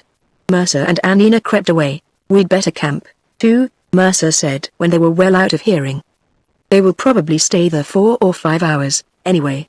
Lord, I'm tired." He laid his hand on her shoulder gently, almost timidly. "Aren't you tired, too, little girl?" "Yes," she answered simply, and met his eyes with her gentle little smile. "Oh, yes, I'm tired. Very much." They did not dare light a fire, nor had they any means of doing so. They went back from the trail a short distance, finding a little recess between 2 fallen logs, where the ground was soft with a heavy moss. Here they decided to sleep for a few hours. A small pool of water had collected on a barren surface of rock nearby, and from this they drank. Then they sat down, together, and ate about half the few remaining pieces of bread which Mercer was carrying in the pockets of his jacket. They were both tired out. Annina particularly was very sleepy. When they had finished eating, Annina lay down, and Mercer covered her with the blanket. She smiled up at him. "Good night, Annina." "Good night, my friend Ollie." She closed her eyes, snuggling closer under the blanket with a contented little sigh. Mercer put on his jacket and sat down beside her, his chin cupped in his hand. It seemed colder now. His trousers were thin, his legs felt numb and stiff from his recent exertion. He sat quiet, staring at the sleeping girl. She was very beautiful and very sweet, lying there with her golden hair framing her face. Her little head pillowed on her arms, a portion of one blue feathered wing peeping out from under the blanket. All at once Mercer bent over and kissed her lightly, brushing her lips with his, as one kisses a sleeping child. She stirred, then opened her eyes and smiled up at him again. "You cold, Ollie?" she said accusingly. She lifted an edge of the blanket. "Here you sleep, too." He stretched himself beside her, and she flung a corner of the blanket over him, and thus, like 2 children lost in the woods and huddled together for warmth under a fallen log, they slept. Chapter 21. Another light ray. The news that Mercer and Annina had been left in the twilight country completely dumbfounded Mila and me. Something was wrong, Mercer had said. And then they had insisted on staying there, and had sent the girls back to tell me to come over. We could make nothing of it, nor did the half-hour of argument into which we immediately plunged further enlighten us. That flaw in our plans which had dawned on Mercer so suddenly and clearly certainly never occurred to us, for all it was seemingly so obvious. We were interrupted, having reached no conclusion whatever except that we would go over that evening as Mercer had directed, by the arrival of the police chief to see me. He was a little man, curiously thin and wizened for a Mercutian, with wide pantaloons, a shirt, short jacket and little triangular cocked hat. His face seemed pointed, like a ferret.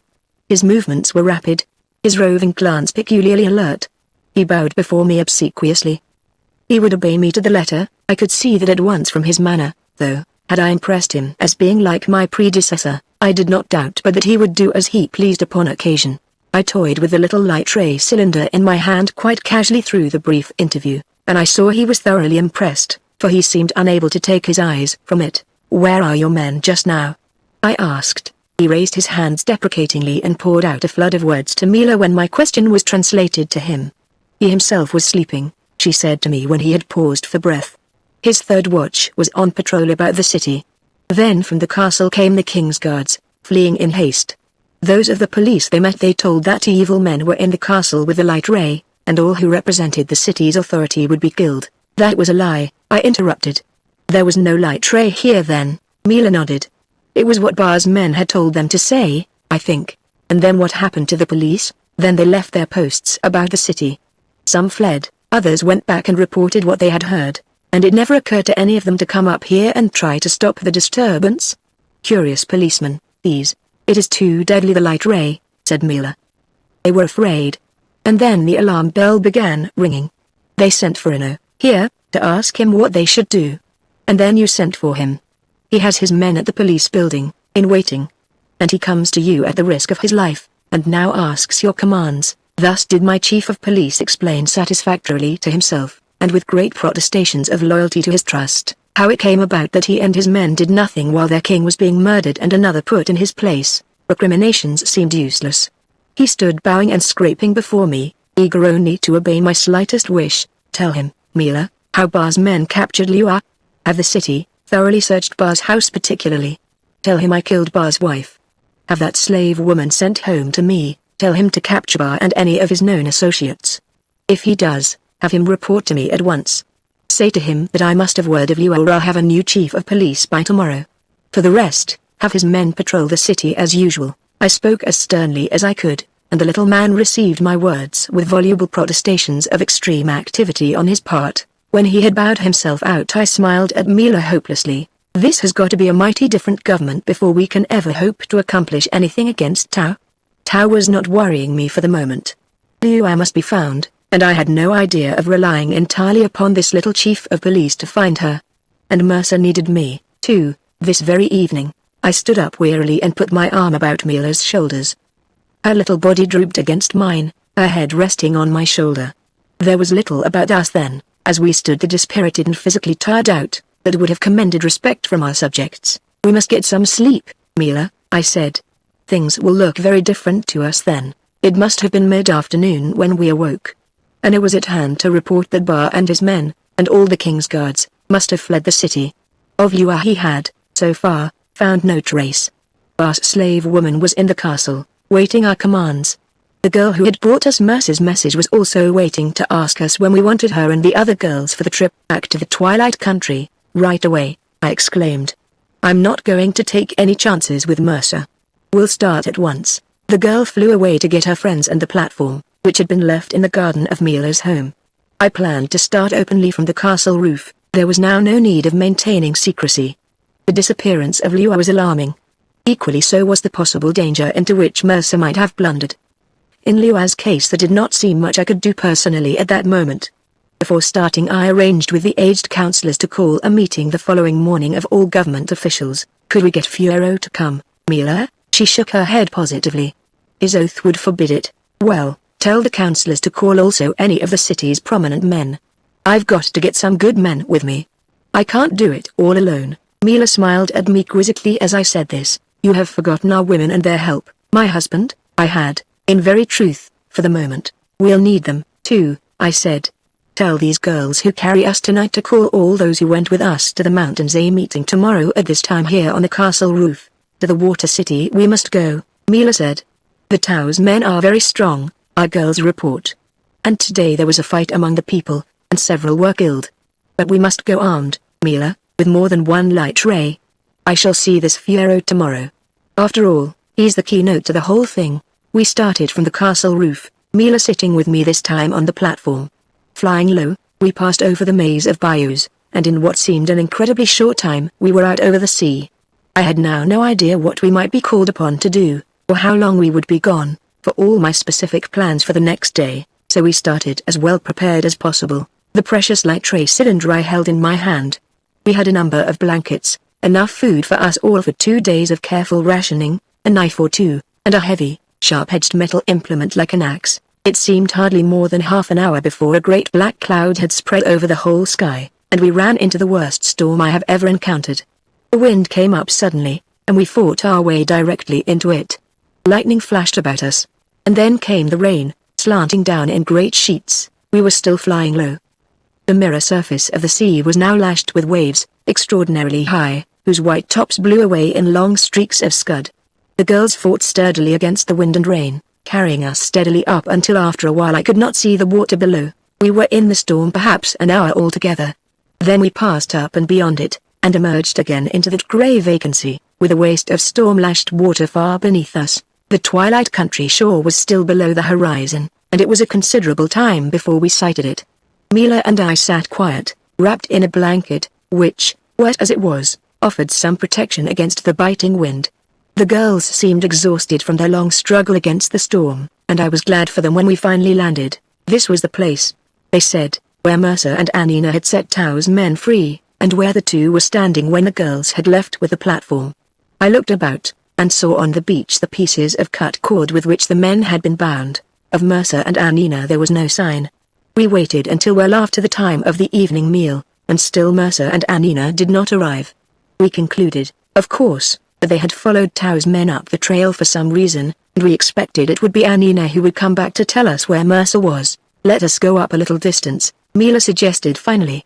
They cannot tell what the hour is.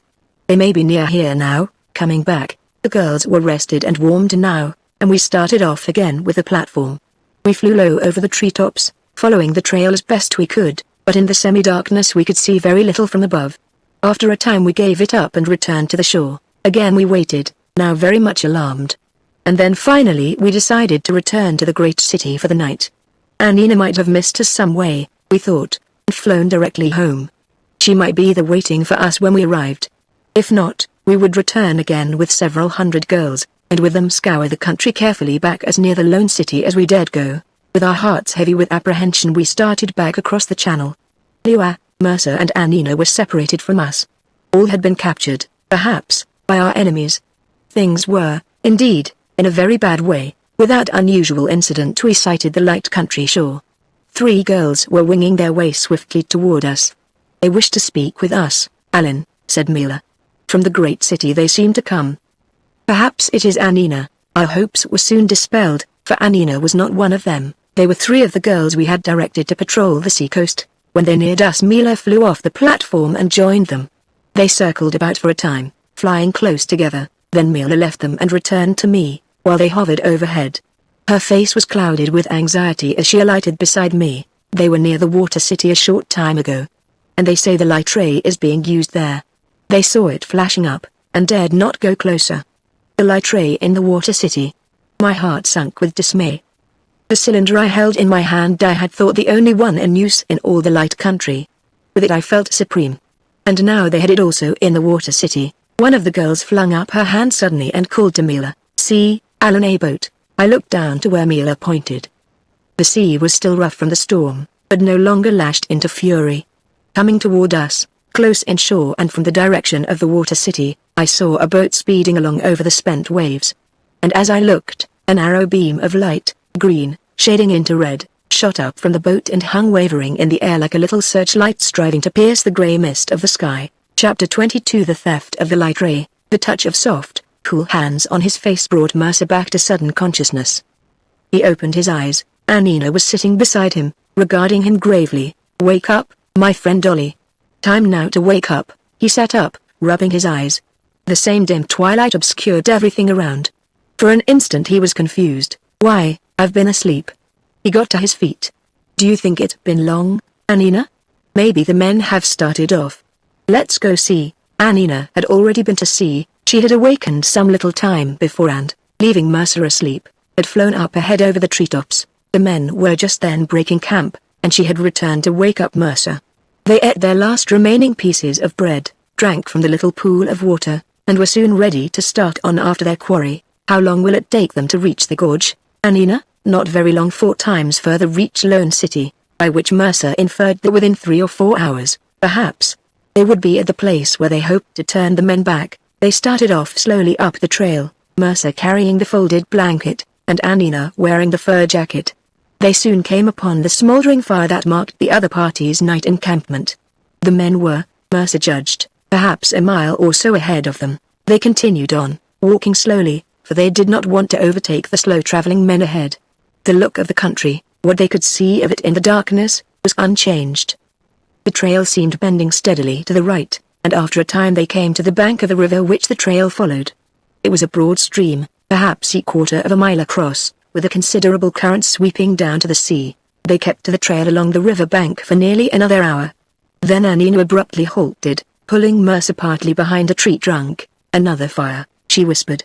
They stopped again. They could see the glow of the fire, close by the river bank among the trees.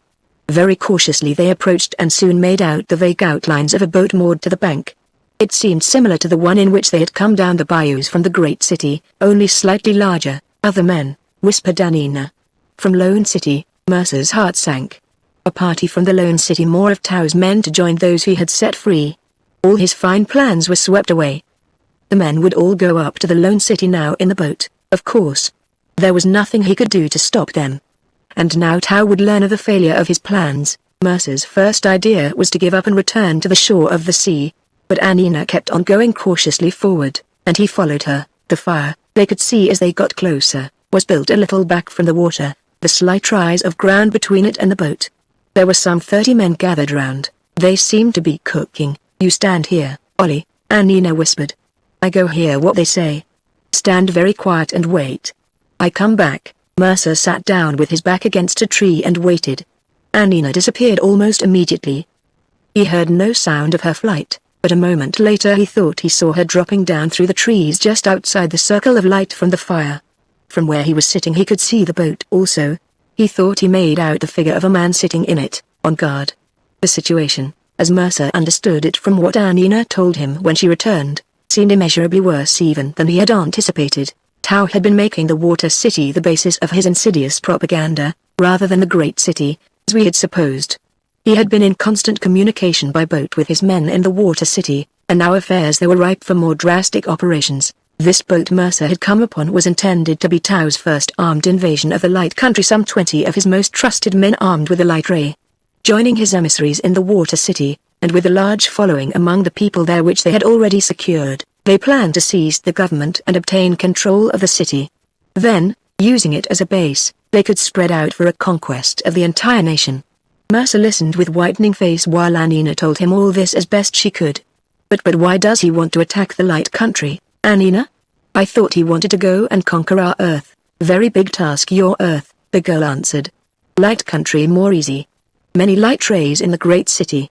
Those he needs before he goes to your Earth. More simple to get those than make others." Mercer understood it then. A large quantity of light ray ammunition stored in the great city was what Tao was after.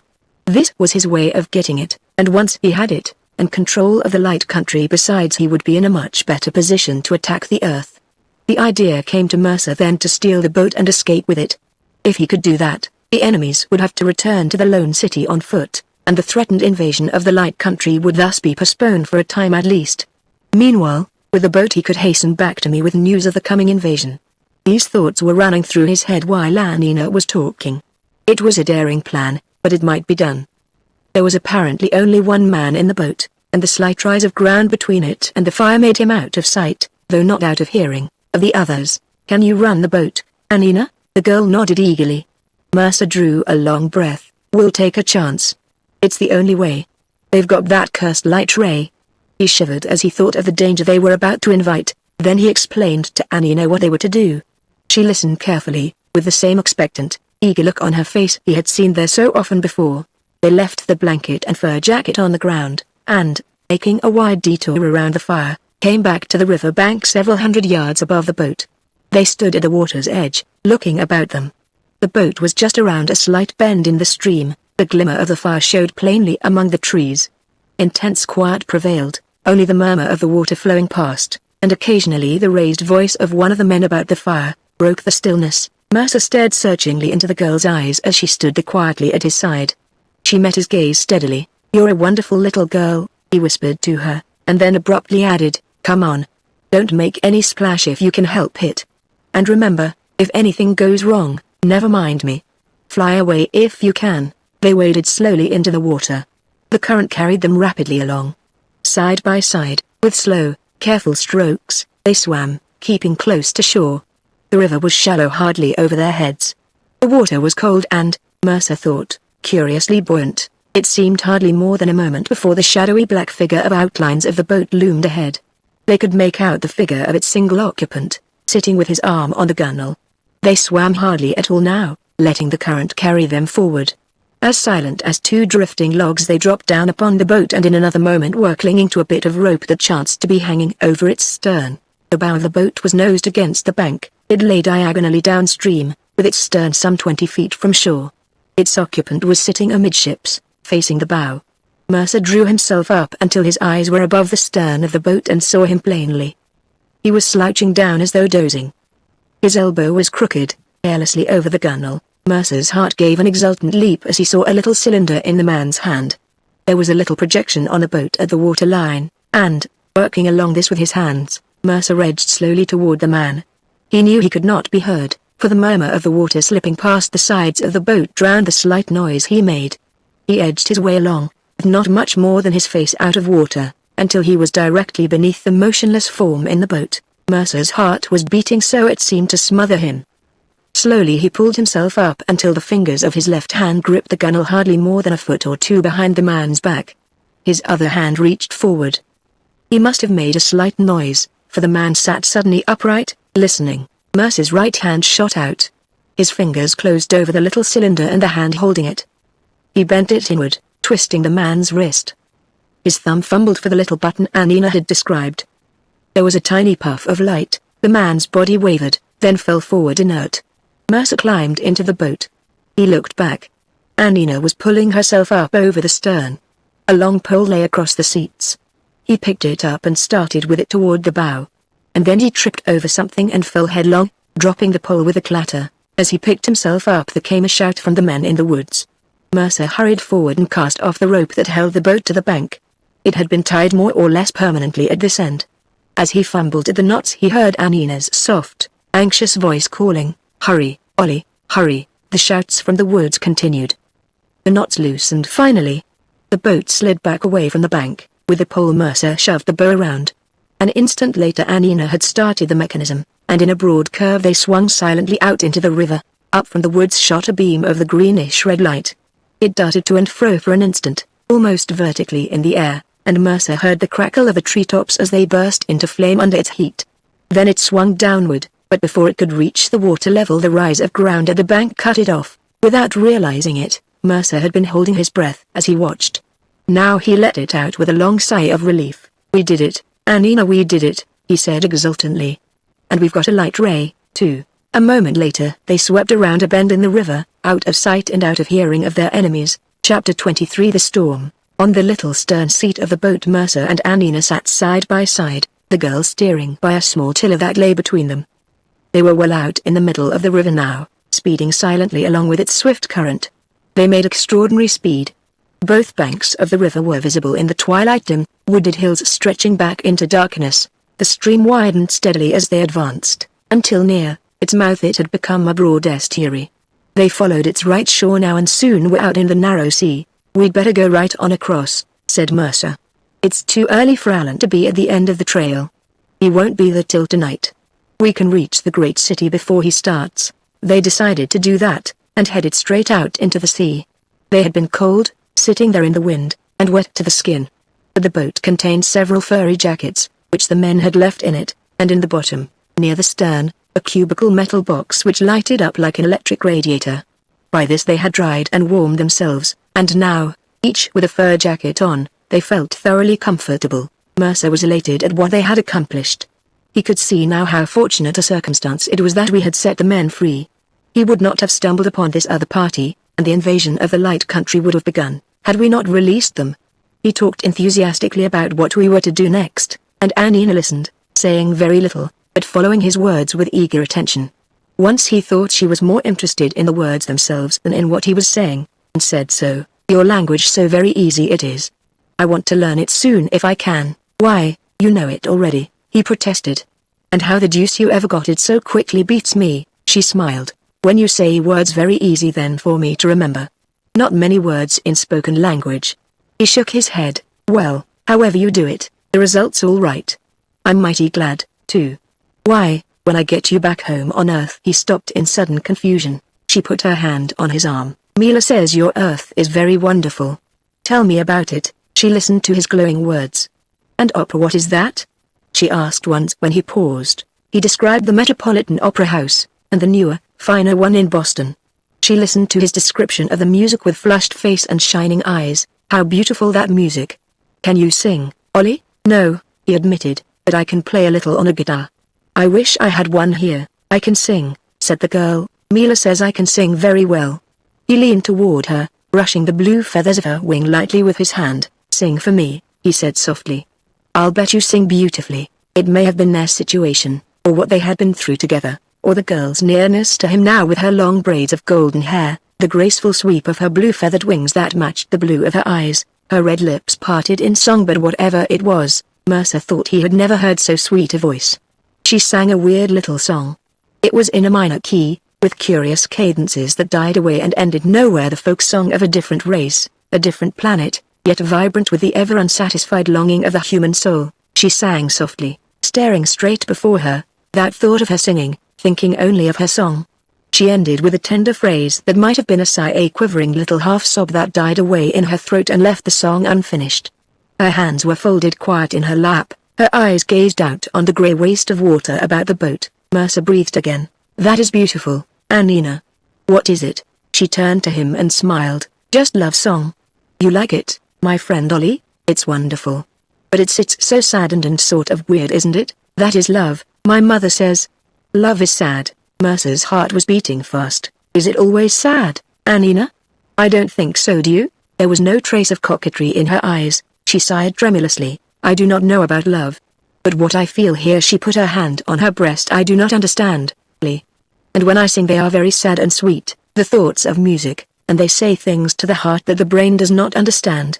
Is it that way with you? Unnoticed by the two, a storm cloud had swept up over the horizon behind them, and the sky overhead was blotted now with its black. They had not seen it nor heeded the distant flashing of lightning. A sudden thunderclap startled them now into consciousness of the scene about them. The wind rushed on them from behind. The sea was rising rapidly, the boat scudded before it, a storm. Look at it, Anina, behind us. There was nothing in sight now but the grey sea, broken into waves that were beginning to curl, white and angry. Behind them the darkness was split with jagged forks of lightning. The thunder rolled heavily and ominously in the distance, with occasional sharp cracks near at hand. Look, Anina, there comes the rain. See it there behind us. I hope it won't be a bad storm. I wouldn't want to be out in this little tub. The wind veered to the left, increasing steadily. The sea was lashed into foam, its spray swept over the boat, drenching them thoroughly. The waves, turning now with the wind, struck the boat on its stern quarter. One curled aboard, sloshing an inch or two of water about the bottom of the boat. Mercer feared it would interfere with the mechanism, but Anina reassured him. As the waves increased in size, Mercer swung the boat around so as to run directly before them. The stern frequently was lifted clear of the water now, the boat losing headway as a great cloud of hissing steam arose from behind. After a time the light country shore came into sight. They were close upon it before they saw it through the rain and murk. They seemed to be heading diagonally toward it. Where are we, Anina? Mercer asked anxiously. The girl shook her head. Steadily they were swept inward. The shoreline, as they drew closer, was to Mercer quite unfamiliar. There were no bayous here, no inundated land. Instead, a bleak line of cliffs fronted the perpendicular wall against which the waves beat furiously. They could see only a short distance. A line of cliffs extended ahead of them out of sight in the grey of the sheets of rain. They were slanting toward the cliffs, and Mercer knew if he did not do something they would be driven against them in a few moments more. We'll have to turn out, Anina. We can't land along here. We must keep away if we can. With the waves striking its stern quarter again, the boat made much heavier weather. It seemed to Mercer incredible that it should stay afloat. He found himself thoroughly frightened now, but when he remembered that Anina was in no danger he felt relieved. He had made her lie down in the boat, where she would be more sheltered from the wind and rain. Now he hastily bade her get up and sit beside him. We might be swamped any minute, Anina.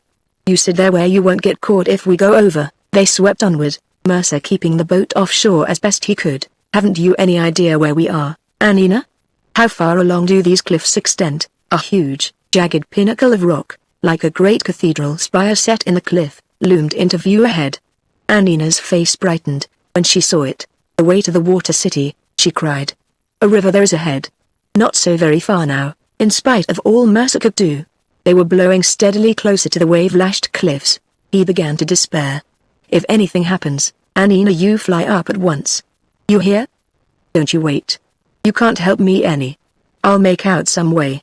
You say goodbye to Alan and your mother and sister for me. If he fell silent a moment, then said softly, and, Annina, if that should happen, I want you to know that I think you're the sweetest, most wonderful little girl I ever met. And, Annina dear, the girl gripped his arm with a cry of joy. See, Lee. There, ahead, the cliff's end. That is the Water City River. See it there? The mouth of a broad estuary, with the waves rolling up into it, came swiftly into view. They rounded the rocky headland and entered it, running now almost directly before the wind. The river narrowed after a short distance to a stream very much like the one they had left in the Twilight Country. Mercer turned to the quiet little girl beside him. Well, Annina, we've certainly had some trip. I wouldn't want to go through it again. Mercer thought the situation over. They could stay where they were in the river for an hour or two until the storm was entirely over, and then go back to the great city. On the other hand, now that they were here, Mercer felt a great curiosity to see this other city where Tao's men had created trouble. Why should they not use these few hours of waiting to see it? We might get a line on how things stand up to tell Alan when we get back, Mercer said when he explained his ideas to Annina. It won't take long. Very probably it was the light ray cylinder in his hand which influenced his decision, for he added, we can't get into any trouble, you know, there's no light ray here yet, and so they went on. There was a perceptible current coming down the river. The water was cold and clear, and in the brighter light now he could see down into it in many places to the bottom, 6 or 8 feet below. The region seemed utterly uninhabited, no sign of a house or even a boat on the river met them as they advanced. Mightn't there be boats along here? Mercer asked once. How far up is this place? Not far now beyond there. The river appeared to terminate abruptly up ahead against the side of a frowning brown cliff, but Mercer saw a moment later that it opened out around a bend to the left. Around that next bend? She nodded. It seemed incredible to Mercer that the second largest city in Mercury lay hidden in the midst of this desolation. We'll meet boats, he said. What will the people think of me? Don't let's start anything if we can help it. You lie there. Annina indicated the bottom of the boat at our feet. No one see you then. I steer. They do not notice me. Nobody care who I am. Mercer had still the very vaguest of ideas as to what they would do when they got to the Water City. As a matter of fact, he really was more curious just to see it than anything else. But there was another reason that urged him on. Both he and Annina were hungry. They had eaten very little since leaving the great city the night before, and now that it was again evening, they were famished. They had rummaged the boat thoroughly, but evidently the men had taken all their supplies ashore with them, for nothing was in the boat. We'll have to dope out some way to get something to eat, said Mercer. They came upon the sharp bend in the river Annina had indicated. Following close against one rocky shore, they swept around the bend, and the Water City lay spread out before Mercer's astonished eyes. Chapter 24 The Water City. It had stopped raining. The sky overhead was luminous with diffused sunlight. The scene that lay before Mercer was plainly visible. The river had opened abruptly into a broad, shallow, nearly circular lake, some 5 or 6 miles across. The country here showed an extraordinary change from that they had passed through. The lake appeared to occupy a depression in the surrounding hills, like the bottom of a huge, shallow bowl. From the water's edge on all sides the ground sloped upward. It was no longer a barren, rocky land, but seemingly covered with a rich heavy soil, dotted with tropical trees. That it was under a high state of cultivation was evident. Mercer saw tier upon tier of rice terraces on the hillsides, but what astonished him most was the city itself. It covered almost the entire surface of the lake, a huge collection of little palm-thatched shacks built upon platforms raised above the water on stilts. Some of the houses were larger and built of stone, with their foundations in the water. Off to one side were 2 or 3 little islands, an acre or less in extent, fringed with palms and coconut trees. In nearly the center of the lake stood a stone castle, 2 stories in height, with minarets ornamenting its corners. An open stretch of water surrounded it. There was little of regularity about this extraordinary city, and no evidence of streets, for the houses were set down quite haphazard wherever open space afforded. In some places they were more crowded together than others, although seldom closer than 20 or 30 feet. Around the larger ones there was a little more open water, as though the owners controlled it and forbade building there. Some of the smaller houses were connected by little wooden bridges. Annina said this was where 2 or more families of relatives had located together. There were a few boats moving about, little punts hollowed out of logs and propelled by long poles, and Mercer saw many others, some of them larger, like the one he and Annina were in, tied up by the houses. It was now the time of the evening meal. The workers had returned from the terraces. There were few moving about the city. Occasionally a girl would dart up from one of the houses and wing her way to another, but beyond that there were no signs of activity. Annina took command of the boat now, slowing it down and heading for the nearest of the houses, which were hardly more than quarter of a mile away. Mercer stretched himself out in the bottom of the boat, covering himself with a large piece of fabric that lay there. He felt that he would be unnoticed, even should a girl chance to pass directly overhead. But he could see nothing of the city from where he was, and soon grew restless and anxious to do something else. "I'm coming up, Annina," he said once. "Shucks. Nobody can do anything to us. Haven't I got this light ray?" But Annina was obdurate, and made him stay where he was. They went slowly forward and were soon among the houses. On the front platform of one a man sat fishing. A little naked boy slid down into the water from another, swimming as though born to the water. Both stared at Annina curiously as she passed slowly by, but they said nothing.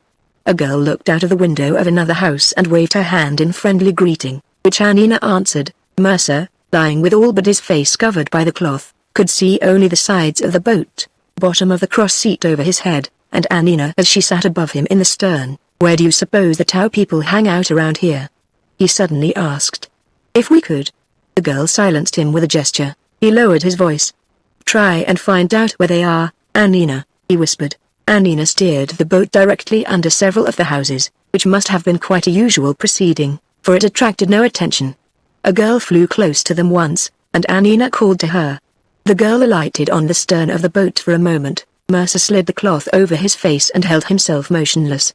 Then he heard Annina's voice calling to him softly. He slid the cloth back. The girl had gone. "She says Tau's men live." "The large house, of wood," said Annina, pointing off to one side. Mercer nearly rapped his head against the seat above him in his excitement. "You know which house? Let's go there. Maybe we can hear what they're saying." "Can we get under it?" She nodded. "Let's try, Annina," he said eagerly. "You steer us slow right under it, just as if you were going past. If there's nobody in sight you can stop underneath, can't you? Maybe we can hear what they're saying." "I try," the girl said simply. "I'll lay still," encouraged Mercer. "Nobody will bother about you. Just sneak in and see what happens. If anybody sees you, keep going." He was all excitement, and in spite of Annina's protests wriggled about continually, trying to see where they were. The house that the girl had pointed out lay only a few hundred yards ahead. It was one of the largest of the wooden buildings, 60 or 70 feet long, at least single-story, with a high sloping thatched roof. It was raised on a platform some 6 feet above the water, which, in front, had a little flight of wooden steps leading down to the surface. There was 100 feet of open water on all sides of the building. The boat, moving slowly, slipped through the water almost without a sound. "Where are we now?" Mercer whispered impatiently. "Aren't we there yet?" The girl put a finger to her lips. "Almost there. Quiet now." She steered straight for the house. There was no one in sight, either about the house itself or about those in its immediate vicinity. A moment more and the boat slid beneath the building into semi-darkness. Annina shut the power off and stood up. The floor of the house was just above her head. In front of her, near the center of the building, she saw the side walls of an inner enclosure some 20 feet square. These walls came down to the surface, making a room like a basement to the dwelling. A broad doorway, with a sliding door that now stood open, gave ingress. The boat had now almost lost headway. Annina nosed its bow into this doorway, and grasping one of the pilings near at hand, brought it to rest. Mercer, at a signal from her, climbed cautiously to his feet, still holding the little light ray cylinder in his hand. "What's that in there?" he whispered. Beyond the doorway, through which the bow of the boat projected, there was complete darkness. "Lower room," Annina whispered back. "Store things in there. And boat landing, too. Let's go in and see." Mercer started toward the bow of the boat. 6 feet or more of it was inside the doorway. He made his way carefully into the bow, and found himself inside the basement of the house. In the dimness of this interior he could just make out the outlines of things around. The doorway was located at a corner of the enclosure. In front lay a small open space of water. At one side a platform about 2 feet above the surface formed the floor of the room. A tiny punt lay moored to it. Farther back a small, steep flight of steps led up through a rectangular opening to the building above. Most of the light in this lower room came down through this opening, and now, as Mercer stood quiet looking about him, he could hear plainly the voices of men in the room above, and Nina was beside him. "They're up there," he whispered, pointing. "Let's land and see if we can get up those stairs a ways and hear what they're saying." They stood a moment, undecided, and then from the silence and darkness about them they distinctly heard a low muffled sound. "What's that?" whispered Mercer, startled. "Didn't you hear that, Nina? There's something over by the bottom of the steps." They listened, but only the murmur of the voices from above, and an occasional footstep, broke the stillness. "I tell you I heard something," Mercer persisted. "There's something over there." He rattled a bit of rope incautiously, as if to startle a rat from its hiding place. "Let's tie up, Nina." They made the boat fast, but in such a way that they could cast it loose quickly. "We might want to get out of here in a hurry," Mercer whispered with a grin. "You never can tell, Nina."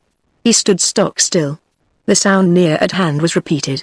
It was unmistakable this time, a low, stifled moan. Mercer stepped lightly out of the boat onto the platform. A few boxes, a coil of rope, and other odds and ends stood about. He felt his way forward among them toward the bottom of the steps. He heard the moan again, and now he saw the outlines of a human figure lying against the farther wall. Nina was close behind him. "There's somebody over there," he whispered. "Hurt or sick, maybe." They crept forward. It was a woman, bound hand and foot and gagged. Mercer bent over and tore the cloth from her face. In another instant Nina was upon her knees, sobbing softly, with her mother's head in her lap. They loosed the cords that held her, and chafed her stiffened limbs. She soon recovered, for she was not injured. She told Nina her story then, how Bar had captured her in her home while she was waiting for Mila and me, and how 2 of his men had brought her here to the Water City by boat at once. That was all she knew, except that this house was the headquarters of Tao's emissaries, who, it appeared, were now allied with Bar and his party. Nina whispered all this to Mercer when her mother had finished. "Let's get out of here," said Mercer.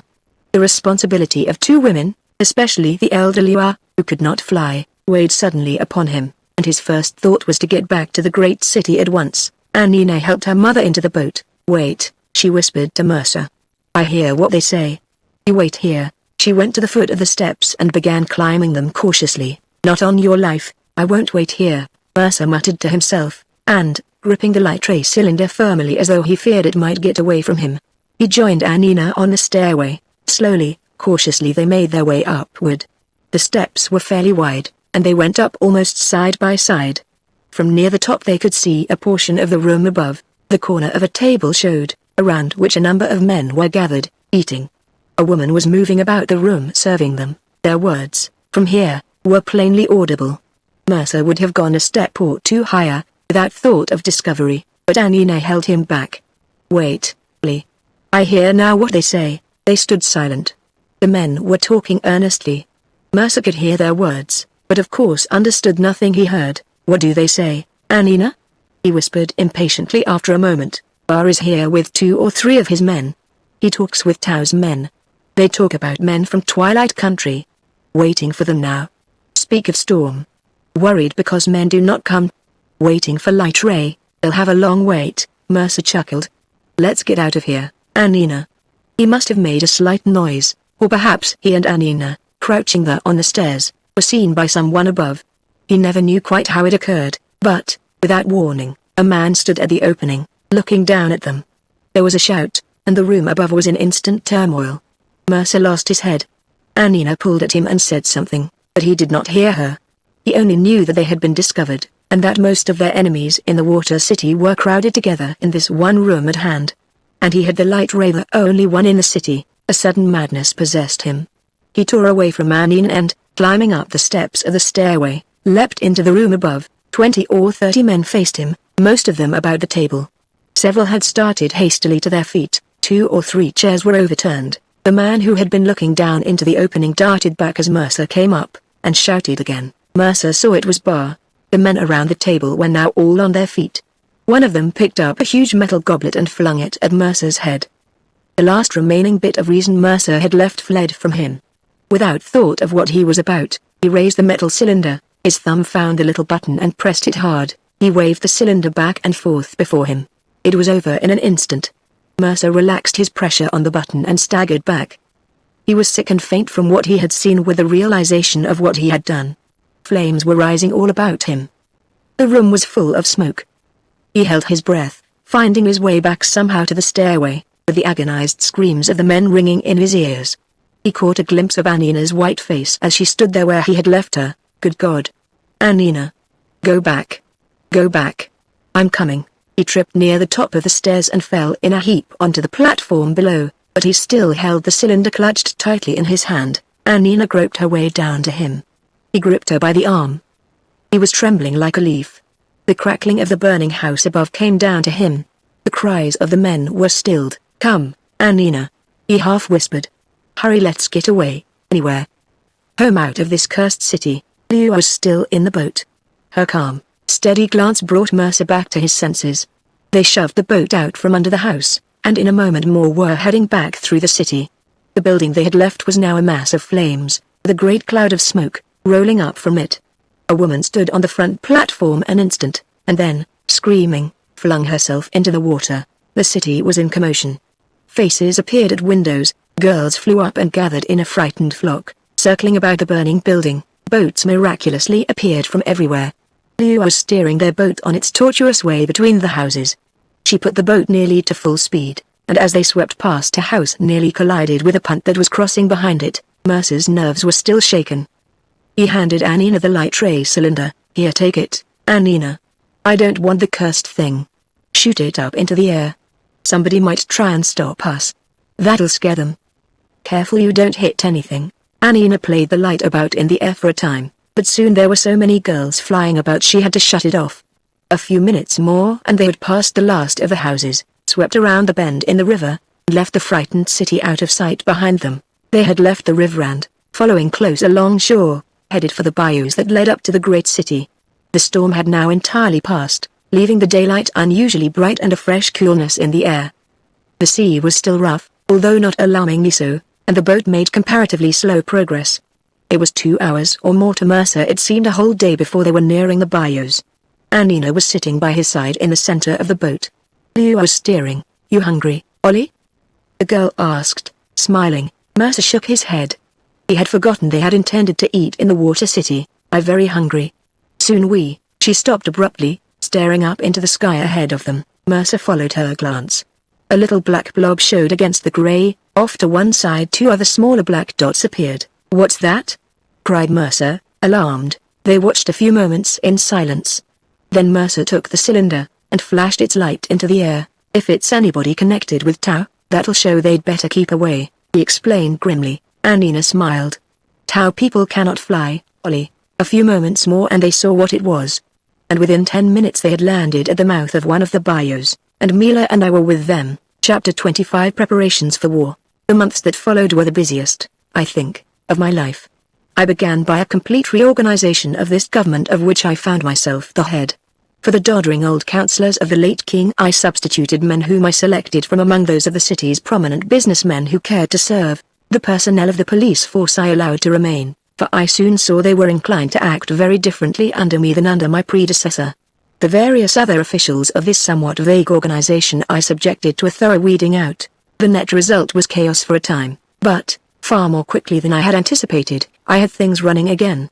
I made no radical changes except in personnel. I attempted to do nothing that was outside the then existing laws, and no new laws were passed. But from the very first I made it clear that I was not one to be trifled with. Within a few days after I was put into power I interviewed Fierro and his scientific confreres. I found them a body of grave men who represented the highest type of the nation. They made it plain to me at once that they would not concern themselves in any way with government affairs. 2 years before they had recognized Tau's menace, and had been preparing for it by the manufacture of large quantities of war material which, in case of extreme necessity, they would turn over to the government.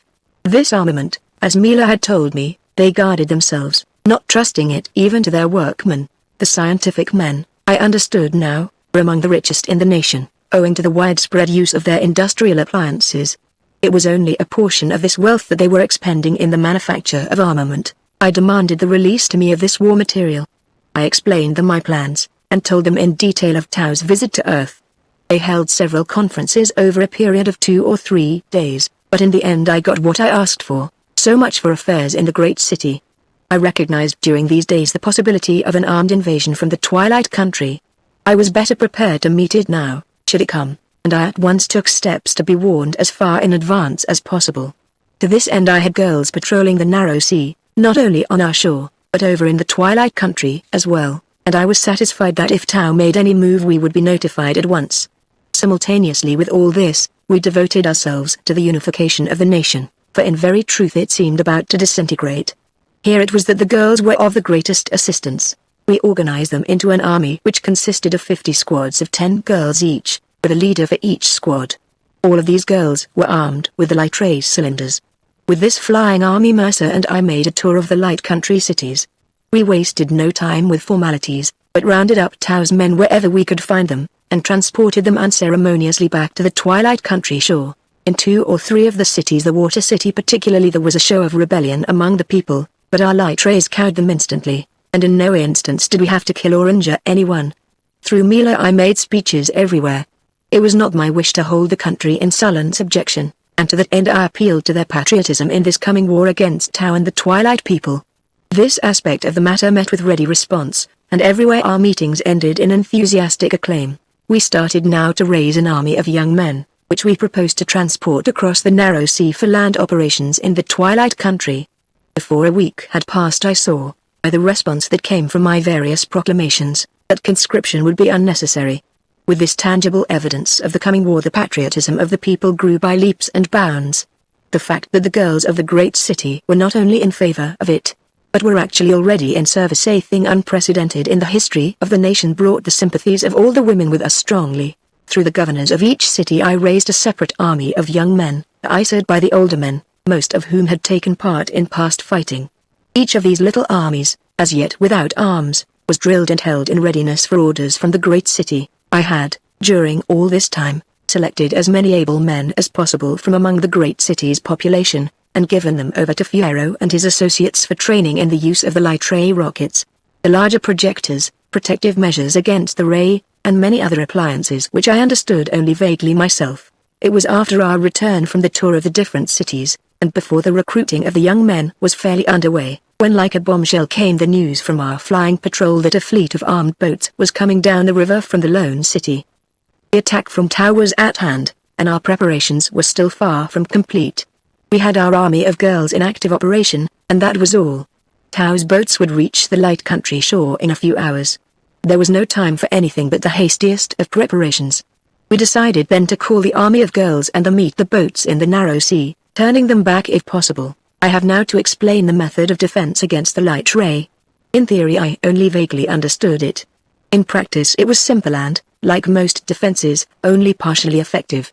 Bob Trevor has already mentioned their suits of black cloth he saw in the Mercutian camp in Wyoming. It was not, as he had afterwards supposed, a dye for fabrics. Instead, it was the thread of a worm like our silkworm, which in its natural state was black and was impervious to the ray. By that I mean a substance whose molecules increased their vibration rate only slightly from a brief contact with the ray. It was only partly efficacious, for after an exposure of a minute or more the intense heat of the ray was communicated. It then became partly penetrable, and anything close behind it would be destroyed. We had under manufacture at this time a number of protective devices by which this substance might be used. Boats had, in the past, been equipped with a sort of shield or hood in front, making them more or less impervious to a direct horizontal beam of the light. Tao's boats which now threatened us were so protected, I was informed by the girls who reported them. Recognizing the probability of an attack by us from the air, they also had a covering of the cloth, like a canopy above them. But as may be readily understood, such protection could be made only partly effective. I had already manufactured, at Mila's suggestion, a number of shields for our girls to carry while in flight.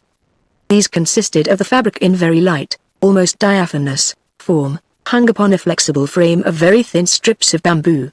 It was some 12 feet broad across the top, narrowing rapidly into a long fluttering tail like a kite. There was nothing rigid about this shield. Its 2 or 3 bamboo ribs were as flexible as a whip, with the veiling it was hardly more than that fluttering below them almost entirely unsupported. In weight, the whole approximated 1/12 that of a girl, not at all a difficult amount to carry. Within 2 hours after the report came, it was near midday, we were ready to start from the great city to repel Tao's attack. Our forces consisted of some 600 girls, each armed with a light ray cylinder and a shield. This was the organization I have already mentioned, 50 squads of 10, each with a leader, and 50 other girls, the most daring and expert in the air, who were to act independently. We had 2 platforms, protected by the fabric, and with a sort of canopy around the sides underneath, over which the girls grasping the handles could fly. Mercer and Anina rode on one platform, and Mila and I on the other.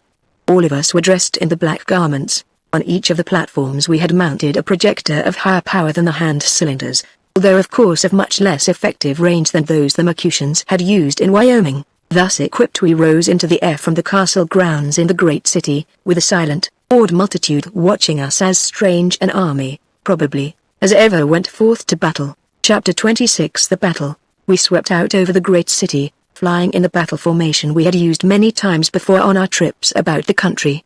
Mercer's platform and mine were some 50 feet apart, leading. Behind us, in a great semicircle, the girls spread out, 50 little groups of 10, each with its single leader in front.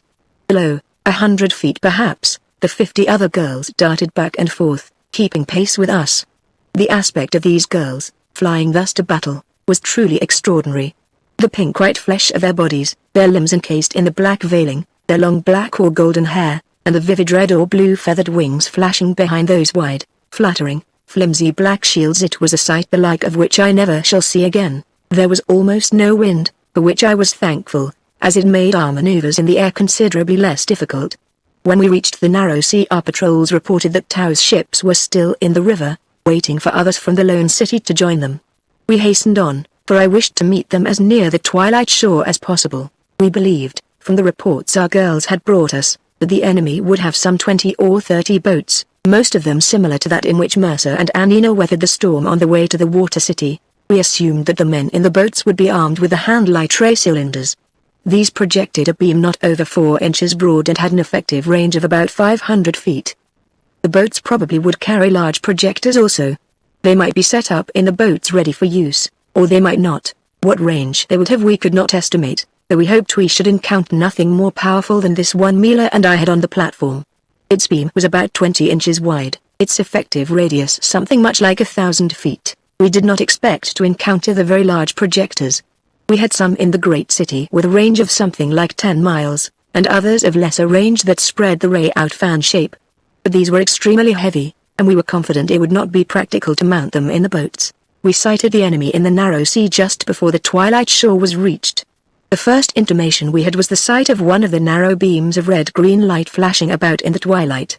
As we crept closer, at an altitude of some 2,000 feet, we saw the dim outlines of the boats in the water below. There were, I made out, some 10 or 15 in sight. They were heading out into the sea in single file. Mila and I had carefully discussed the tactics we were to employ.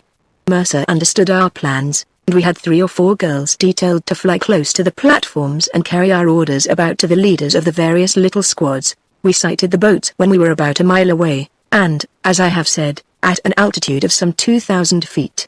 They must have seen us soon afterward, for many light rays now began flashing up from them. So far as I could determine, each boat seemed armed only with one mounted projector. These I believed to be of somewhat similar power to our own. Our first move was to poise directly over the enemy, rising to an altitude of 2,500 feet. The boats kept straight on their way, and we followed them, circling overhead in lengthening spirals, but keeping well out of range. I had ordered that none of the rays be flashed at this time, and it must have been difficult for the men in the boats below to see us in the dusk, shrouded as we were in black. They sent up our rocket once. It mounted above us in a slow flaming arc, hung poised an instant, and then descended, plunging into the sea a mile or so away. We heard distinctly the hiss of its contact with the water, and saw, like a quickly dissipating mist, the cloud of steam that arose. We were not armed with these rockets, for to discharge them from the platforms would have been impractical. But we did not fear them being used against us. Even if true aim had been possible, we could easily avoid their slow flight. The protecting canopy below the sides of our platform made it difficult to see what was going on below us. Mila and I lay prone, with our heads projecting over its forward end.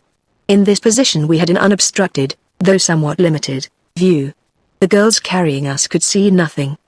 They were guided by watching the other girls flying near them, and by Mila's constant directions. For some 10 or 15 minutes we circled about over the leading boat. The twilight shore was now almost over the horizon.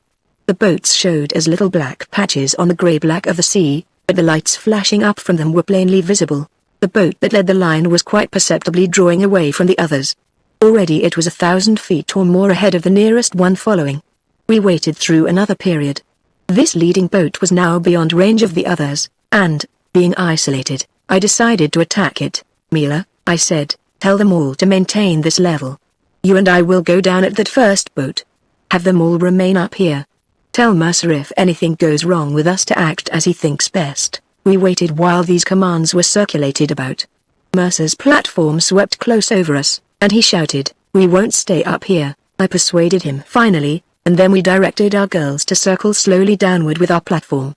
I ordered a slow descent, for I was in no mind to rush blindly into range of their ray. We drooped down in a spiral, until at about 1,500 feet I ordered the girls to descend no farther. So far as I could make out now, this boat was protected from above by a broad overhanging canopy. Its sides evidently were open, or nearly so, for we could see now the smaller rays flashing out horizontally. The large projector was mounted in the bow beyond the canopy. Its beam obviously could be directed into the air, for it was now swinging up toward us. But in the horizontal position its range was limited to an arc in front of the boat. I saw then that our play was to attack from a low level, since only in that way could we expect to reach a vulnerable spot in the boat's armor. And I believed that if we could keep behind it they could not reach us with their larger projector. We swooped downward almost to the water level, and reached it 1,000 feet perhaps off to one side of the boat and partly behind it. The smaller projectors flashed out at us, but we were beyond their range. The projector in the bow swung back and forth, and as we skimmed the surface of the water, heading toward the boat, it turned to face us. What followed happened so quickly I had no time to consult with Mila. She directed our flight. I turned the current into our projector and tried to bring its beam to bear on the boat. We approached within some 800 feet of it, darting back and forth, sometimes rising 100 feet or more, sometimes skimming the surface, but always keeping behind the boat as it turned in an endeavor to face us. My light ray beam hit the water frequently, with a great boiling and hissing, sending up clouds of steam that for a moment obscured the scene. Once or twice our opponent's beam flashed over us, but we were beyond its arc before they could bring it directly to bear. I grew confused at the rapid turns we made. The dark outlines of the boat, with its 20 or 30 flashing red and green lights, seemed everywhere at once. I swung my projector about as best I could, but the swiftly shifting target seemed too elusive. Once, as we dropped suddenly downward, I thought we should plunge into the hissing, roaring water below. Again, the opposing ray swung directly under us, as we darted upward to avoid it. "I can't make it, Mila," I said. "Hold steady toward them if you can." She did not answer, but kept her face over the platform's end and issued her swift directions to the girls. Once, as we tilted sharply upward, I caught a glimpse of a black shape sweeping past, overhead. It was Mercer's platform, flying unswervingly toward the boat, its red-green beam steady before it like a locomotive headlight. We turned to follow. My own light swung dangerously near Mercer, and I turned the current off hastily. The wind of our forward flight whistled past my ears. Mila's directions to the girls rose shrill above it. I caught a glimpse of the darting lights of the boat ahead. Then, when we were hardly more than 600 feet away, Mercer's light picked it up.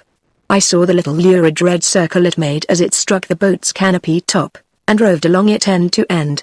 Mercer's platform darted lower, and from that angle his light swept under the canopy. A man's scream of agony came to us across the water. The lights on the boat were extinguished, only the yellow glare of the flames rising from its interior fittings remained. Then, a moment later, the boat's stern rose into the air, and it slid hissing into the water, leaving only a little wreckage and a few struggling forms on the swirling surface. We swung sharply upward. Again Mercer's platform, its light now extinguished, swept directly over us. His exultant voice floated down. "We did it, Alan. We did it. Come on up." We rose to the upper air, where the girls were still circling about. The other boats were keeping on their course, spreading farther apart now to be out of range of each other's projectors. I had hoped they would turn back with this catastrophe to their leader, but they did not. I consulted hastily with Mila, and then we gave the order for a general attack, allowing each of the leading girls to act as she saw fit. Like a great flock of birds we swooped downward upon our prey, spreading out to attack all the boats at once. The girls now turned on their hand lights, a myriad tiny beams darting about in the semi-darkness. I cannot attempt to describe the scene that followed. It can be imagined, perhaps, but not told in words. As we swept within range of the lights that swung up from below to meet us, I saw a girl, flying alone, pass directly through one of the red beams. It seemed to strike her sidewise. In an instant she had passed beyond it. I saw the dim outlines of her form as she fluttered onward, wavering and aimless like a wounded bird. And then she fell, turning over and over as with one wing she strove vainly to support herself, until at last, wrapped in the sable shroud of her shield, she plunged with a great splash into the sea. The flashing light rays all about us now seemed mingled in inextricable confusion. The girls must have passed through them frequently, protected by their shields, and I know our platform was several times struck by them from below. The absence of sound was uncanny. Only the whistling wind of our flight, the flapping of the girls' wings, and the hissing of steam as our rays struck the water, accompanied this inferno of light. We swept beyond the boat we had singled out, passing 500 or 600 feet above it, and in the effort to avoid its ray turning so that I was unable to bring mine upon it. As we rose again, beyond it, I saw a boat off to the left in flames. A dozen girls had rushed upon it, darting in among its smaller rays to where their own would be effective. But there was only one girl above it now, struggling brokenly to maintain herself in flight. The boat sank with the roar of an explosion of some kind, but in the sudden darkness about I could still see this lone wounded girl fluttering onward. We were not far away. I pointed her out to Mila, and instead of swinging back we kept on toward her. We contrived to pass close under her, and she fell abruptly almost into my arms. I stretched her out gently on the platform and turned back to Mila, who was kneeling behind our projector. We were now nearly half a mile from the nearest of the boats. Several of them evidently had been sunk, and 2 or 3 others were sinking. One I could make out heading back for the twilight shore. Above it the lights of our girls following showed vivid against the dark grey sky. Where Mercer's platform was I could not tell. Mila gripped my shoulder. "See, Alan there." She pointed off to one side. "One of the boats tries to escape." We were now some 500 feet above the water. Half a mile beyond us, all its lights out, one of the boats was scurrying away, on across toward the light country. For some reason none of our girls seemed following it. Mila issued a sharp command. We swooped downward at lightning speed and, barely skimming the surface, flew after this escaping enemy. Whether its larger projector had been rendered inoperative, or many of its crew killed, or whether it thought merely to escape us and make a landing in the light country, I did not know. Whatever the reason, no lights showed from this boat as we drew after it. I had our own light out. When we came close within range I flashed it on suddenly. We were flying steadily, and I picked up the boat without difficulty, raking it through from stern to stem under its protecting canopy. I could see the canopy drop as its supporting metal framework fused in the heat of the ray. Flames rose from the interior wooden fittings. The boat's stern seemed to melt away as the thin metal was rendered molten. The water about it boiled under the heat. A cloud of steam then rose up, obscuring it completely from my sight. I switched off the light. We continued on, rising a little. The steam dissipated. Directly below us on the bubbling, swirling water a few twisted black forms bobbed about. We were so close now I could see them plainly. I looked away hastily. We swung back toward the twilight shore, rising sharply. There seemed now only one boat afloat. Far above it I saw a tiny black oblong that I knew was Mercer's platform. A swarm of other dots, with the tiny pencils of red light flashing from them, showed where the cloud of girls were swooping down to the attack. Now that we were out of the action, I had opportunity to watch what was going on more closely. This last engagement seemed to last less than a minute. The girls darted fearlessly downward among the rays that swung up from the boat. Scores of them were hit. I could see their forms illuminated for an instant by the lurid red and green light. Some passed through it safely, many fell. But those who got within range hit the boat without difficulty. Its lights went out suddenly and a moment later it sank. The girls' lights flashed off, and they rose again into the air, tiny black shapes circling about Mercer's platform. The scene now seemed suddenly very dark, peaceful and still. A great weight lifted from my heart, though it still remained heavy with what I had seen.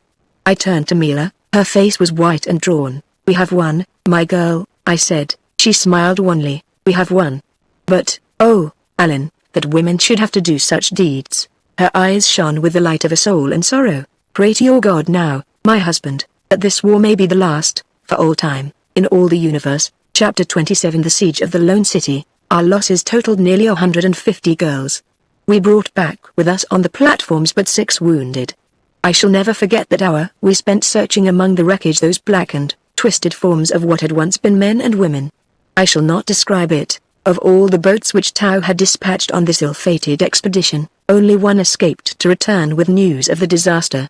I was glad now that one, at least, had survived, for the report it would give would, I felt sure, dissuade Tao from making any other similar attempt at invasion. Our broken little army made its way slowly back to the great city.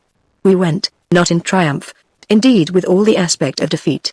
The people received us in a frenzy of joy and gratitude to the girls for what they had done. This first battle took place, as I have said, just after we four had returned from our tour of the light country, and before the recruiting of the young men was fairly underway.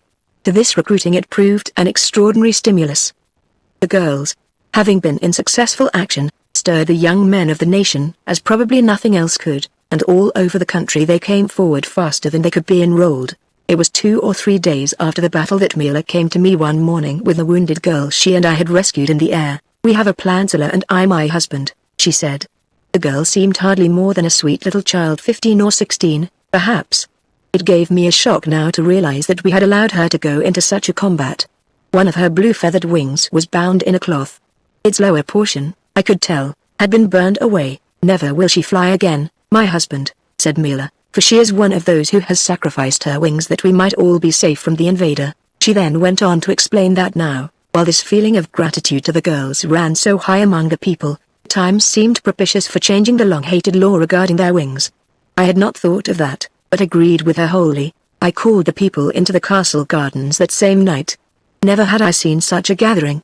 We allowed fully 10,000 to come in, the rest we were forced to send away. Mila made a speech, telling them that in recognition of the girls' services in this war, I had decided to allow them henceforth to keep their wings unmutilated after marriage. We exhibited this little girl, Scylla, as one who had given her power of flight, not as a sacrifice on the altar of man's selfishness, but in the service of her country. Then Scylla herself made a speech, in her earnest little child voice, pleading for her sisters. When she ended, there may have been some unmarried men in our audience who were still against the measure. Doubtless there were, but they were afraid or ashamed to let their feeling be known. When the meeting broke up, I had ample evidence of the people's wishes upon which to proceed. Within a week my Congress met, and the law was repealed. We informed the other cities of this action, and everywhere it was met with enthusiasm. Enlistment and war preparations went steadily on. Despite it all, there were more marriages the next month 3 times over than in any before. I had now been in power some 3 months, and the time was approaching when we were ready to make our invasion of the Twilight Country. We had been maintaining a rigid aerial patrol of the narrow sea, but no further activities of the enemy had been threatened. The expedition, when it was ready, numbered about 1,000 young men, each armed with one of the hand-light ray cylinders, 50 officers, and about 50 older men in charge of the projectors and rockets, who, for want of a better term, I might call our artillery corps. There was also the organization of girls, and a miscellaneous corps of men to handle the boats, mechanics to set up the projectors, and a commissariat. The 1,000 young men represented those we had selected from the several thousand enlisted in the great city. All the rest, and the many thousands in the other cities, we were holding in reserve. We took with us, on this invading expedition, only small wheel trucks, on which to convey the larger projectors, and storage tanks and other heavy apparatus, for the Lone City River ran directly to the point where we planned to conduct our siege. Some 40 large boats were required to carry the men, ammunition and supplies. Mercer and I, with Anina and Mila, traveled as before through the air on the 2 platforms with the girls. We crossed the narrow sea without incident and entered the river. Several hours up, the river narrowed and entered a rocky gorge, 400 or 500 feet wide and 1,000 feet deep, with almost perpendicular sides. Along one of these ran the Lone City Trail. We passed through this gorge. The river here flowed with a current that amounted almost to rapids. Our boats made slow progress. Finally we emerged into an even wilder country, almost devoid of trees. Here we made our first night's encampment. Noon of the next day found us approaching the Lone City.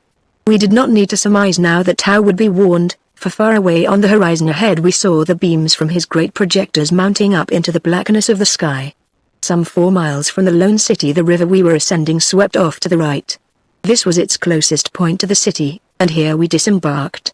There were several docks and a few houses, but we found them all deserted.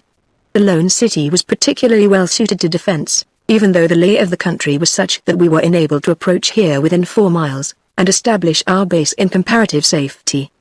The country was wild and rocky, with few trees. The riverbed lay in a canon. From where we landed, A valley so deep and narrow, it might almost be termed a cannon, also led up to the city. This valley was some 2 miles wide, with a level floor, and precipitous, rocky sides towering in many places over 1,000 feet. Above it stretched a broken plateau country.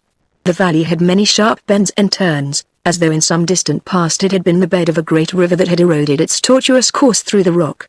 The lone city lay shut in at the bottom of this valley between two of its bends.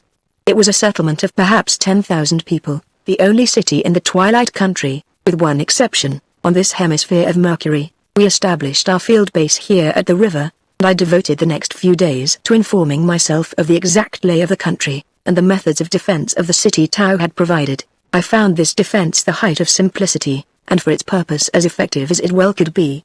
A vertical barrage of light surrounded the city, extending upward into the air with the most powerful projectors some 10 or 15 miles, and, with those of the spreading rays, forming a solid wall of light at the lower altitudes. There were no projectors past the first turn in the valley toward the river where they could have been directed horizontally, and none of them on the cliff tops above the city. Thus, although we could not get over this light barrage, we could approach it closely in many places. Tao's tactics became immediately evident. He had thrown an almost impregnable barrier close about him and, trusting to its protection, was making no effort to combat us for the moment with any moves of offense. My first endeavor was to find a position on top of the cliffs from which the city could be reached with a projector. It was practically the only thing to do. The city could not be approached in front from the valley floor. Its entire surface beyond the turn was swept by the light rays. Approach from below in the rear was likewise barred. Had the barrage been not so high, our girls might have flown over it and dropped bombs, or we might have sent rockets over it and dropped them into the city. Neither of these projects was practical. The girls could not fly over that barrage. It was too cold in the higher altitudes. Nor could we send rockets over. The rockets sent through the light were exploded before they could reach their mark. The projectors along the sides of the city were located for the most part 100 feet or more back from the base of the surrounding cliffs. This allowed them to cut the cliff face at the top. It will be understood then that we could approach the brink of the cliff in many places, but never sufficiently near to be able to direct our rays downward into the city. These cliffs were exceedingly jagged and broken. They overhung in many places. Great rifts split them, ravines wound their way down, many of these with small, stunted trees growing in them.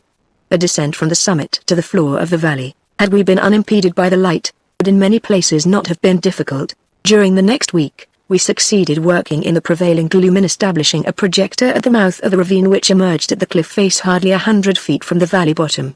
This point was below the spreading light rays which swept the cliff top above. We mounted the projector without discovery, and, flashing it on suddenly, swept the valley with its rays. An opposing ray from below picked it out almost immediately, and destroyed it, killing 2 of our men. The irregularities of the cliffs made several other similar attempts possible. We took advantage of them, and in each case were able to rake the valley with our fire for a moment before our projector was located and destroyed.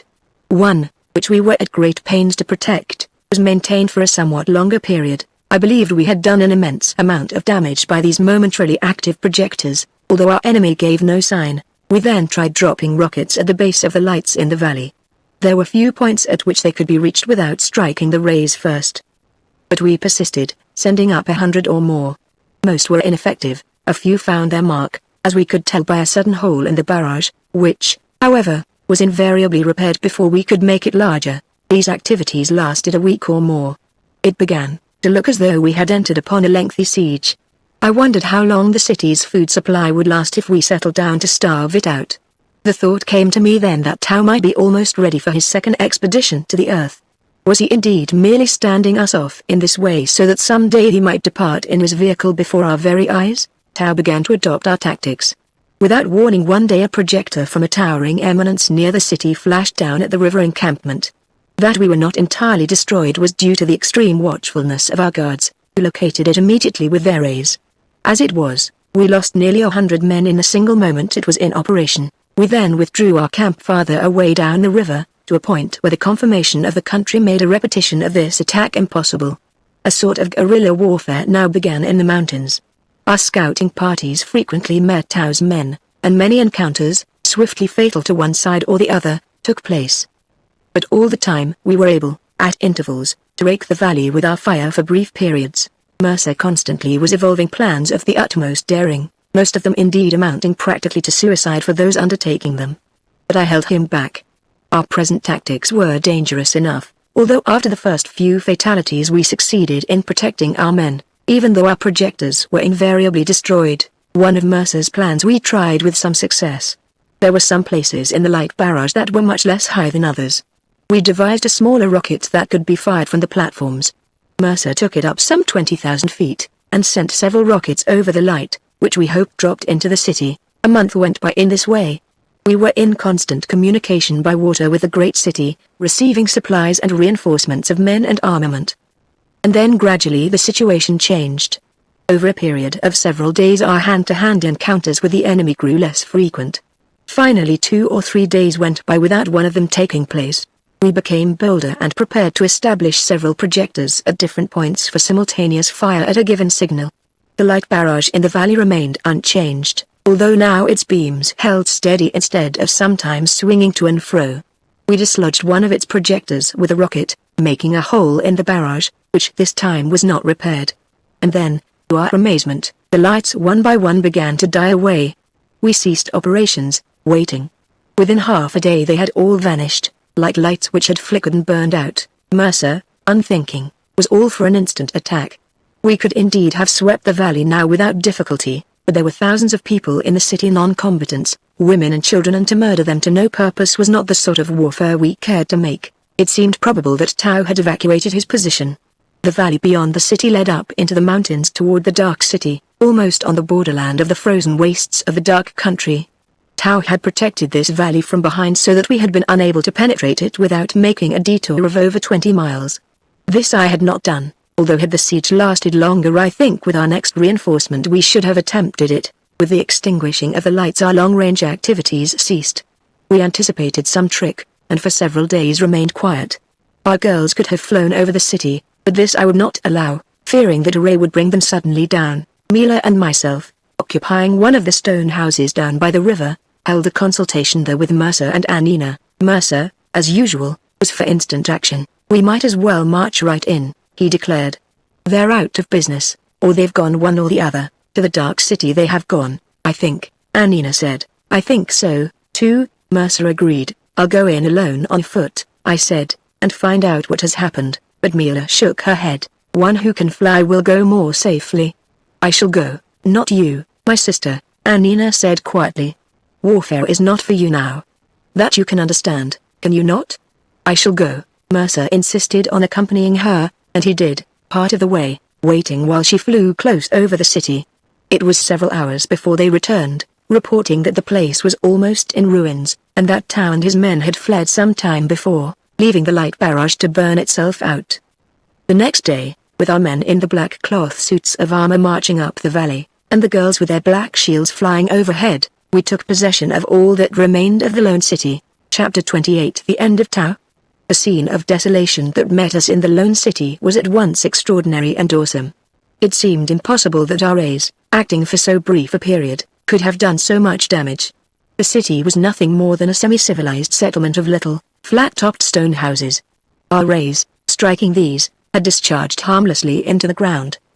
But the interiors had been penetrated through windows and doors, and everything inflammable about them, as well as about the streets, had been destroyed.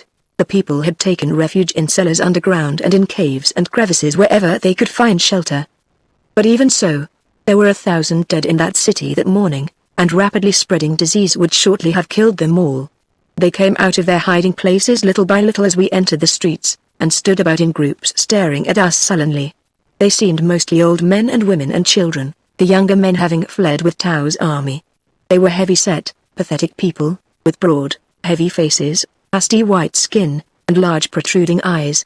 We were in the lone city nearly a month, burying the dead, doing what we could for the people, destroying or removing the apparatus Tao had left behind him. The lone city, before the banishment of Tao, had been one of the most primitive settlements of the Twilight region. It was in the other hemisphere that the Twilight country was more densely populated, but since this lone city was so close to the great city it had become the scene of Tao's exile. This region about the lone city was of the most barren of the whole Twilight country. Its people were almost entirely meat-eaters. Back toward the Dark Country great bands of animals like caribou roamed. Living almost entirely in darkness, They had little power of sight, and were easy prey to hunters. Their hides, which were covered with short, white fur, provided clothing, a form of candle was made from their fat, and used for lighting, and their flesh provided food. The Dark City, some 250 miles away, was the center from which most of these animals were obtained. "Then, that's where Tao has been getting his supplies from," Mercer exclaimed, as we heard all this from one of the Twilight people. "And that's where he has gone now." Tao had indeed withdrawn to the Dark City, we learned positively. And more than that, we learned that he had factories there as well as here. We found in the lone city some 8 of the interplanetary vehicles, most of them almost entirely completed. The fact that Tao had abandoned them so readily made us believe he had others in the Dark City. There seemed a curious lack of appliances for protection against the ray. This we attributed to 2 causes: that Tao had managed to take most of them with him, and that his supply of fabric came from distant cities on the other side of the globe. Within a month after we had occupied the lone city, we were again ready to start forward. It had been an irksome month for Mercer, and not a day had passed without my receiving a truculent declaration from him that we were fools to allow Tao to escape so easily. Our occupation of the lone city was to continue. On this second expedition farther into the Twilight Country, I took with me a much smaller and more select force. We had before us a land journey of some 250 miles, through an unknown, barren country, in which it would be difficult for us to maintain ourselves, so I was determined to be burdened with as few men as possible. Our force consisted of all the older men trained in the operation of the larger projectors and rockets, a variety of mechanics and helpers, men selected from their physical strength, a corps of young men to the number of 50, and 50 girls. We did not take the platforms, for I assumed it would be too cold for the girls to make sustained flights. Against this cold we provided ourselves well with the white furry garments of the Twilight people. I need not go into details of our march to the Dark City. It occupied some 3 weeks. We met with no opposition, passing a few isolated settlements, whose inhabitants rather welcomed us than otherwise. This region we passed through took us almost to the ill-defined borders of the Dark Country. It was not mountainous, but rather more a great broken plateau with a steady ascent. Each day it grew darker and colder, until at last we entered perpetual night. It was not the sort of night we know on Earth, but a Stygian blackness. We used little torches now, of the light ray current, and our little army, trudging along in their lurid glare, and dragging its wagons piled high with the projectors, presented a curious and weird picture. The country for the most part was barren rock, with a few stunted trees growing in the ravines and crevices. There was an abundance of water. We encountered several rainstorms, and once during the last week it snowed a little. Except for the storms, the wind held steady, a gentle breeze from the colder regions in front blowing back toward the light country behind us. During the latter days of our journey I noticed a curious change in the ground. It seemed now, in many places, to be like a soft, chalky limestone, which ran in pockets and seams between strata of very hard rock. I called Mila's attention to it once, and she pointed out a number of irregular-shaped, small masses of a substance which in daylight I assumed might be yellow. These were embedded in the soft limestone, sulfur, she said. Like that on your Earth. There is much of it up here, I have heard. The Dark City occupied a flat plateau, slightly elevated above the surrounding country, and on the brink of a sheer drop of some 6,000 or 7,000 feet to an arm of the polar sea. Our problems now were very different from when we had laid siege to the lone city. The conformation of the country allowed us no opportunity to approach closer than 2 or 3 miles to the barrage of light we must expect. We could not reach the city from these nearest points with our projectors. There were many lateral ravines depressed below the upper surface of the main plateau, and though the light rays from the city, directed horizontally, would sweep their tops, we found we could traverse many of them a considerable distance in safety. But from the bottoms of them we could only fire our rockets without specific aim and our projectors not at all. Only by the most fortuitous of circumstances did we escape complete annihilation the first moment we appeared within range. We had no idea what lay ahead, although the guides we had brought with us from the lone city informed us we were nearing our destination, and the scene remained in complete darkness until we were hardly more than 5 miles outside Tao's stronghold. Then, without warning, his lights flashed on not only a vertical barrage, but a horizontal one as well, sweeping the higher points of the entire country around for a distance of 12 or 15 miles. We were, at the moment, following the bottom of a narrow gully. Had we been on any of the upper reaches of the plateau we would undoubtedly have been picked out by one of the roving beams of light and destroyed. We camped where we were, and again for several days I attempted nothing, devoting myself to a thorough exploration of the country about us. The Dark City appeared impregnable. Beams of light from Tao's larger projectors were constantly roaming about the entire plateau that surrounded it, and every higher point of vantage from which one of ours could have reached them must have been struck by their rays a score of times a day. It will be understood, of course, that any place where we could mount one of the higher-powered projectors, a task of several hours at best, and strike the city, must of necessity be also within range of their rays, for theirs were as powerful as ours. Upon observation I felt convinced that should we attempt to mount a projector anywhere on these higher points it would be sought out and destroyed long before we could bring it into action. That this was Tao's stronghold, and not the lone city, now became evident. I could readily understand why he had retreated here. Fully 4 times as many projectors as he had in operation in the lone city were now in evidence. Those of shorter range, and spreading rays, kept the entire country bathed in steady light for several miles around him, while the larger ones, 100 of them possibly, roved constantly over the black emptiness beyond. From our encampment we could advance but little farther. Fortunately, retreat was open to us, and once beyond the circle of steady light, we had no difficulty in moving about in the darkness, even though momentarily we frequently were within range of the single light beams, had they chanced to swing upon us. This was the situation which, even Mercer agreed, appeared hopeless. We explored the brink of the precipice below which lay the sea. It was a sheer drop of many thousand feet. Although a descent might have been made closer to the dark city, certainly it was not possible at any point we could reach. We sent our girls down, and they reported that from below it appeared probable that access to the ocean was had by the dark city some miles farther along. They went but a short distance, but Tao's lights were occasionally sweeping about, and more than that, they could make but very short flights, owing to the cold. To starve Tao out appeared equally as impractical as a direct attack. With our little army we could not surround the city on a circumference of some 80 miles.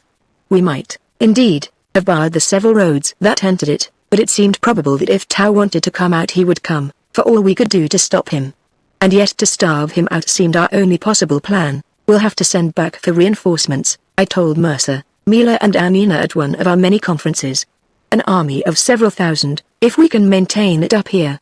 And then, the very next day, Mercer and Anina came forward with their discovery. We had set up our encampment of little black fabric tents in a ravine some 6 miles outside the city, securely hidden by surrounding cliffs. Above us across the black sky the greenish red beams of Tao's light rays swept continually to and fro. Mila and I were sitting together disconsolately in our tent, reviewing the situation, when Mercer and Anina burst in. They had been roaming about together, exploring the country, and came in now full of excitement and enthusiasm to tell us what they had found. We too were to accompany them. They would tell us no more than that, and as soon as we had all eaten we started off. It would be a trip of several hours, Mercer said, and would take us around to the other side and partly behind the dark city. We followed no road, but scrambled along over the open country, picking our way as best we could, and using the lights from the city to give us direction. The 2 girls half walked, half flew, and Mercer and I, with our ability to take huge leaps, made rapid progress. The night was black, that unluminous blackness that seems to swallow everything, even objects near at hand. We made our way along, using little hand searchlights that threw a red glare a short distance before us. We kept down in the gullies as much as possible, avoiding the higher places where Tao's long-range beams were constantly striking, and passed around in front of the dark city, keeping always at least 5 miles away. We had been traveling 2 or 3 hours, and still Mercer and Anina gave us no clue to what we were about to see. It began to snow. Huge, soft flakes soon lay thick on the ground. Mercer, where are you taking us? I exclaimed once. You shall see very soon now, Anina answered me. What we have found, Ollie and I, and our plan, you shall understand it soon. We had to be content with that.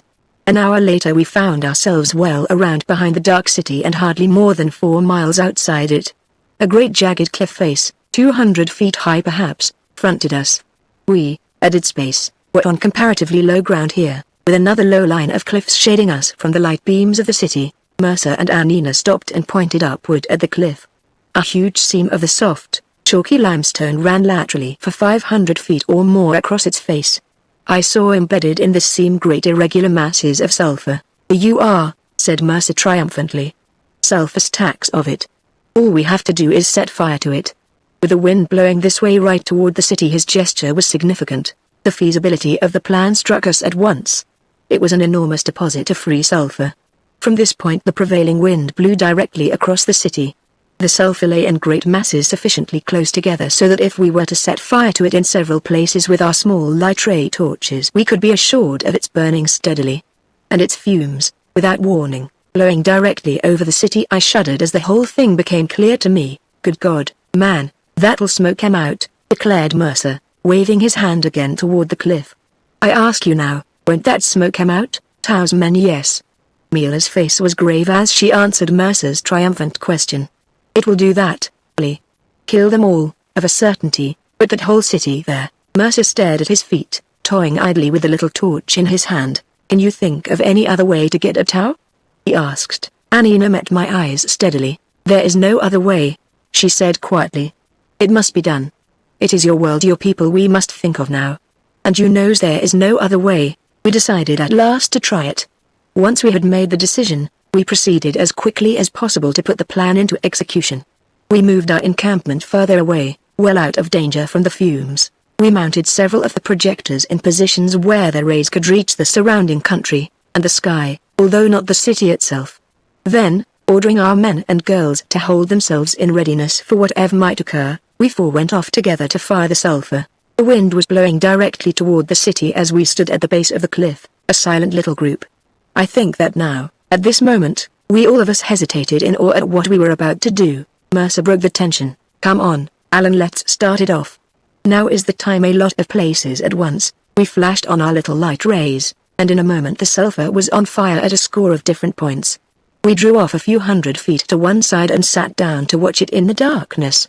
Overhead Tao's red beams swept like giant searchlights across the inky sky. The sulfur started burning with tiny little spots of wavering blue flame that seemed, many of them, about to die away. Gradually they grew larger, spreading out slowly and silently in ever-widening circles.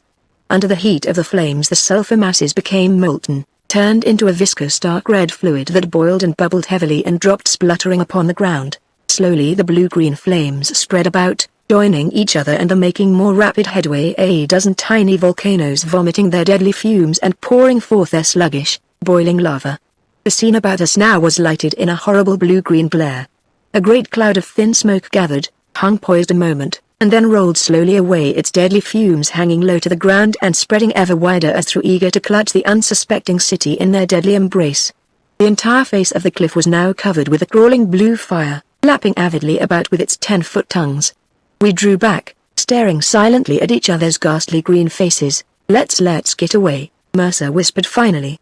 No use staying here now. We hurried back to the nearest place where one of our projectors was set up.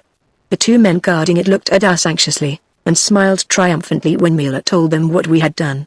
We stood beside them a moment, then Mila and I climbed to an eminence nearby from which we had an unobstructed view of the city. The light barrage still held steady. The individual, high-powered projectors as before swung their beams lazily about the country. We sat partly in the shelter of a huge boulder, behind which we could have dropped quickly had one of them turned our way. Soon it will be there, Mila said softly. When we had been sitting quiet for a time, I did not answer. It was indeed too solemn a thing for words, this watching from the darkness while an invisible death, let loose by our own hands, stole down upon our complacent enemies. A few moments more we watched and still the scene before us showed no change. Then, abruptly, the lights seemed to waver, some of the beams swung hurriedly to and fro, then remained motionless in unusual positions, as though the men at their levers in sudden panic had abandoned them. My heart was beating violently. What hidden tragedy was being enacted behind that silent barrier of light?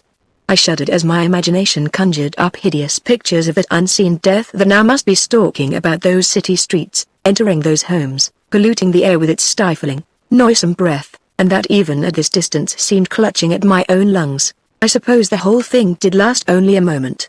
There was little in what we saw of significance had we not known.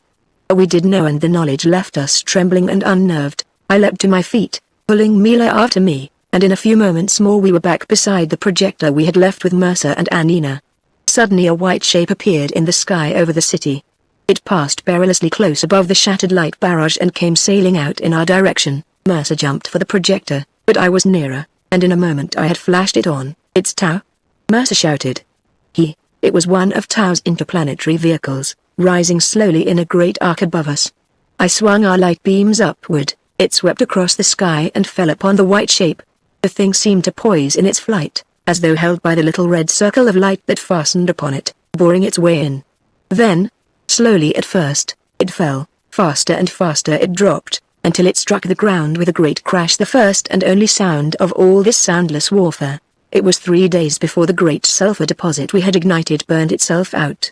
The lights of the city had all died away, and blackness such as I never hope to experience again settled down upon the scene. We approached the dark city then. We even entered one or two of its outlying houses, but beyond that we did not go, for we had made certain of what we wanted to know. I remember my father once describing how, when a young man, he had gone to the little island of Martinique shortly after the great volcanic outbreak of Mount Belly. I remember his reluctance to dwell upon the scenes he saw there in that silent city of Street Pierre, the houses with their dead occupants, stricken as they were sitting about the family table, the motionless forms in the streets, lying huddled where death had overtaken them in their sudden panic. That same reluctance silences me now, for one does not voluntarily dwell upon such scenes as those. A day or so later we found the interplanetary projectile which had sought to escape. Amid its wreckage lay the single, broken form of Tao, that leader who, plotting the devastation of 2 worlds for his own personal gain, had at the very last deserted his comrades and met his death alone. Chapter 29 The Return. There is but little more to add. With the death of Tao and the changing of the law concerning the Virgin's wings, my mission on Mercury was over. But I did not think of that then, for with the war ended, my position as virtual ruler of the Light Country still held Mercer and me occupied with a multiplicity of details. It was a month or more after our return from the Twilight Country that Mila reminded me of father and my duty to him. You have forgotten, my husband. But I have not. Your world, it calls you now. You must go back home to Further and dear little Beth. I had not realized how much I had wanted it. What you have done for our nation, for our girls, can never be repaid, Alan. And you can do more in later years, perhaps. But now your father needs you and we must think of him. I cast aside every consideration of what changes would first have to be made here on Mercury, and decided in that moment to go. But you must go with me, Mila, I said. Then, as I thought of something else, I added gently, you will, won't you, little wife? For you know I cannot leave you now. She smiled her tender little smile. Whither thou goest, I will go, my husband, she quoted softly. For thy people shall be my people, and thy God my God. We were ready to start at the time of the next inferior conjunction of Mercury with the Earth. At our combined pleading, and with the permission of his associates, Fierro was persuaded to take command of the nation during my absence, and I felt I was leaving affairs in able hands. Liua refused to accompany us, but Shay urged Anina to go, and the little girl was ready enough to take advantage of her mother's permission. Though he said nothing, I shall never forget Mercer's face as this decision was made. The vehicle in which Mila had made her former trip was still lying in the valley where we had left it. We went away privately, only Liu and Fierro accompanying us out of the city. Liu parted with her 2 daughters quietly. Her emotions at seeing them go she concealed under that sweet, gentle reserve which was characteristic of her always. Promise me you will be careful of her, Alan, she said softly as she kissed me at parting. We landed in the chilling Andes, with that patient statue of the Christ to welcome us back to Earth.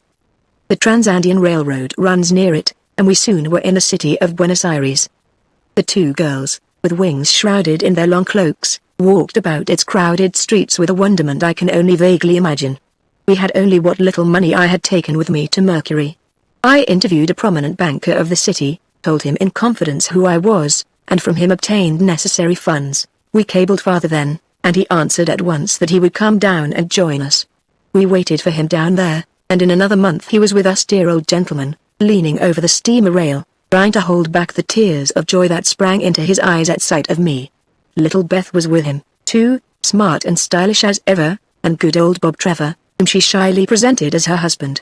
The beach at Mar del Plata, near Buenos Aires, is one of the most beautiful spots in South America, and on a clear moonlit night, with the Southern Cross overhead, it displays the starry heavens as few other places can on this earth. On such a night in February, 1942, Mercer and Anina sat together on the sand, apart from the gay throng that crowded the pavilion below them. The girl was dressed all in white, with a long black cape covering her wings. Her beautiful blonde hair was piled on her head in huge soft coils, and over it she had thrown a filmy, sky-blue mantle that shone with a soft luster in the moonlight and seemed reflected in the blue of her eyes. Mercer in white flannels sat beside her, cross-legged on the white sand, with a newly purchased Hawaiian guitar across his lap. From the bandstand in the pavilion down the beach, faint strains of music floated up to them.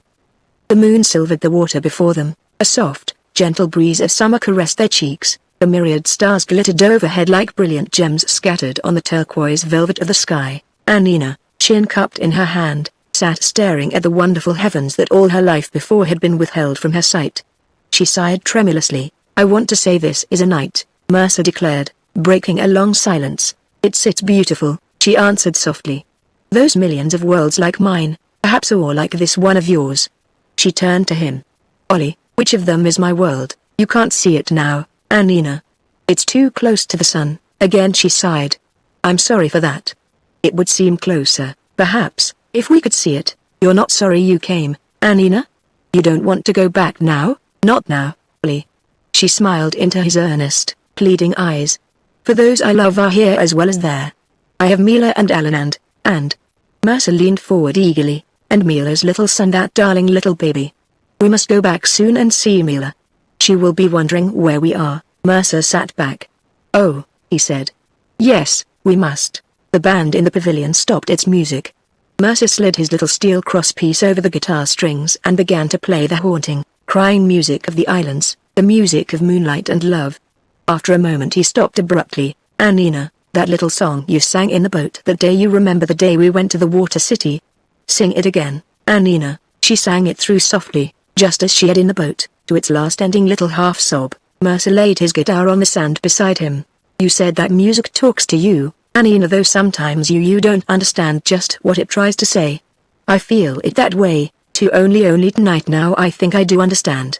His voice was very soft and earnest and just a trifle husky. "You said that it was a love song, Anina, and it was sad because love is sad.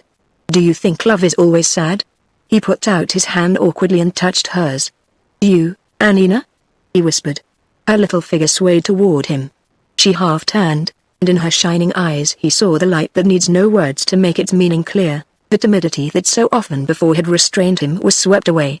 He took her abruptly into his arms, kissing her hair, her eyes, her lips. "Love isn't always very sad, is it, Anina?" Her arms held him close. I don't know," she breathed against his shoulder. "But it's very wonderful."